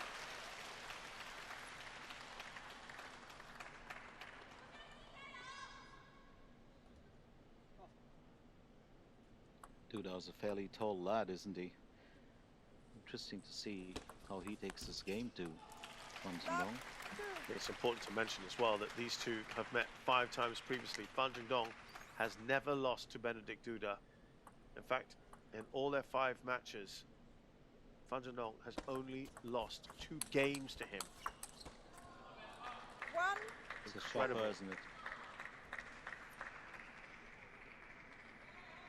17 games to 2 is their record, and 5 matches to 0, all in favour of Fan Zhendong. The last time they met was in the WTT contender Zagreb last year in the quarterfinals. Fan Zhendong won 3-1. That was pretty close overall. None of the games had a deficit of more than 2 points, so very, very tight. I wonder what happens here today. I'm sure that Benedict Duda would want to change, but I don't think Fan really would like to oblige. Currently leads 4 points to 1.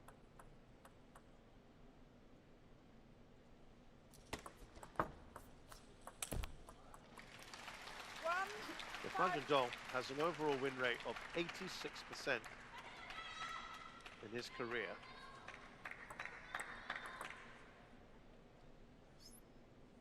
When you look at the kind of well, quality of table tennis that these lads bring to the table, it's another level altogether. Such a joy to watch players like Fan Zhendong and Ma Long. There's so much variety in their play. It's like a rainbow. It's like, you know, an array of colors. It's not just, well, repetitive strokes or serves, and that's what makes them so important. They exploit the game really for what it is. You think maybe if there was a little gap in his armor that maybe against left-handers like Benedict Duda, well, it's not the case. He has won 85% of his matches against left-handers as well, so it's only 1% lower than his overall winning percentage, so that's negligible. Look at this, 8-1. Don't think that makes much of a difference to him at all, Shez. No. You can play with both hands against him. I think he'd still whip you in a game. He's... Well, certainly me. Oh, me for certain. Probably could take on both of us and beat both of us. He's cruising through this opening game.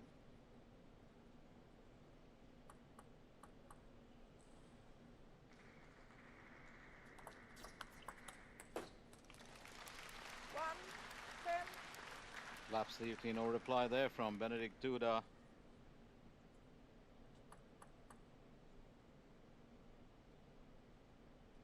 Nine game points here for Fan Zhendong. 11-1 game. Just kept it short and sweet. That's what he did. No long rallies. Not much of conversations on that table. Just short and sweet. So that's the first game.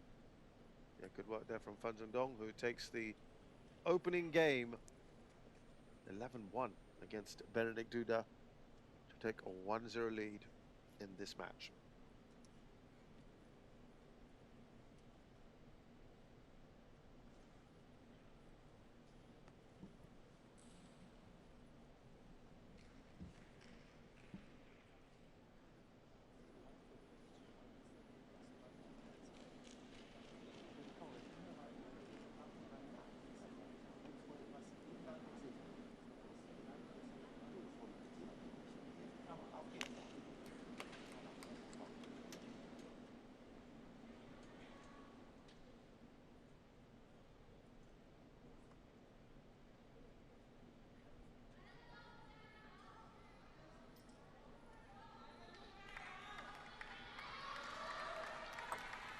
I told you his overall win rate is 86%.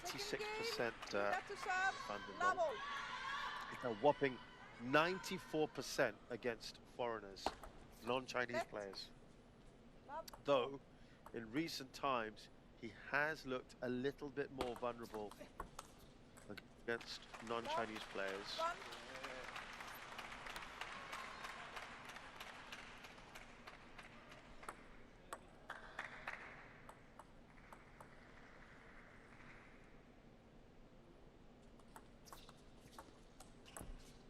That was a surprisingly one-sided opening game against Benedict Duda, especially when you consider how close they were in the last time they played.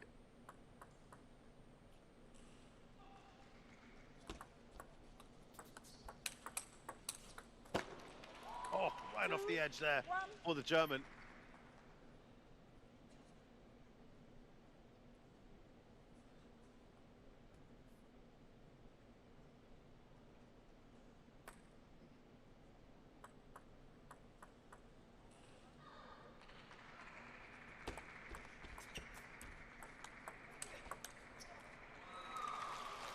Yeah, look to try and play down the line there. But do that, take some risk. See the idea, because he felt that Fan Zhendong was just a bit wide of the table. I think against Fan Zhendong, you want to try everything possible. You know, if something works, it does. Your Roscoff there, former World Cup winner himself.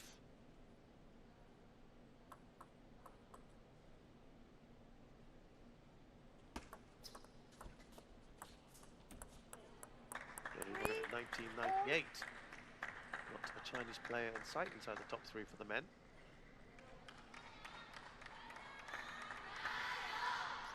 So 2 years in a row that China did feature them as winners. Benedict Duda getting a cheer from the crowd as well. 4-3.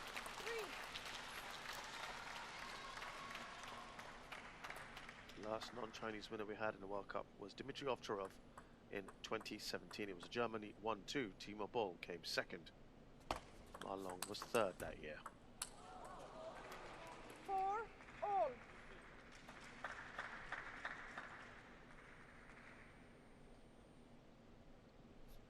We were just talking about that center of gravity, but you know, Shahzad, you know, with the height difference, and what a difference it does make, especially when you're at this level of play, when you're at the pro level, it becomes, well, such an advantage.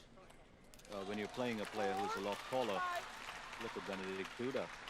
Well, his reach may be there, but his reaction time and his movement not as smart as, or as good as Fan Zhendong.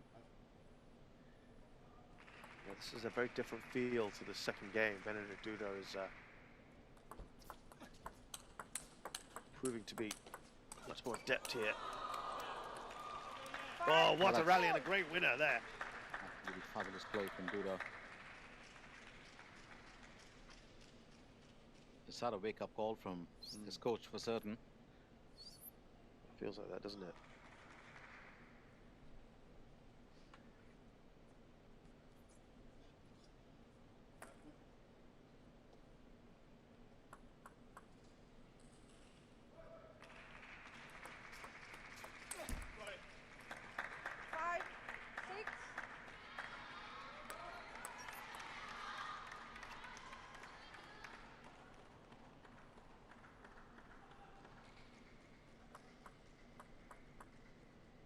Trailing by 1 here, Fan Zhendong.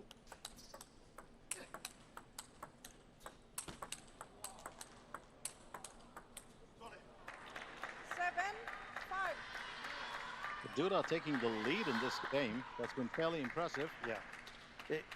You know, you've got to give him credit after being vastly outplayed in the last game. To show the real strength of character to come back and lead in the second and the latter stages of it, that speaks volumes for Benedict Duda. Very How much nice did he claim in well. the first game? Was it just 1 point? Just the 1 point.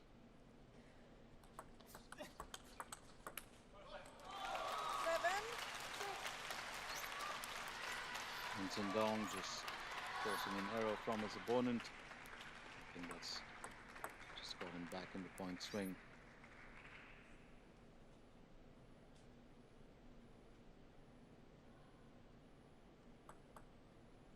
Duda still with the serve. Yeah, he's maintaining that lead, about 2 points or so. He wants to have that little cushion.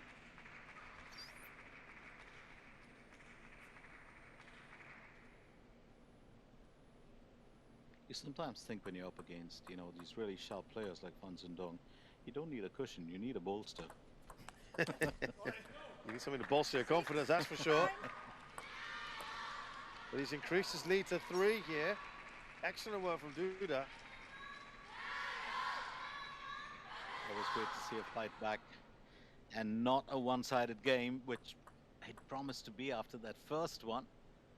But looks like this match has legs in it. Oh, great rally.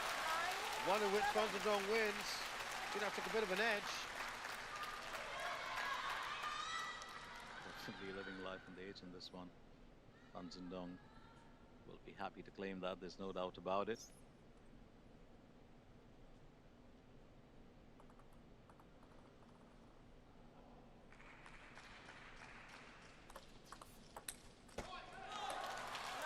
The frustration there for Duda.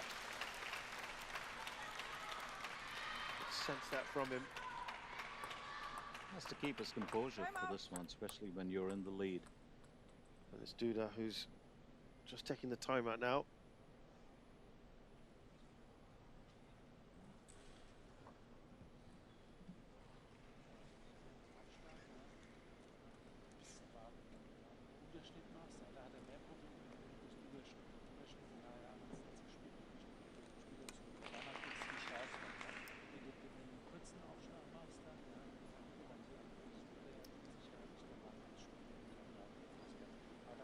Entweder läufst du direkt rum, oder du bleibst im Rückhand stehen, ziehst du nicht gut machen. Bei seinem Aufschlag, der kommt manchmal auch wirklich ran, wenn der Gegner war es zweimal gerade. Wenn er übersteht, dann wird sicher überstehen haben. Oder Füßen an, Spitzen einfach so reduzieren. Und bei deinem Aufschlag jetzt dann bereits am Fass lang so,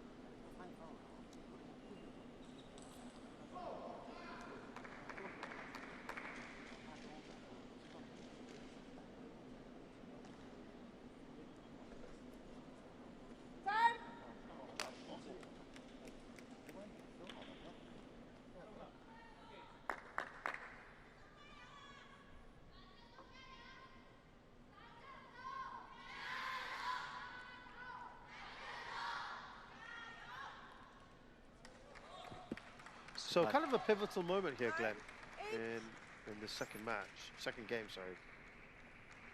That Duda's just up by 1. Well, I think he had it together for a little bit, was very much in control. Maybe this time out could work better, but there again, that lucky edge for Fan Zhendong, same spot. He has ridden it a bit, hasn't he, his luck? That's sometimes you're going to make your luck. Well, the placement was brilliant, though. Just opening up the face beautifully down the line. And just that little bit of spin to make it unplayable.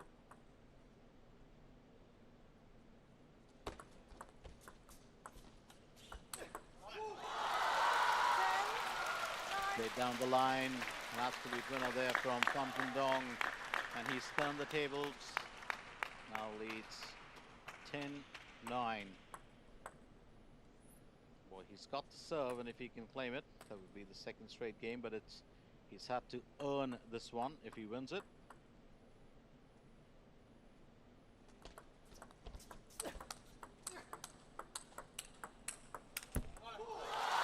Yeah, if you're going to get into a shooting match like that, you know Fan Zhendong is going to be the favorite, and he's powered back to win 3 points here in a row to take the second game. Well, players like him and Malong, you know, always possess those really powerful, strong loops, and we've seen that, you know, over time.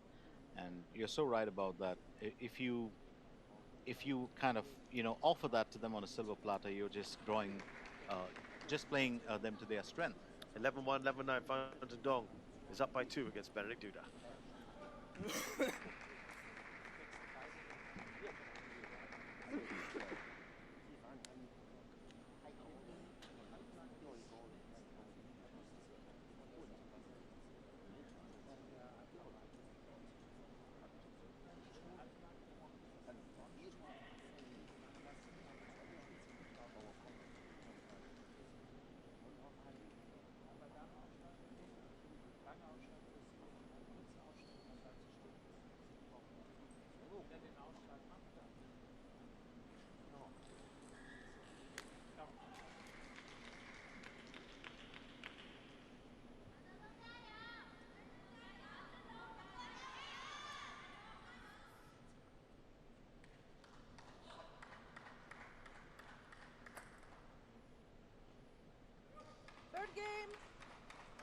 Dong to serve, level. So Fan Dong serving here in this third game to try and win the whole thing.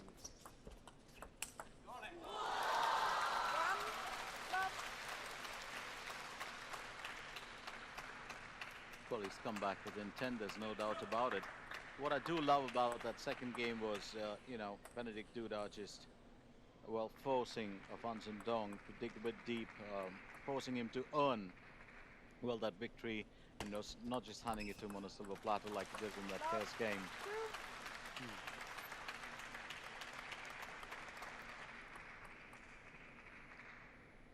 Fan Dong leads. 2 games to love and 2 points to love in the third game. 1, 2.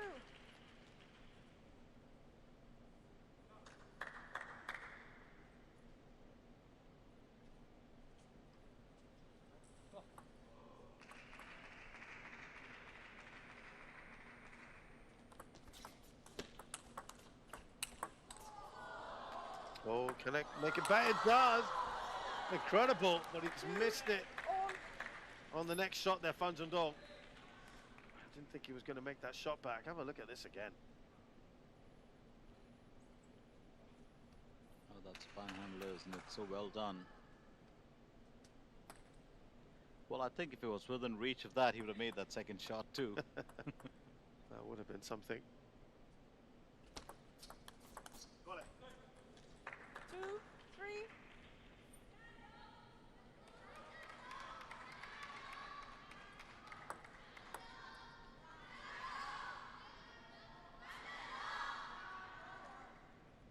Once again, it is Benedict Duda in front here.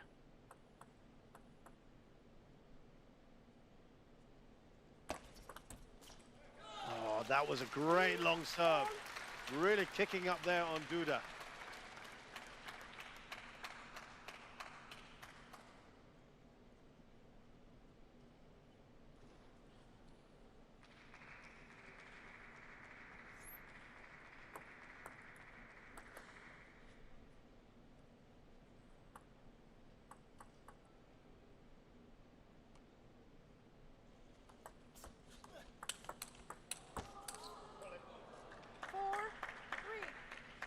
Benedict Duda once again claiming the lead, and so there from his coach.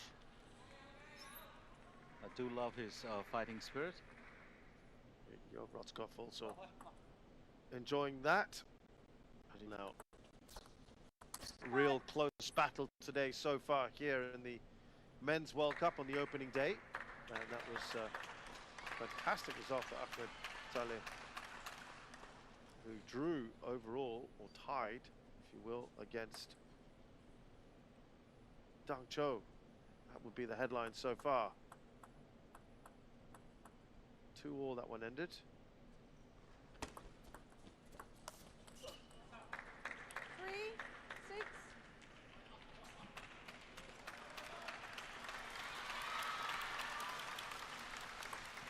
Now, he was in a similar sort of position earlier on, Glenn, Benedict Duda, so he knows he cannot let his guard down against Fan Dong.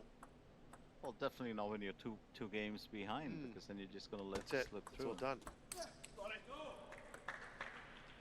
7, 3. Nice variation of serve there from Fan Dong, but not enough to win the point.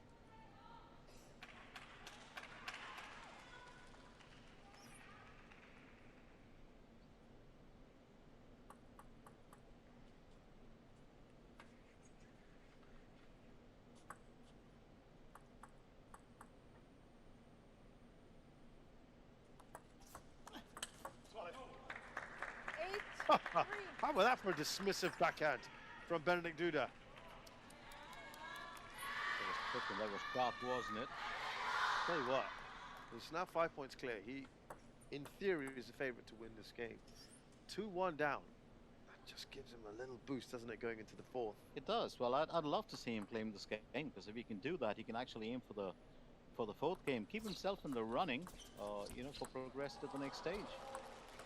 4, Yeah, share point would be quite something. Don't think Fan Dong is party to that idea, though. Oh, beautifully done there. Absolutely marvelous side spin too. Well, just does that so often against Duda whenever he needs that winner.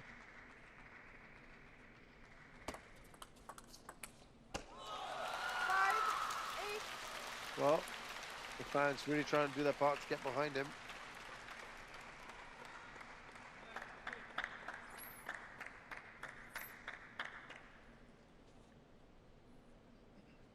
Such a complete player when you look at his games, Fan Zhendong.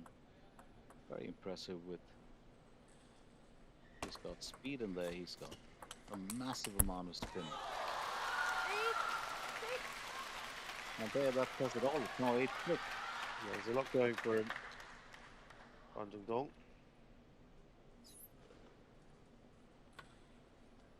And you know, we were joking about this earlier, and you said when you're playing a player like Fan Zhendong, you can't have a cushion. You need, you know, something bigger, and that's exactly it.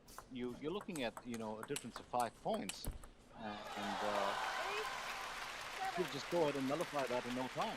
Yeah, you're spot on there. I mean, he has battled back brilliantly here. He's only a point behind now. This is a man who has never failed to get to a World Cup final in 5 previous editions. He's won 4 of them, lost in his very first World Cup final to Ma Long, and has looked back since. So big things expected of Fan Zhendong. Benedict Duda, of course, had a smile on his face. Oh, brilliant! And I think that smile from Benedict Duda just said it all. It seemed to say, not again. That's exactly what's happened.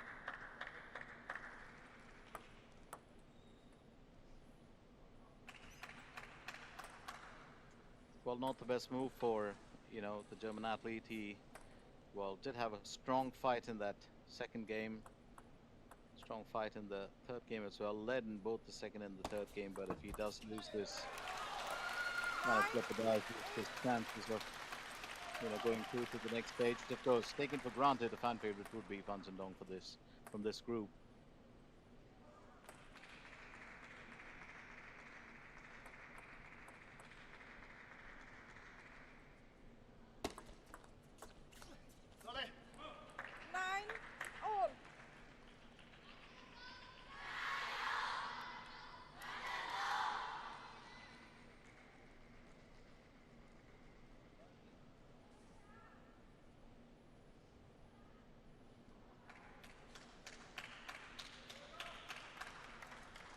Nine all here. Well, certainly looks like trouble times for Benedict Duda. Well, now it's neck and neck after having that really comfortable lead. Well, that's how you finish it. An absolute wallop there with the backhand from Fan Zhendong. Well, pitch perfect if you ask me.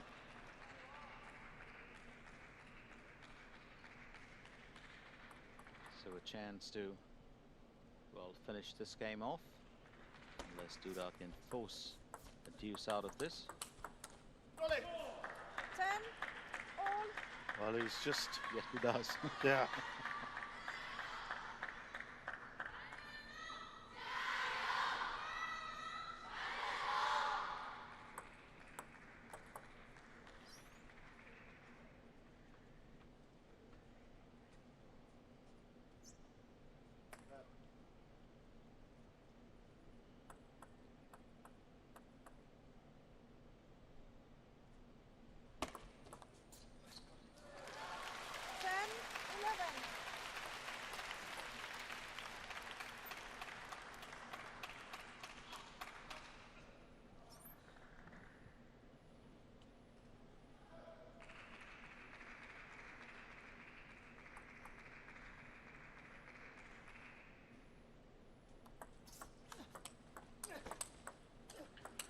Match point effectively here for Fan Zhendong, who doesn't take it.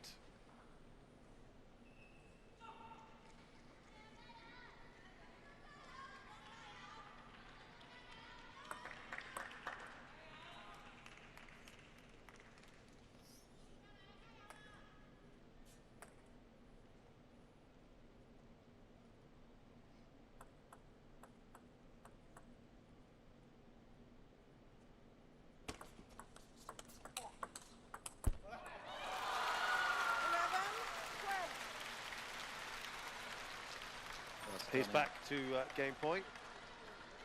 I think here's the important bit, Shez. The first game, lost it hollow. Second game, came close to winning it, but lost it in a normal manner. The third game, he's taken it to deuce. Unlike Benedict Duda. He's progressive. Better. Yeah, it is progressive, you're right. 12 all. And in fact, has drawn level here.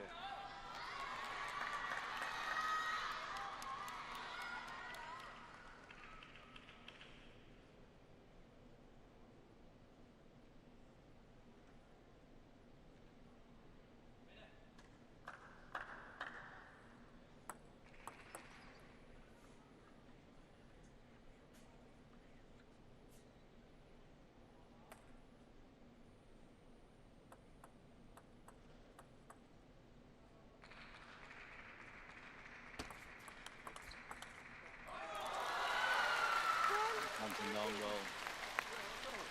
the lead once again, well, we didn't think that this one was going to go down to the wire, at least in the third game. Well, this gives him the chance, isn't it? If he can win it.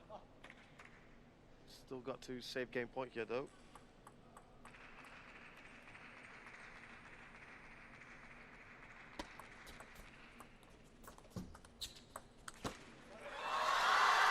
That's a great winner. Fan Zhendong has effectively won this match now, having gone 3-0 up here. Was pushed by Benedict Duda in this third game.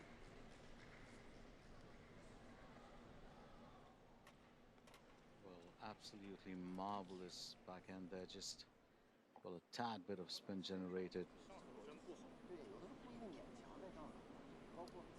Fan Zhendong takes the third game 14-12. He's effectively won the match. He's 3-0 up against Benedict Duda.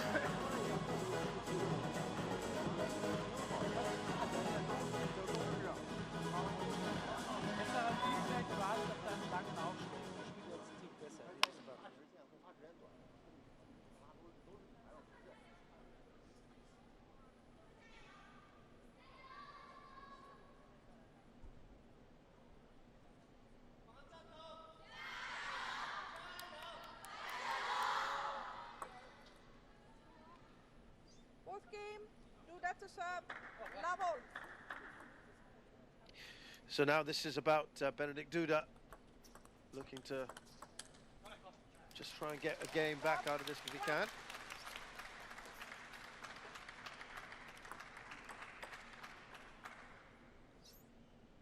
This is in Group 2, and Wang Chunting of Hong Kong, China is also in this group. That's going to be an interesting one between Wang and Fan, perhaps.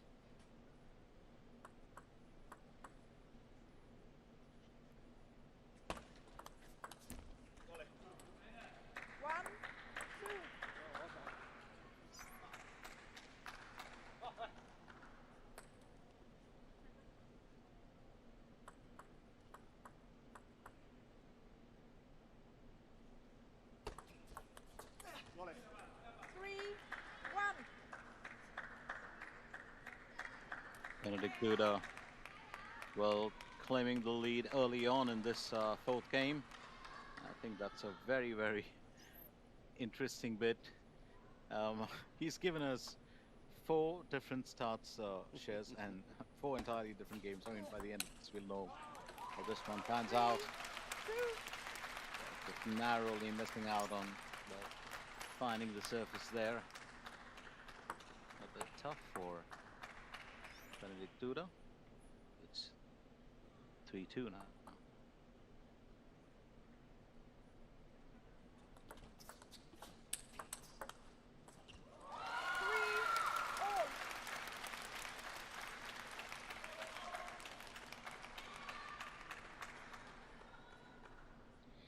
Yep, tight one again, but as we said, the match is more or less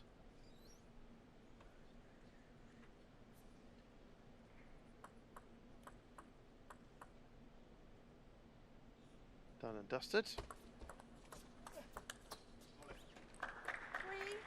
4.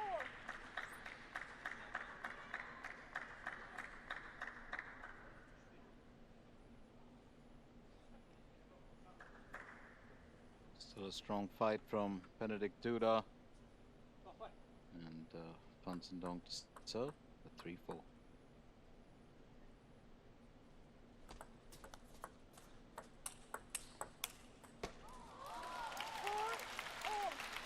It's the second time around that Benedict Duda was just failing to find the surface there. Stretching that a bit too much. It's 4-all now. And Fan Zhendong not really keen on letting this game slide either.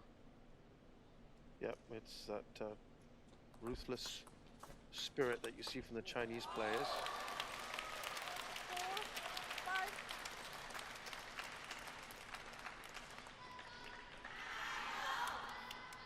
I had a very interesting conversation once she's out with the football coach about this, and I was saying once you've qualified for the World Cup, or once you've qualified for the Asian Cup or whatever tournament you're playing, then you have those remainder matches which you still have to play out. And do you play your B team? Do you play the players on the bench? And many of them do, because it gives them the experience. But the best teams in the world do not. They just go in with their regular 11 because they believe that the performance benchmark has to be maintained. And I understand that, and I think a Chinese national team, the table tennis team, or for that matter, they are players themselves. They follow that same principle. You stay at the top of your game. There's no need to get complacent just because you won that qualification or your progress. 6-5 as it is. Fan Zhendong. Well, with the serve. Well, started off on the back foot in this game. Wasn't long before he just caught up. 5, 7. And there, of course, took the lead. So 2 points ahead here, Fan Zhendong. But one thing is for certain, both these players, well, really going through the motions, and there's been a good bit of perspiration, and that has everything to do with the kind of pace that they're generating, during those rallies or with those returns. 5, 8. The 3 points ahead here, Fan Zhendong. Remember, he's already won the first 3 games. Yeah, great shot down the backhand. Good work.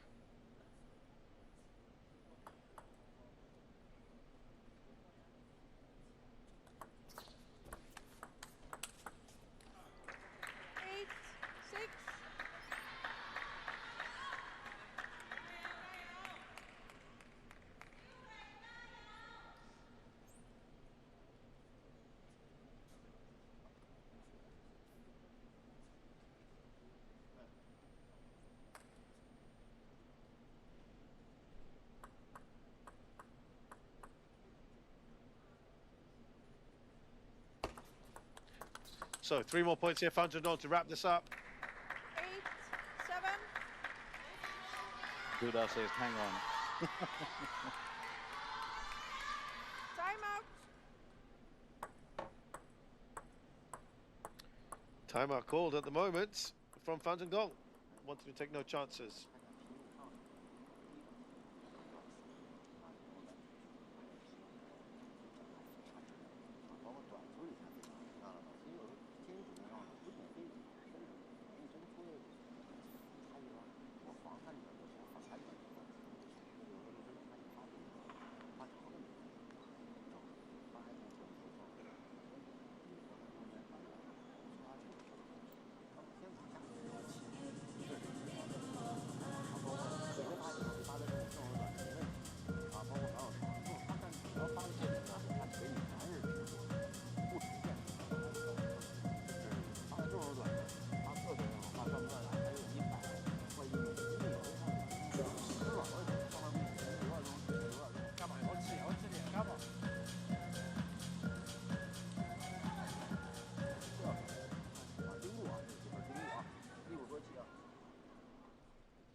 So Fan Zhendong leads 8 points to 7. It's just a single point that separates the two athletes here. But I think the big question is, can Benedict Duda spring a surprise? He's done well, kind of entertained us in bits and bobs. Has really improved steadily as each game has gone on, and I do like the spirit that you don't want to give it up even in the last a bit. Here, of course, we've got a new ball in. 7. And players don't do that normally to break the ball in. It's just done to check that there's no imperfections in the ball. That the ball is perfectly okay. 8. And then post error here from Fan Zhendong. Well, in squash, of course, there's an entirely different story. You've got to break the ball in. If you don't, it's not going to move. So Benedict Duda now on level terms back again.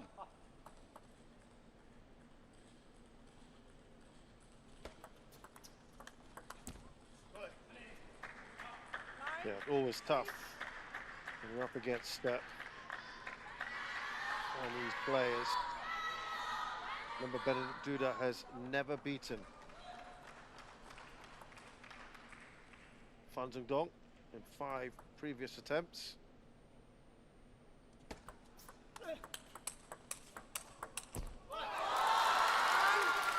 Oh, the guard loving that. As is Wang Hao. It's an interesting statistic, about 5 meetings. This is the 6th one, and both these players would know each other's game that well, which means that Fan Zhendong just reigns superior. So no matter what you do, how many meetings, he's just going to come away victorious. Yeah, he's only ever won 2 matches against Chinese players in something like 25 meetings, and that's very tough, isn't it? 8% win record against Chinese players.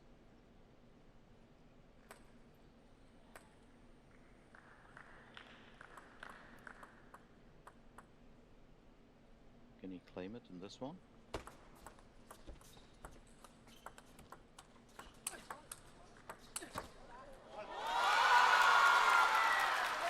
Benedict Duda doing his best, but I think that says it all. Good work there from Fan Zhendong. Yeah, very good. Nicely done for him. And it is yet another win for Fan Zhendong over Benedict Duda. Well, I do love the way that he just finished off that winning point and, win all 4 games, all in the day's work. It is indeed. Impressive from Fan Zhendong. Benedict Duda still in search of his first win over the world number 2. Fan Zhendong beats Benedict Duda 11-1, 11-9, 14-12, 11-9 in 4 straight games. Pretty convincing from him overall, and particularly helped by that first game. 47 winning points as compared to 31, and that's quite a differential, isn't it? So there we have it, the men's singles group 2 match 1. Don't forget that we're going to come up next with Lin Chi-dong facing off with Mino Alberto, and that, of course, will happen in just a little bit from now. So do stick around. Don't go anywhere as we continue with that Group 13 match, which kicks off in a bit.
Ladies and gentlemen, let's welcome players and umpires.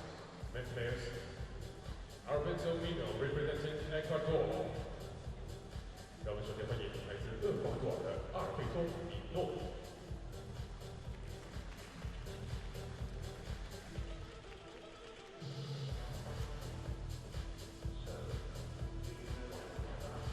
And the next, 林诗栋 representing China. 来自中国林诗栋。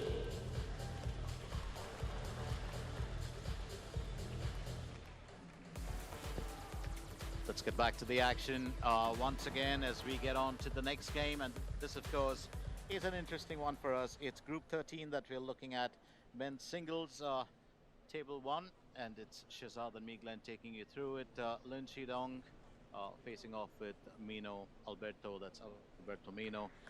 Very interesting matchup here, Shez, and I'm not going to speculate about this one. Well, look, Lin Shidong, of course, will be the big favourite coming through, clearly against a player he outranks by some distance. And we've seen it, as we said, go with the form book throughout. And Lin Shidong is quite often regarded as the best of the rest of the sort of the big five Chinese players. We've seen two of them already in action in Ma Long and Fan Zhendong. Wang Chuqin is also the world number one. Then you've got Liang Jingkun, who's now the world number 3, who's ahead of Ma Long, and Lin Gaoyan. Lin Shidong is often regarded as sort of best of the rest. 18 years old, ranked 14 currently, Shazad. And he's up against Alberto, who's 33, ranked 86 last week. Interesting that these two players, of course, will find out about each other's styles here, and will be very interesting to see what the outcome of this game is. So one a seasoned player and one a sparkling talent. So just as you mentioned rightfully, Lin Shidong has already made his mark.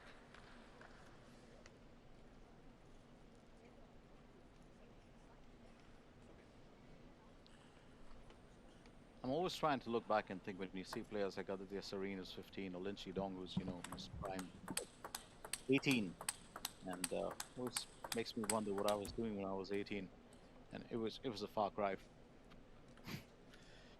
Alberto Mino is 33, world ranking of 86, ranked 46th here. There are 48 players here, so he'd be, in theory, third from bottom. Up against Lin Shidong, who's 18 in the world, world ranking of 14, ranked 13th here. As I said, he would come into this as the big favourite.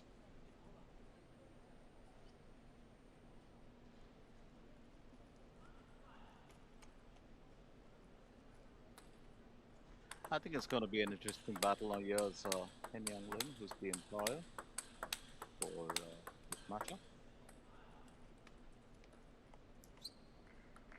And got our two coaches there, and that's our assistant, Chan Quen.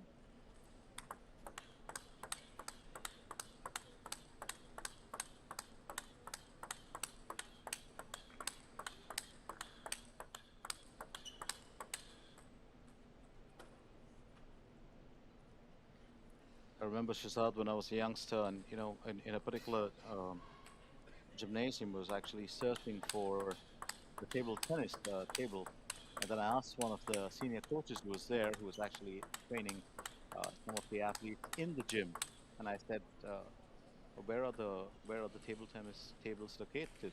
And he said, you just have to listen for the beat. And that's so true, isn't it? Yep, very distinct sound. A table tennis player sparring, or, you know, just warming up, and that is a beat by itself.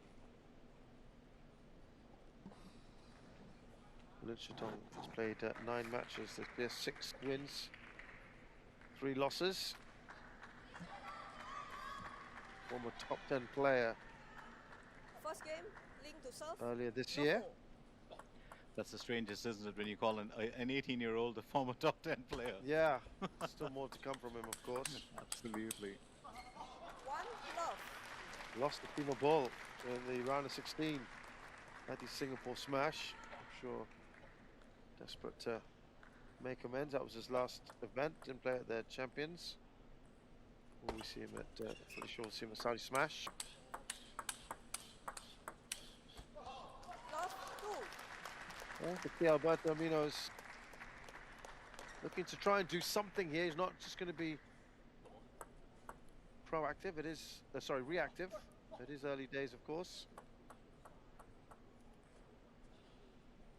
Well, I think both these players do rely on a pacey game. You could see that. And just drawing his first point in.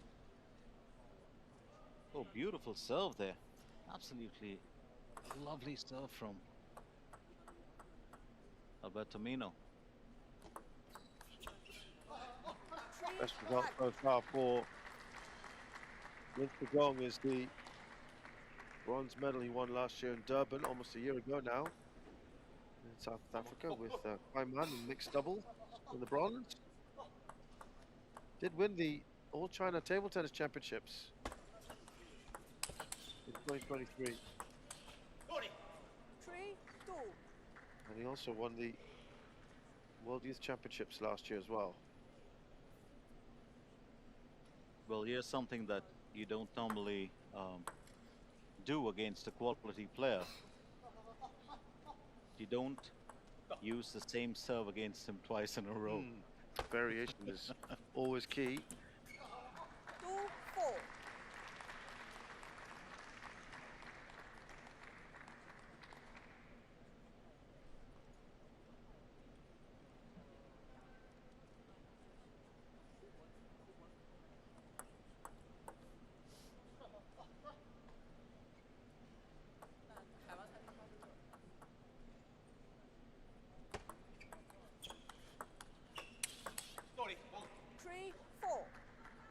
Great acceleration there from Alberto Mino as he steps it up to claim another point. It's 3-4 now, and just required at the right time.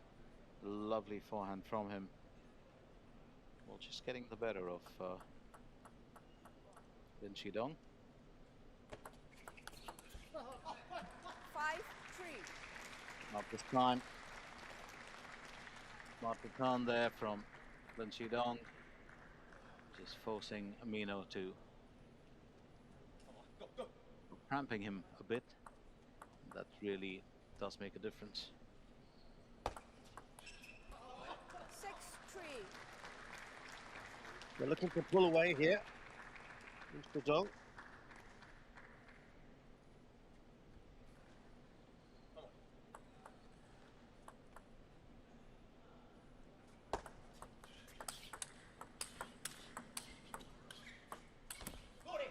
Look how far back they were, slugging it out. Well, I like these two lads because they both rely very heavily on a pacey game, and this is pretty much almost traditional, well, a traditional style of play. We're going for the pace. 4-7. And I think Alberto Mino, well, just his, well, chink in the armor is that variation of serve. Doesn't have too much of it.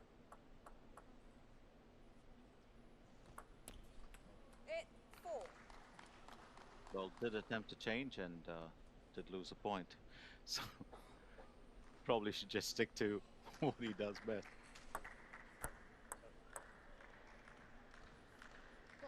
Trying to go off the pendulum here a bit.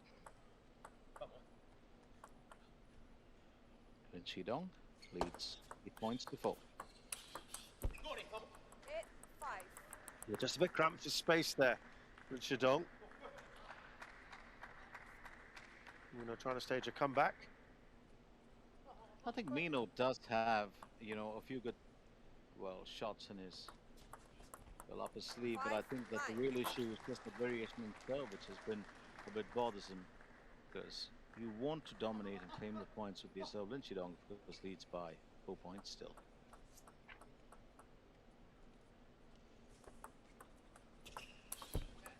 5-10.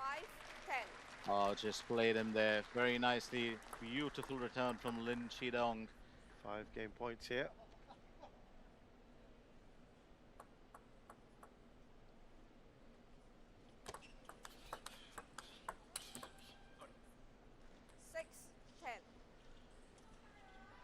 So aided by the net, but Firmino still very much in it. 6-10 as it currently stands. 4 game points now for Lin Chidong. 10-7. Unusual error, unusual. Just couldn't get behind the topspin. It's 10-7. 11-7.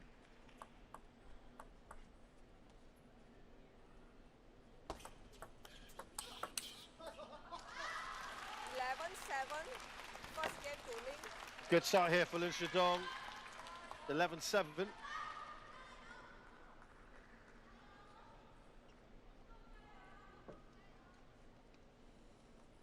Well, not making a comparison, but if you just look at players who are, kind of the same age, we shall take a quick comparison of that later. But for now, it's the first game won by Lin Chidong, 11 points to 7 for Albert Firmino. Stay with us.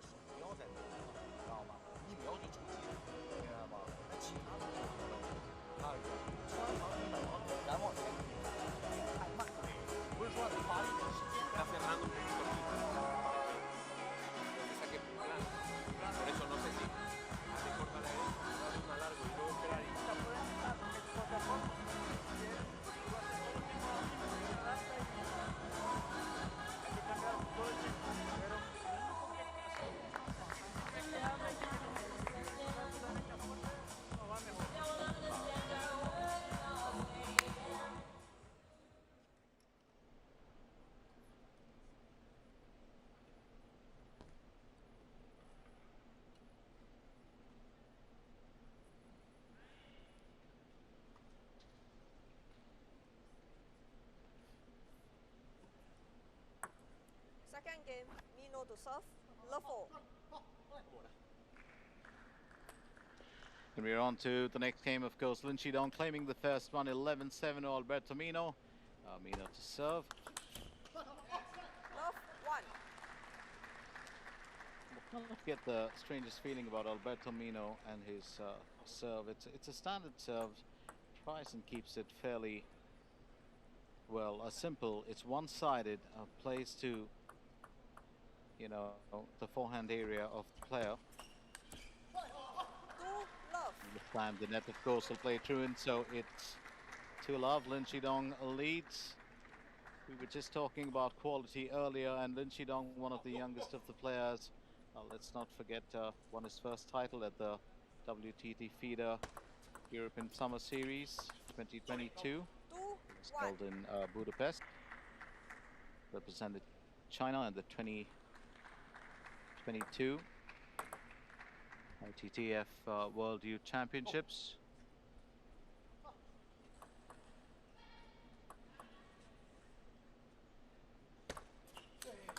And Alberto Firmino,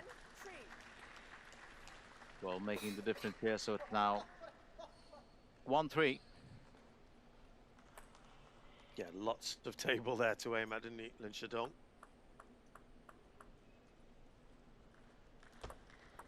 Difficult to get across there. Maneuvering his opponent nicely at the moment, the Chinese paddler.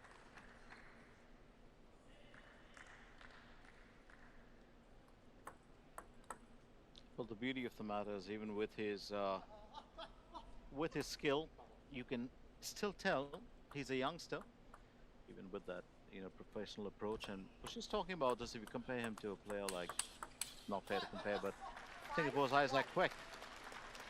And there's a huge difference between their approach to the game and the way they play at the table, the way they control the game. And I do believe Lin Chidong just way ahead of his chronological age. So 5-1 in the second game. Yeah, just a year older than Isaac Kwek. 6-1. He's cruising this second game, isn't he, Lin Shidong?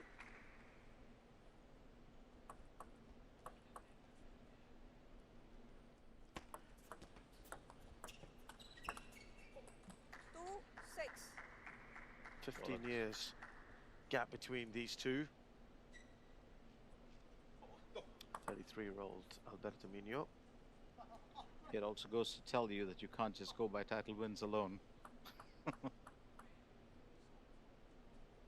won 6 career titles in the past, Mino, but most of them are regional ones. 3, 6.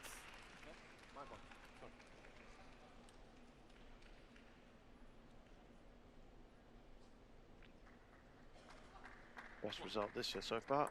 Got to the semi-finals of the Pan American Cup earlier in 2024.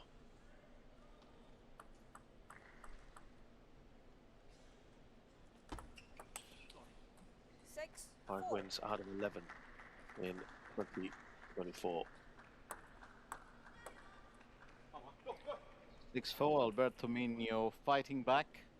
Did have a bit of luck when that ball caught the edge earlier. But looks to be enjoying this game. Well, some great reactions initially from Mino, but difficult to cope with the power that you get with Lin Shidong.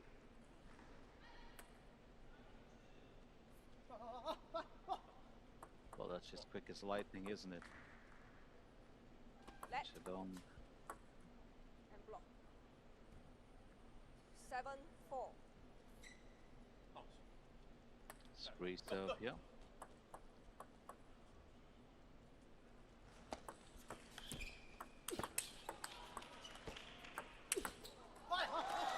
Oh, he just smacked that wonderfully down the line, Lin Shidong.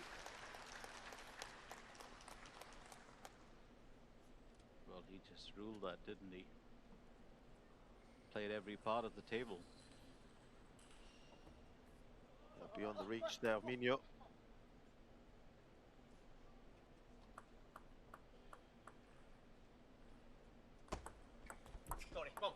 Five, 8.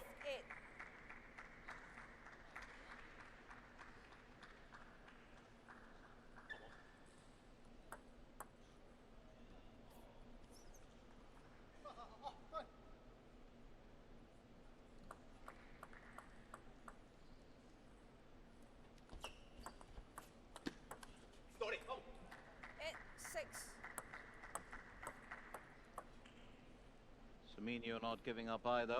Remember, this is only the second game. There's every chance that he could well claim it, and if he does, he put up a really strong fight and try and share the points. So that we do mean 9, 6. well progression to the next stage. Currently, Lin Shidong leads 9-6.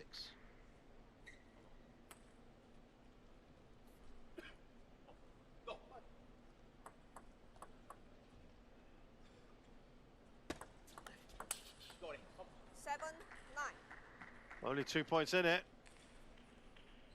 Earlier we talked about the win rate of players like Fan Zhongdong was 94% against non-Chinese players.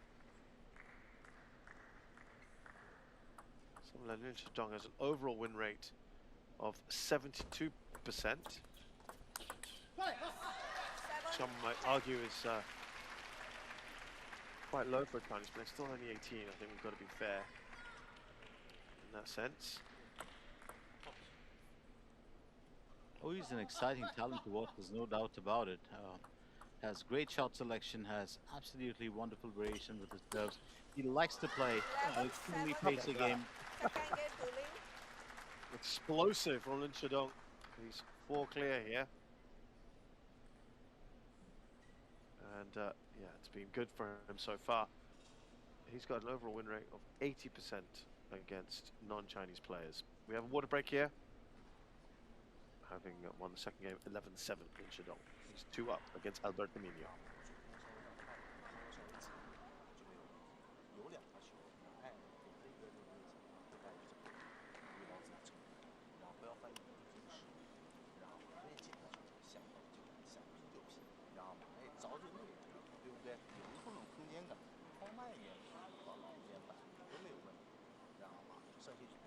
衔接到前站，然后马上注入的东西，然后这个场上结构一定要过，好吧？啊，一鼓作气啊，一鼓作气啊，拼出来啊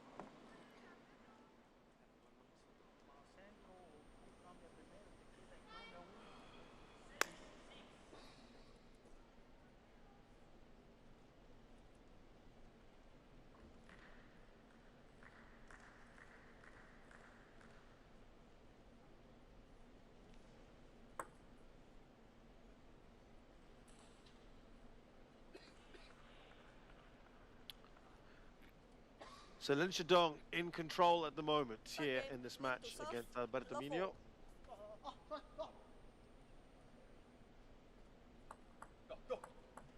Well, looks like he will be aiming for a 3-game or a 4-game win.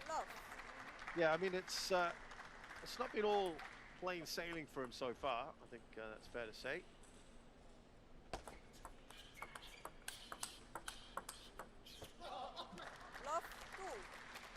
Shot there from the Ecuadorian, another region maybe not so well known for table tennis. But Minio certainly made his mark. He's been dedicated, well, disciple of the sport for the longest period of time.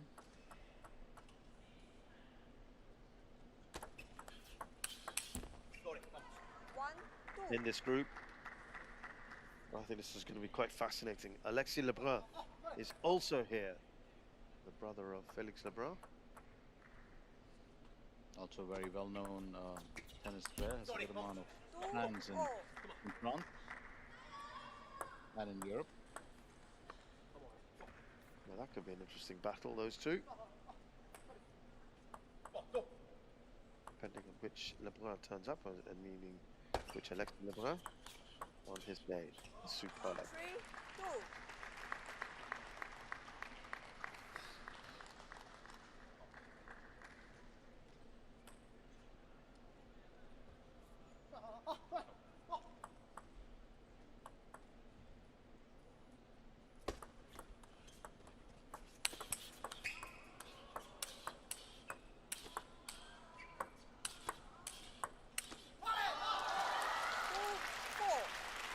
Just waiting for him to knock that ball out.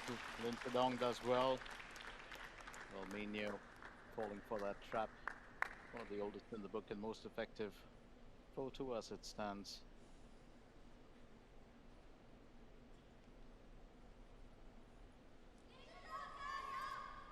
Not the experience that I'm sure shares when he was younger. Minio would have definitely played a much meaner game. You're not trying to play a pun, is there? almost slipped into that one.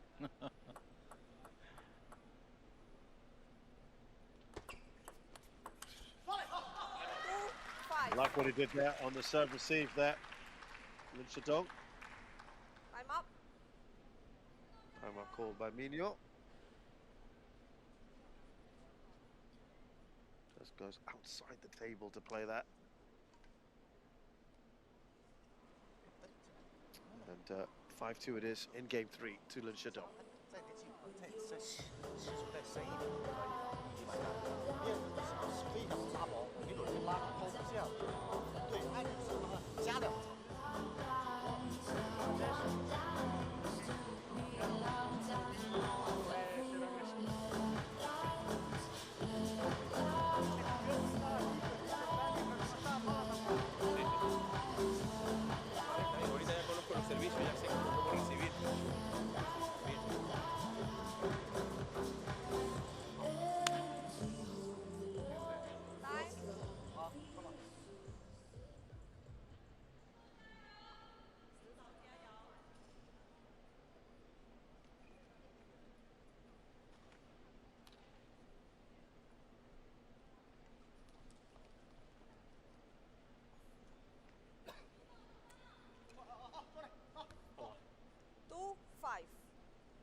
Now, the reason he's called that timeout, Minio, is because this is this crucial third game. He needs to win it to stay in the match.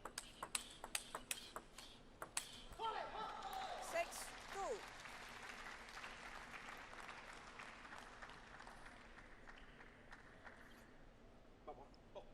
I think most of the points that Minho has actually dropped have been due to errors on his own part.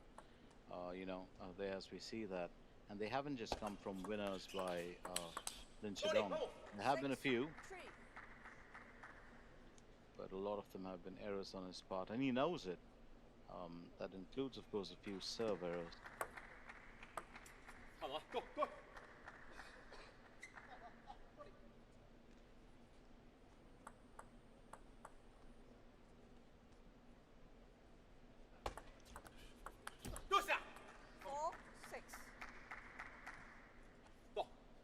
Well, he's keeping himself in the hunt still. Alberto Minho.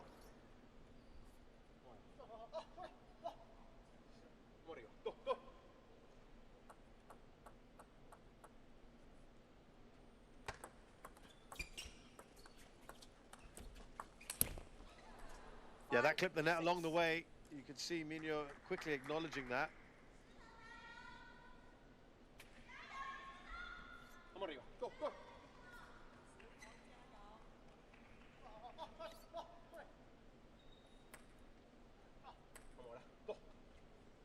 Well, just pumping himself up.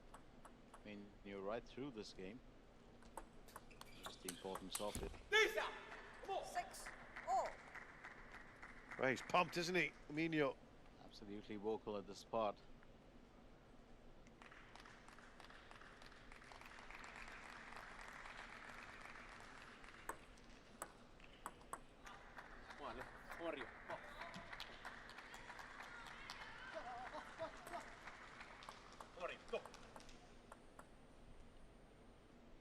Just seeing him trying to suck himself up there.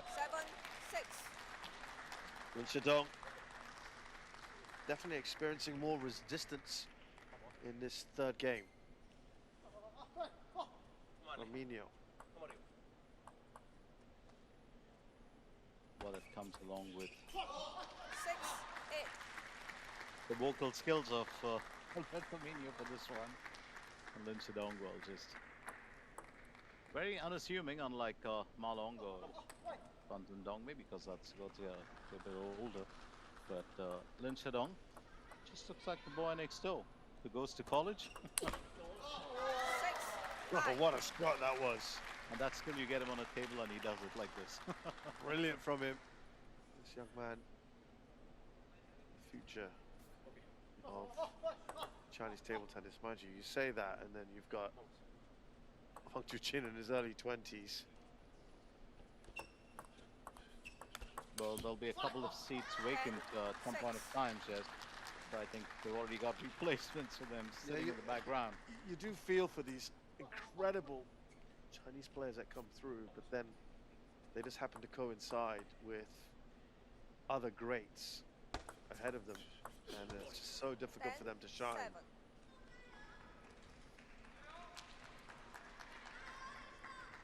And we do know this, that there are players who don't make the main team or don't get selected and then go on to other countries. Well, yeah, and win Olympic medals for those countries. Well, look, I mean, if you can't do it in your country of birth and you still want to play at a competitive level, it's understandable. And that is the third game wrapped up in the end for Lin Chidong.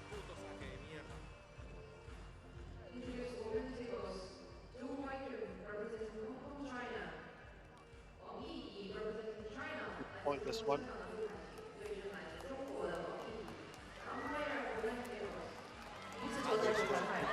Third game then, 11-7 has been consistent so far. Now, won the match effectively 3-0 against Alberto Minho.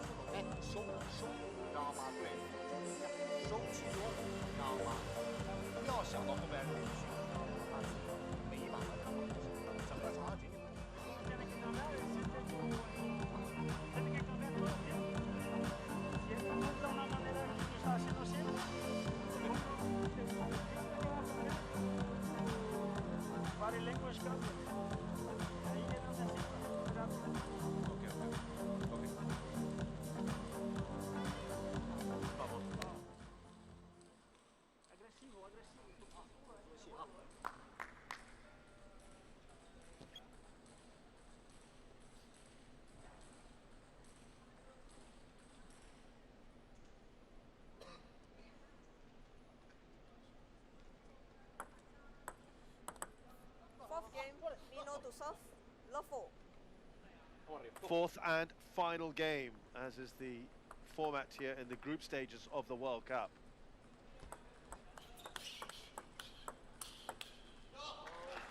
He packs such a punch, doesn't he, Lin Shidong? Well, that's what I was just saying earlier. So unassuming, it doesn't look like it, but he's got a forearm on him. He's got good wrist movement.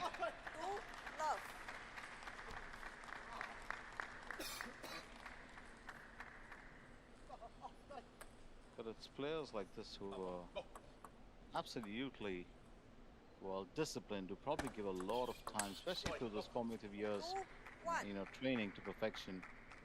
At the same time, you do need to have a certain bit of inborn talent. Yeah, these guys have been honing their skills for many, many years.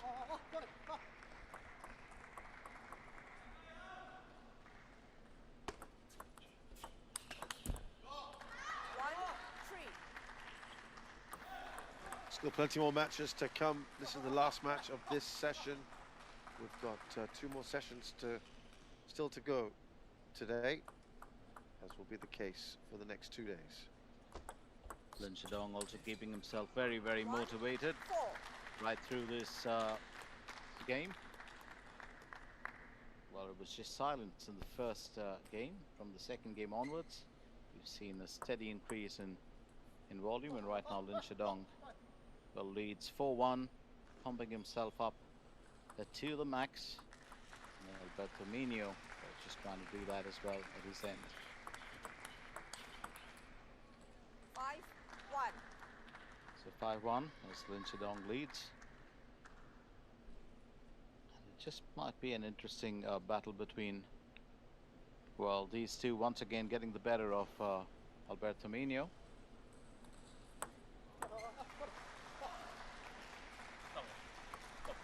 5-1. He's not letting a point slip through this time. Yeah, he's doing very nicely indeed, Lin Shidong.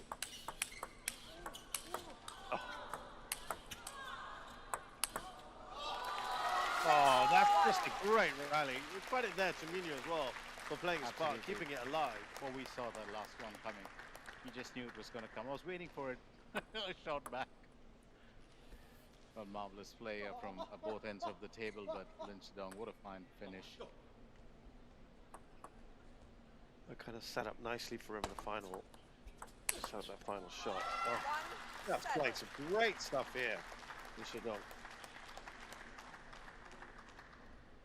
Well, very, very pumped. I would have thought he would have been pumped up in the third game, but he's already won the 3 games.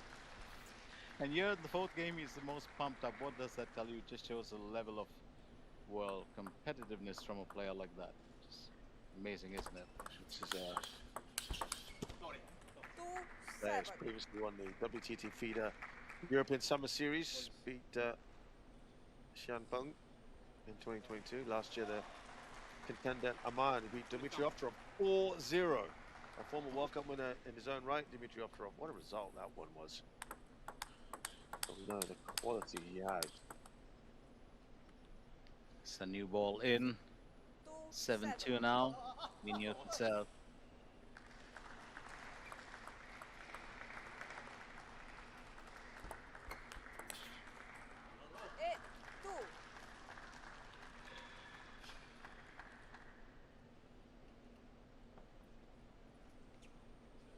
It's been a bit of a tough call for Alberto Minio. Just saw that spark from him fighting back in that 3rd game, but here also seems to have settled in for second fiddle. Not taking any credit away from Lin Shidong, but Alberto Minio just playing a lot easier on this part.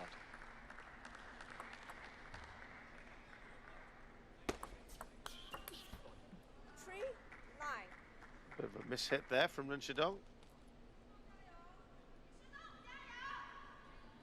2 points away from a cleanup.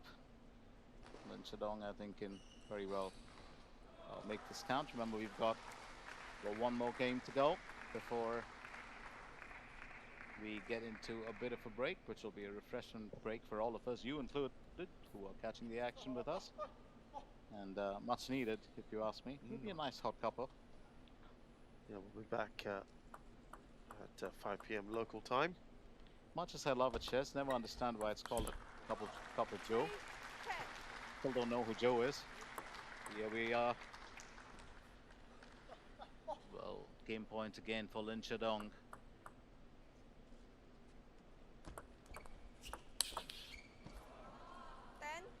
That caught him, didn't it? Yep, saving one of the game points, one of the multitude that Lin Chedong has in hand.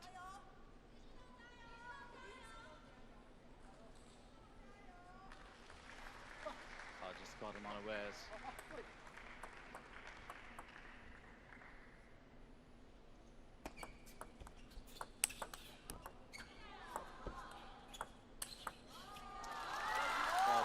Very nice. Absolutely. That's another clinical Chinese performance here. 4 games to 0. Perfect thus far. He just cleaned it up, didn't he? Yeah. 11-7, 11-7, 11-7, 11-4.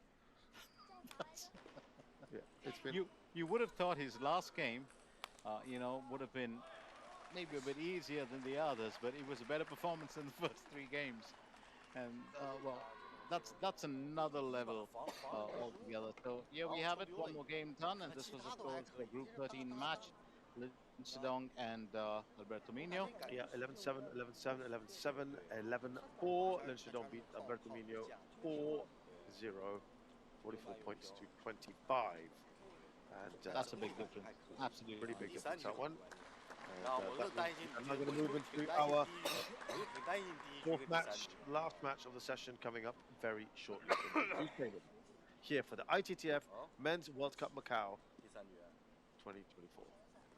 第3局10到10比6，我感觉8比6的吃你饭了，吃你俩8球要招的好。6比对，6比6嘛。1, 2.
So next match up here, the ITTF Men's World Cup Macau 2024. We just saw Lin Ru enter the arena.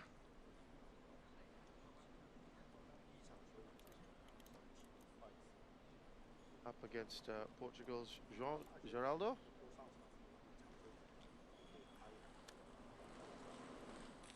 This one could be, I think, a fascinating battle. One about to get underway shortly.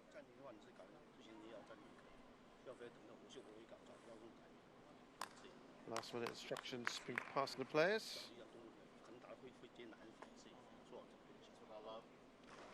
Here's what I love about both of them, Shez. They're both left-handed players. Finally get to see a contest between two left-handed players. Very interesting, 22 years old, Lin Ru, and João Geraldo is 28. Both are, well, as I said earlier, left-hand attacking players. Ranking for Lin Ru was number 6, well, and 54 for João Geraldo. Very interesting, keeping that age difference in mind. It will be this will certainly be a battle, Shez. I do believe that Geraldo himself will have something to offer.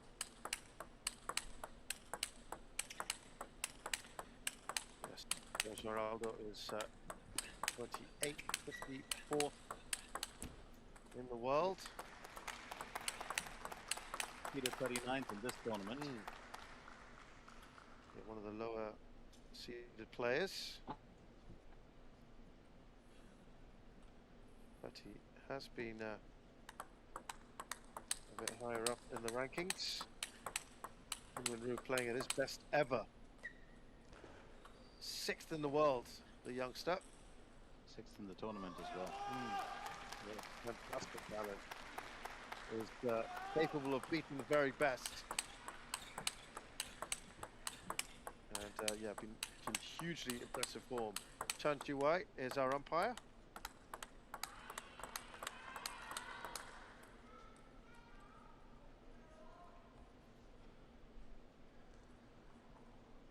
And assistant is Ingrid Bogren.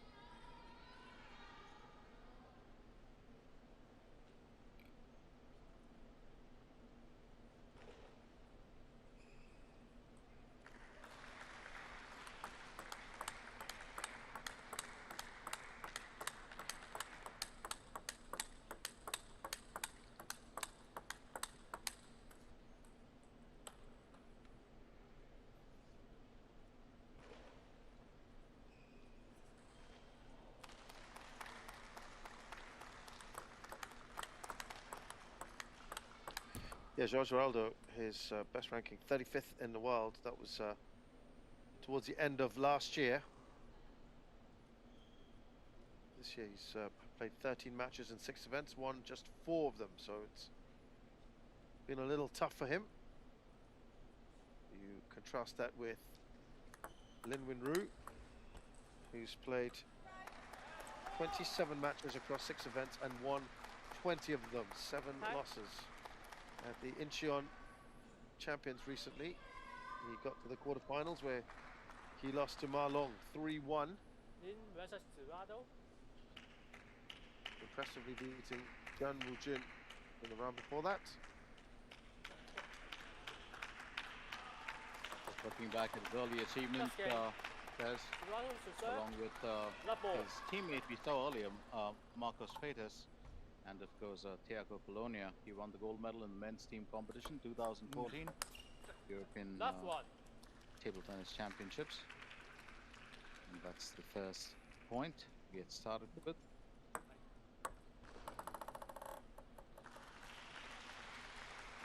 And it is Lin Ru.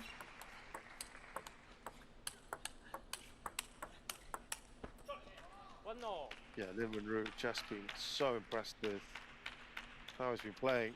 An Olympic bronze medalist from 2020 in the mixed doubles.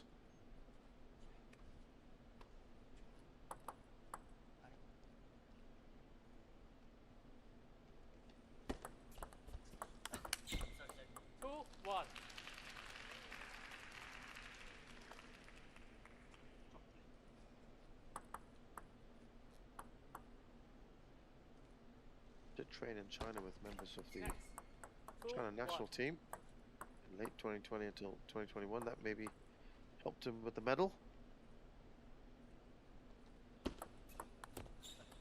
1-3. World Championships also got a bronze in 2021 in mixed doubles. And a bronze in the team event of that year. World Cup. He finished third in 2019 in this very event as a teenager. And a former bronze medalist at the Asian Championships. That was last year. So highly accomplished player. There's so much more to come from him, you feel. 5-1. And he's already raced a 5-1 lead here. You know, when you talk about the achievements and you just go back to look at their age and you think, 5-1. Yeah, it's hold scary, on, he's isn't it? 22, isn't he?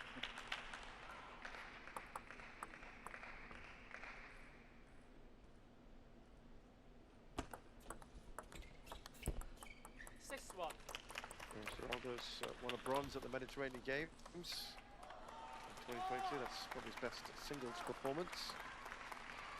But also, as Glenn mentioned, European Games gold and European Games the championship gold as well in the past.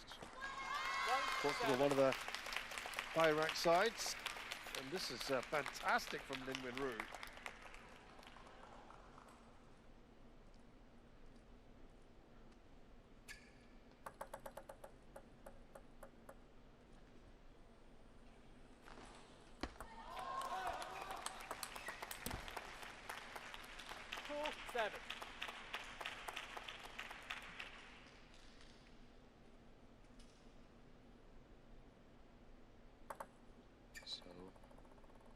Geraldo trying to fight back. His 2 points claimed. 8-2. And Lin Wenru, just as well Shazad did call it earlier, well, one of the brightest talents in this very championship. And just goes about his work routinely. Does it extremely well. He's got great coverage of the table. He's got great shot selection, but Geraldo himself is no spring chicken.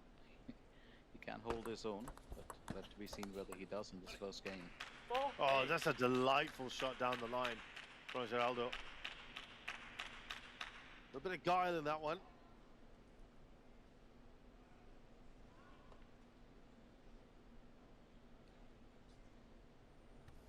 A nice disguise, plays it down the line. Just a bit deceptive for Lin Wenru.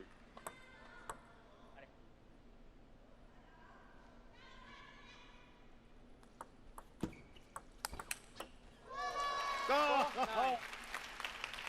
Awesome stuff from Lin Wenru.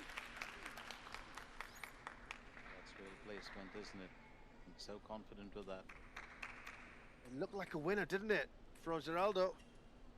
But Lin Wenru had other ideas. Just said, I'll take it from here. Stretched his arm out a bit and got it in. 9-5. Does possess a very distinctive style of play, Lin Wenru. His serve included, serves a tad bit away from the table, and like a lot of other players, really leans in. It's a very, very unusual serve. The players do like to keep the ball in, well, the bat very close to their bodies normally. Here it is, 10-5 first game point from Wenru.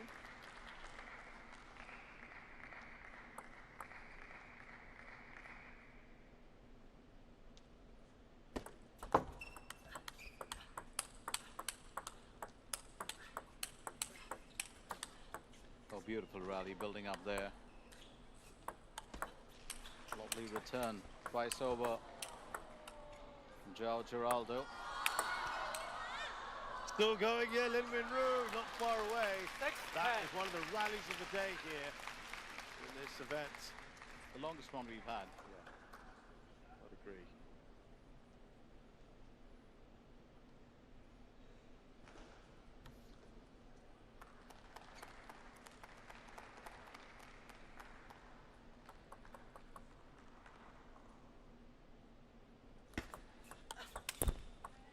7-6.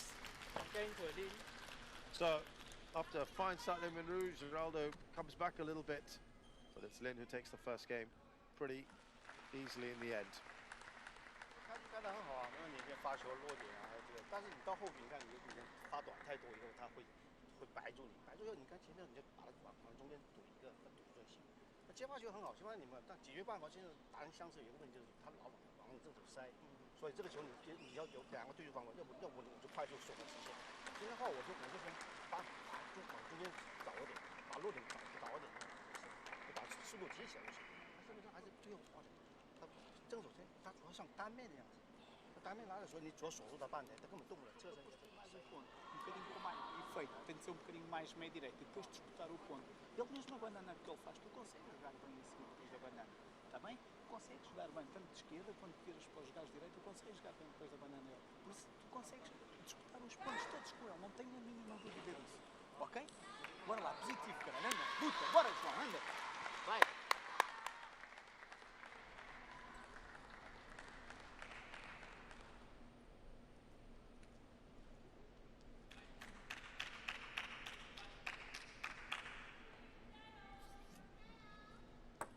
Game. Lin to serve. The ball. So, Lin Wenru started very confidently in this match against Joao Geraldo. 1-0. Geraldo's got a win percentage rate of 57.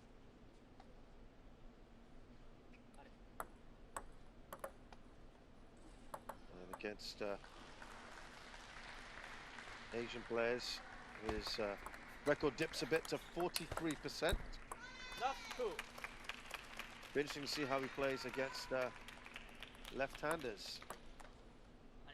I've always wondered, you know, Shaz, the real reason for that is the fact that you don't really get to play so many Asian players in your formative years. Yeah. You're not exposed to that style of play, and Asian players, on the other hand, are exposed to it extremely high levels. Yes, agreed. And yeah, he's got a win rate of about 53% against fellow left-handers. Oh, he's playing well here, but always under the cosh. Lin Rouge just dominating that, just totally in control. Moved his opponent around at will. Done it, you know, twice over here in this game, in the second game. He leads 4 points to 0. I do like the way Geraldo plays. He's a gutsy player. He's got the ability to return and to, of course, change the outcome of a rally.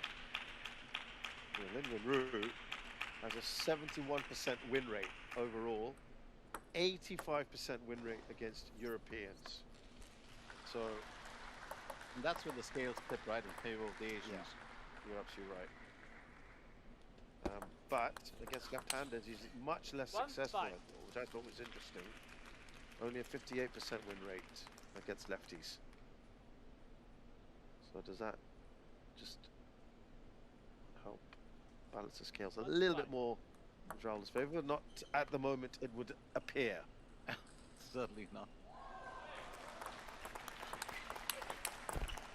1-6. But they're playing at a terrific pace, these two.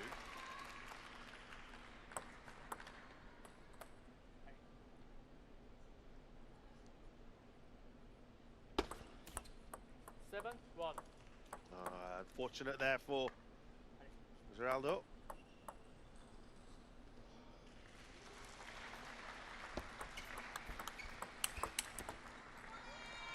Oh, what a return that is. Speed and placement. It's almost clockwork here from Lin Wenru now. Leads 8 points to 1. Really stretching Joao Geraldo as much as he can. 1-9. Well, it certainly looks like it's going to go Lin Wenru's favour here. 2-9. Joao Geraldo just looking to get that aggression bit up a bit more. He does know that, you know, a good bit of acceleration can still keep him well in the contest. 10-2. Not for too long. Lin Ryu once again on the verge of claiming his second game. 11-2. And does that with an unforced error from Joao Giraldo, so it's 2-0 for Lin Ryu. Very nicely done by Chinese Taipei player. 11-6, 11-2. Lin Ryu is 2 up here against Joao Giraldo.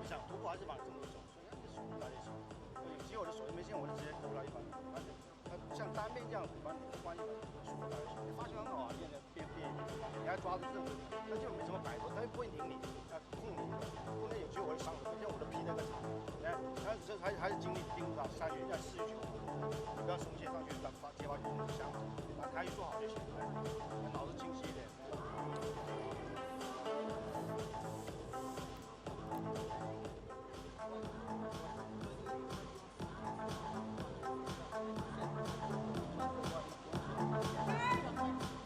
Às vezes que eu tentei ser agressivo, mas é que morre, esquece isso e tenta fazer. Anda lá, bora, anda. Vai, João, bora, vai.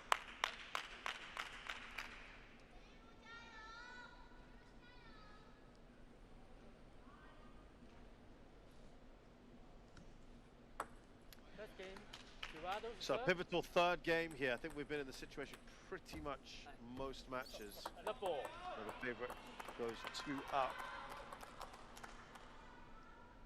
That's just taking the top 6 or 7 or maybe the top 10 seeds into account. They work like that.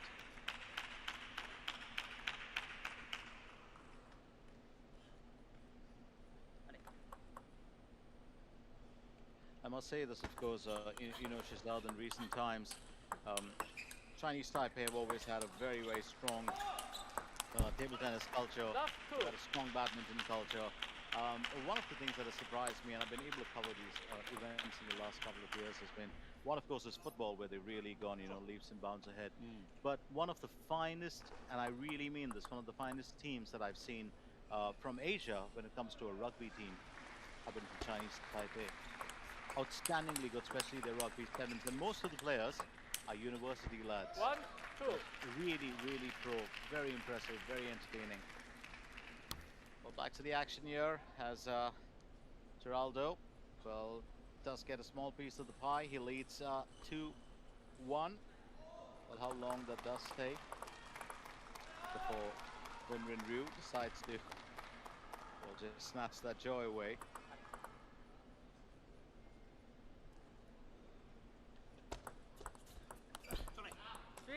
Does go on for the high toss, and favors the hook very often.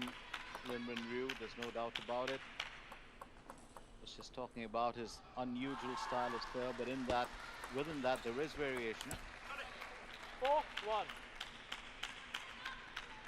And Giraldo leading 4-1. Well, this is a nice turnaround for the Portuguese player, because he's been really up against it in the previous 2 games.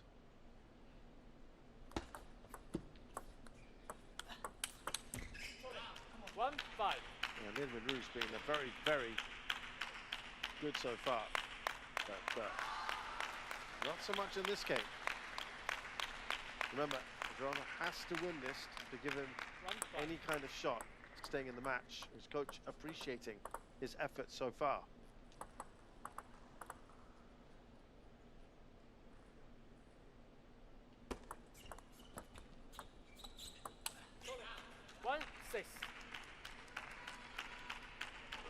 Well, definitely a change here.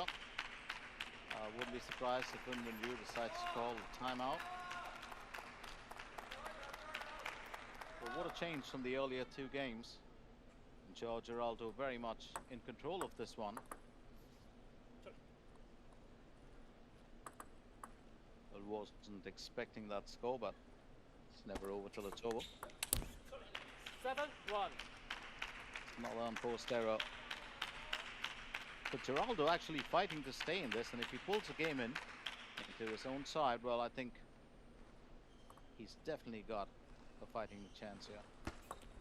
Yes. Yeah, this is 7-1. This kind of scoreline we saw in the previous matches in favor of Lin Ryu, previous games I should say. 7-2. It's just the start, perhaps, of a run. Lin Wenru can afford to lose this and then win the third game, of course. The fourth game, I should say.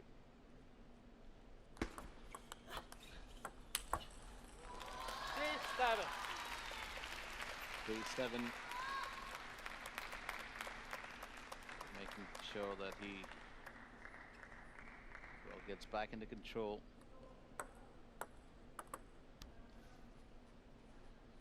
Perfect finish from Lin Wenru. Does come out with a few gems. Oh, beautifully done here by Geraldo. Placement from him out of the reach of his Chinese Taipei opponent. Well played. That's exactly what you require. You need to push your opponent as much as you can. Geraldo now, a picture of concentration. He knows he's got something in here. He can feel it. It's now 3-9.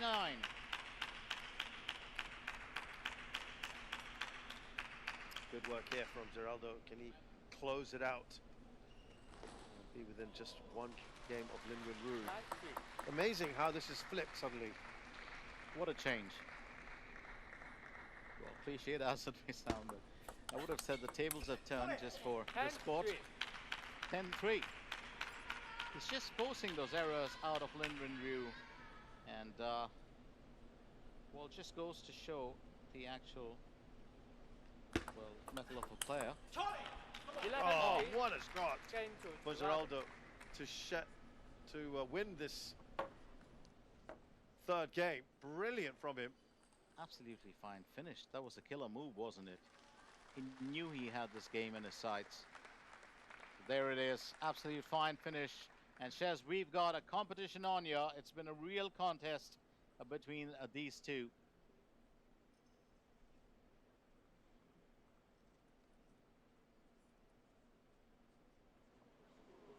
So Geraldo takes the third game 11-3. It's now 2-1.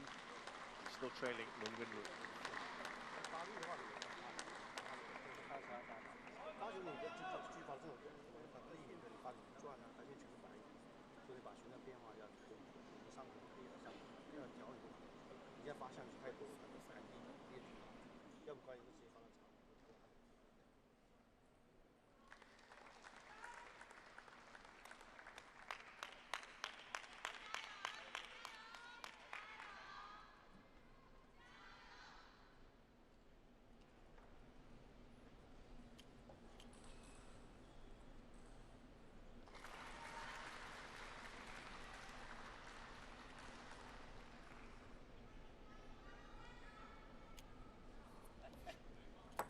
First game, Lin to serve, the ball. Come on.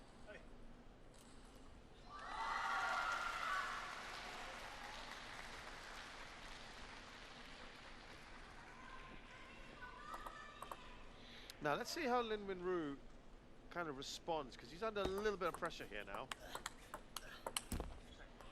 1-0. Well, he started off on the front foot, but this reminds me of that match that we did see earlier in the day when Egypt's Ahmed Saleh was playing Deng Zhou of Germany. 1-0. Oh, that's brilliant. Absolutely brilliant from Geraldo. Really coming into his own here. What a shot that was. That momentum definitely with Geraldo at the moment. The third player in this group is Japan's up-and-coming star, Sora Matsushima. 1-2. Also a teenager.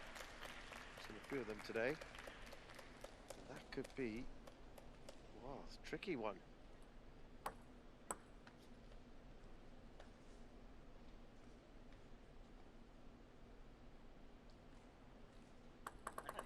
Geraldo looking to take points off Lin Wenru here. 3-1. Lin Wenru looking to step up a gear. We were just saying this earlier, Shez. What if he comes back and wins the game like he did the early two games? I think we've spoken before about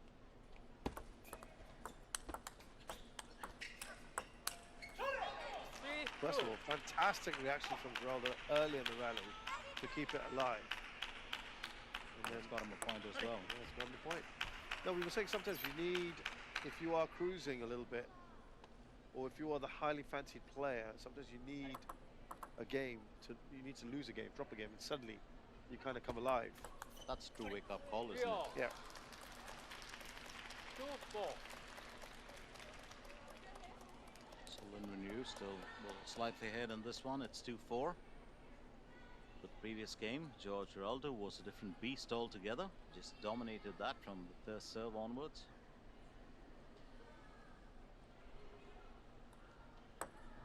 Was actually surprised to see that there was no reply from Lin Renru's end.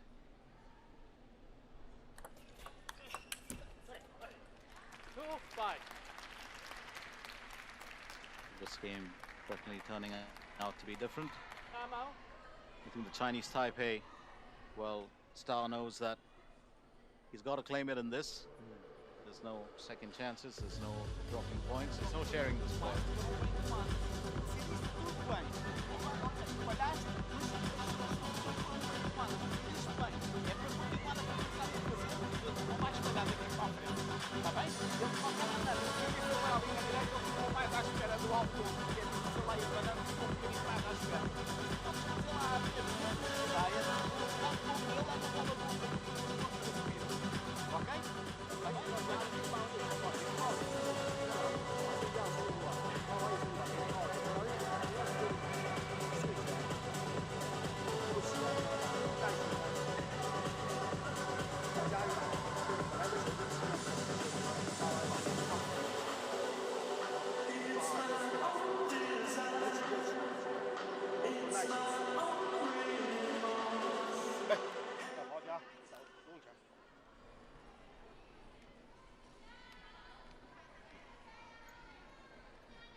So Lin Renru leads by 3 here in game 4. This is the final game. 2-5. It's also going to be the final game before we can take a short break in on day 1. Which has been a very, very exciting one for us right from get-go. We hope that you have enjoyed, well, the thrilling action and you know, the fact that this tournament is being graced by some of the, not by some, but by the biggest stars in the sport.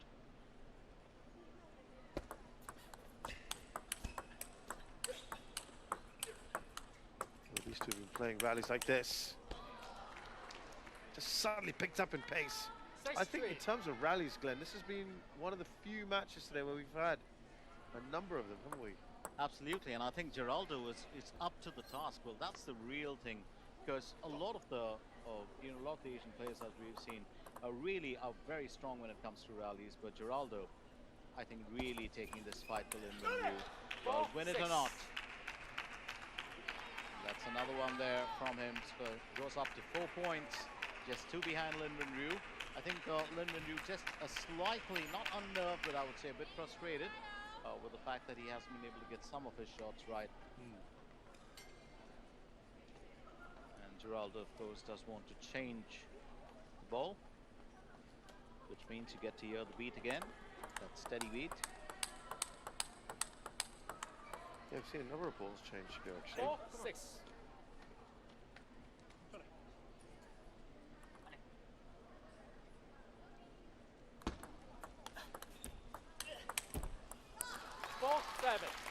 Oh, he's annoyed at himself. You can see Geraldo. Frustration just coming through. The lead is 3. And the need is 4 to win this.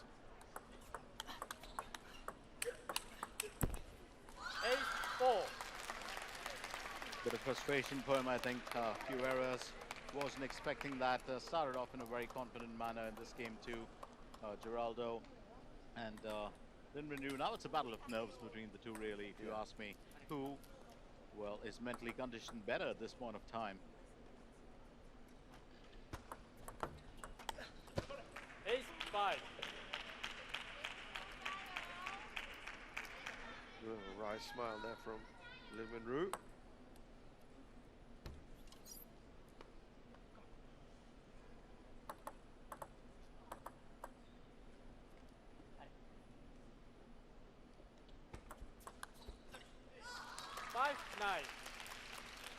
It's 5-9 now. Lin Wenru racing ahead. Well, 2 points away from claiming the match.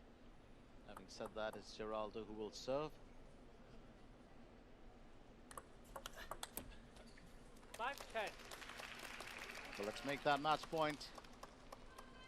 Yep, 5 for Lin Wenru. What a flash of brilliance there from Geraldo in that previous game. That the tables have turned all over. Second time around, but it's not over for Geraldo. It's now 6-10.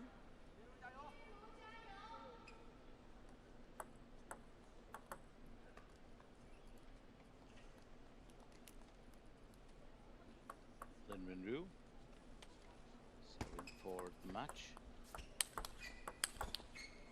10-7.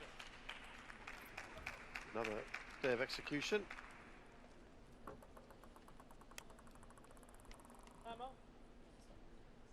Geraldo. He's brought on the thrill factor here. Right in the heat of the contest, played that straight off the bat, unintentionally. Lin Wenru.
So timeout, much needed there, being called. Now Geraldo knows that he's 3 points adrift. Lin Wenru, of course, is very, very close. 8-10. Claiming it, but he'll have to wait a while longer. Geraldo moving up to 8 points. Well, absolutely what was needed from this Portuguese athlete to bring the fight to the table, and he's done exactly that. And what a fine way to end off, you know, that one big session that we've had right through from the start, shares. What an exciting game this has been. Yeah, it has been actually. Probably the best one so far. Lin Wenru finally wins it. Geraldo played his part, and I think we agree, one of the more exhilarating ones. I think the one that stood out for us was Ahmed Saleh's result against Dong Cho, but this one was Ladies and gentlemen, the first set was almost reaching that point, where Geraldo was going to tame it, but look at that potential for sure. Excellent play from him, but Lin Wenru just finishing it off after that very nicely. Appreciation there for the contest and the challenge, both sides. That's our final score there. Lin Wenru 11-6, 11-2, then dropped Geraldo 3-11, came back with 11-8. 女士们、先生们，2024年澳门国际乒联男子及女子世界杯4月15号的第一节比赛已经全部结束。第二节比赛呢将会以下午5点钟开始，请注意安全，有序退场，带走个人物品，并保持看台的整洁，请将垃圾投入箱内，做一名环保拥护者。感谢您的配合。 That will just bring us to the end of proceedings for now.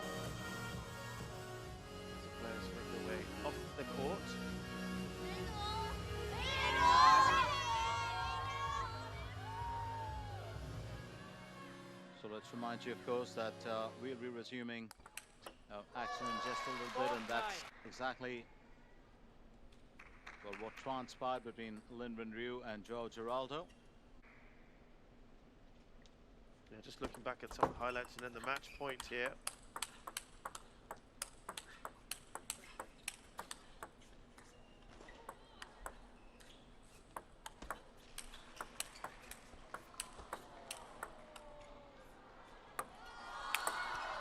So some of the sorry, not the match point, it's one of the opening points.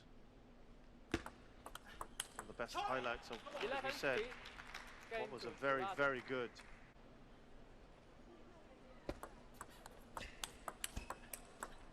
match overall. Hugely entertaining, and some cracking points to savor as well.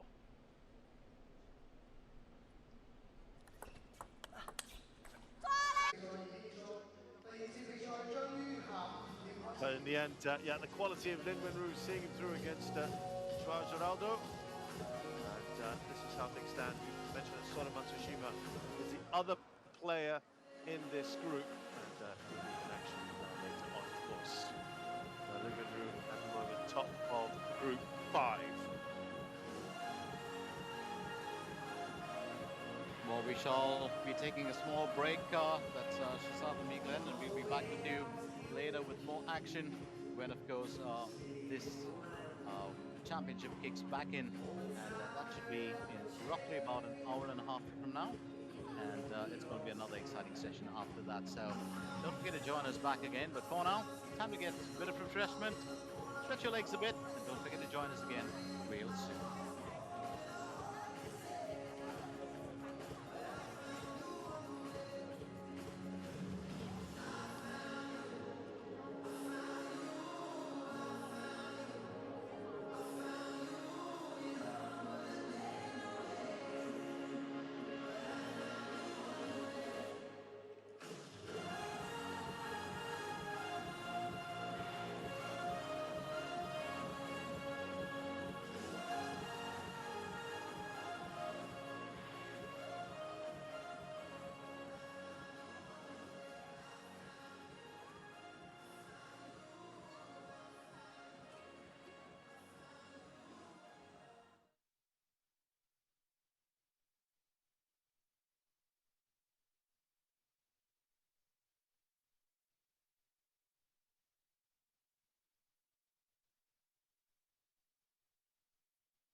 Volley.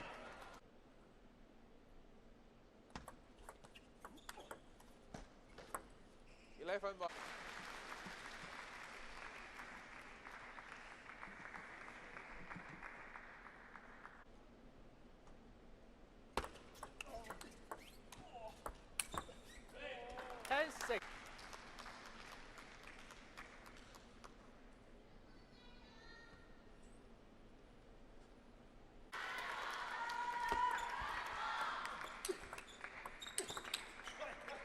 Three.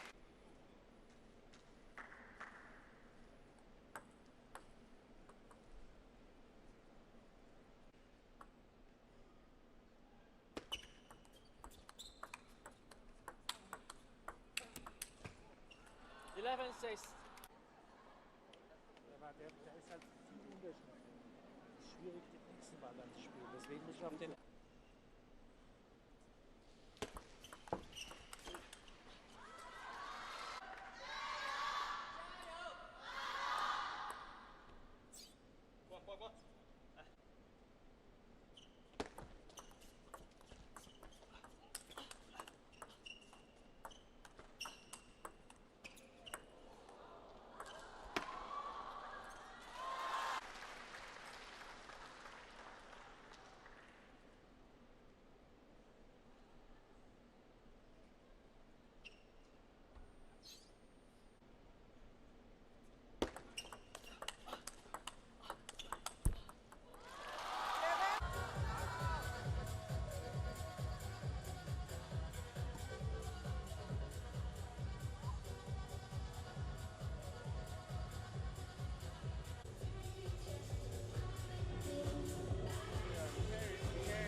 其他都还可以，就是哒哒哒，你知道。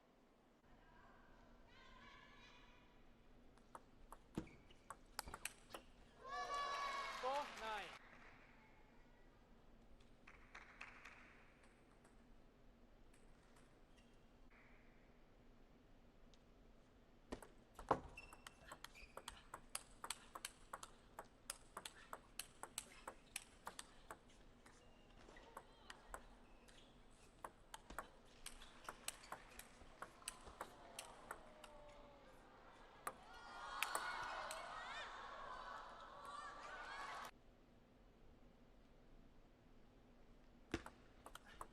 Charlie, 11-3, game to Toronto.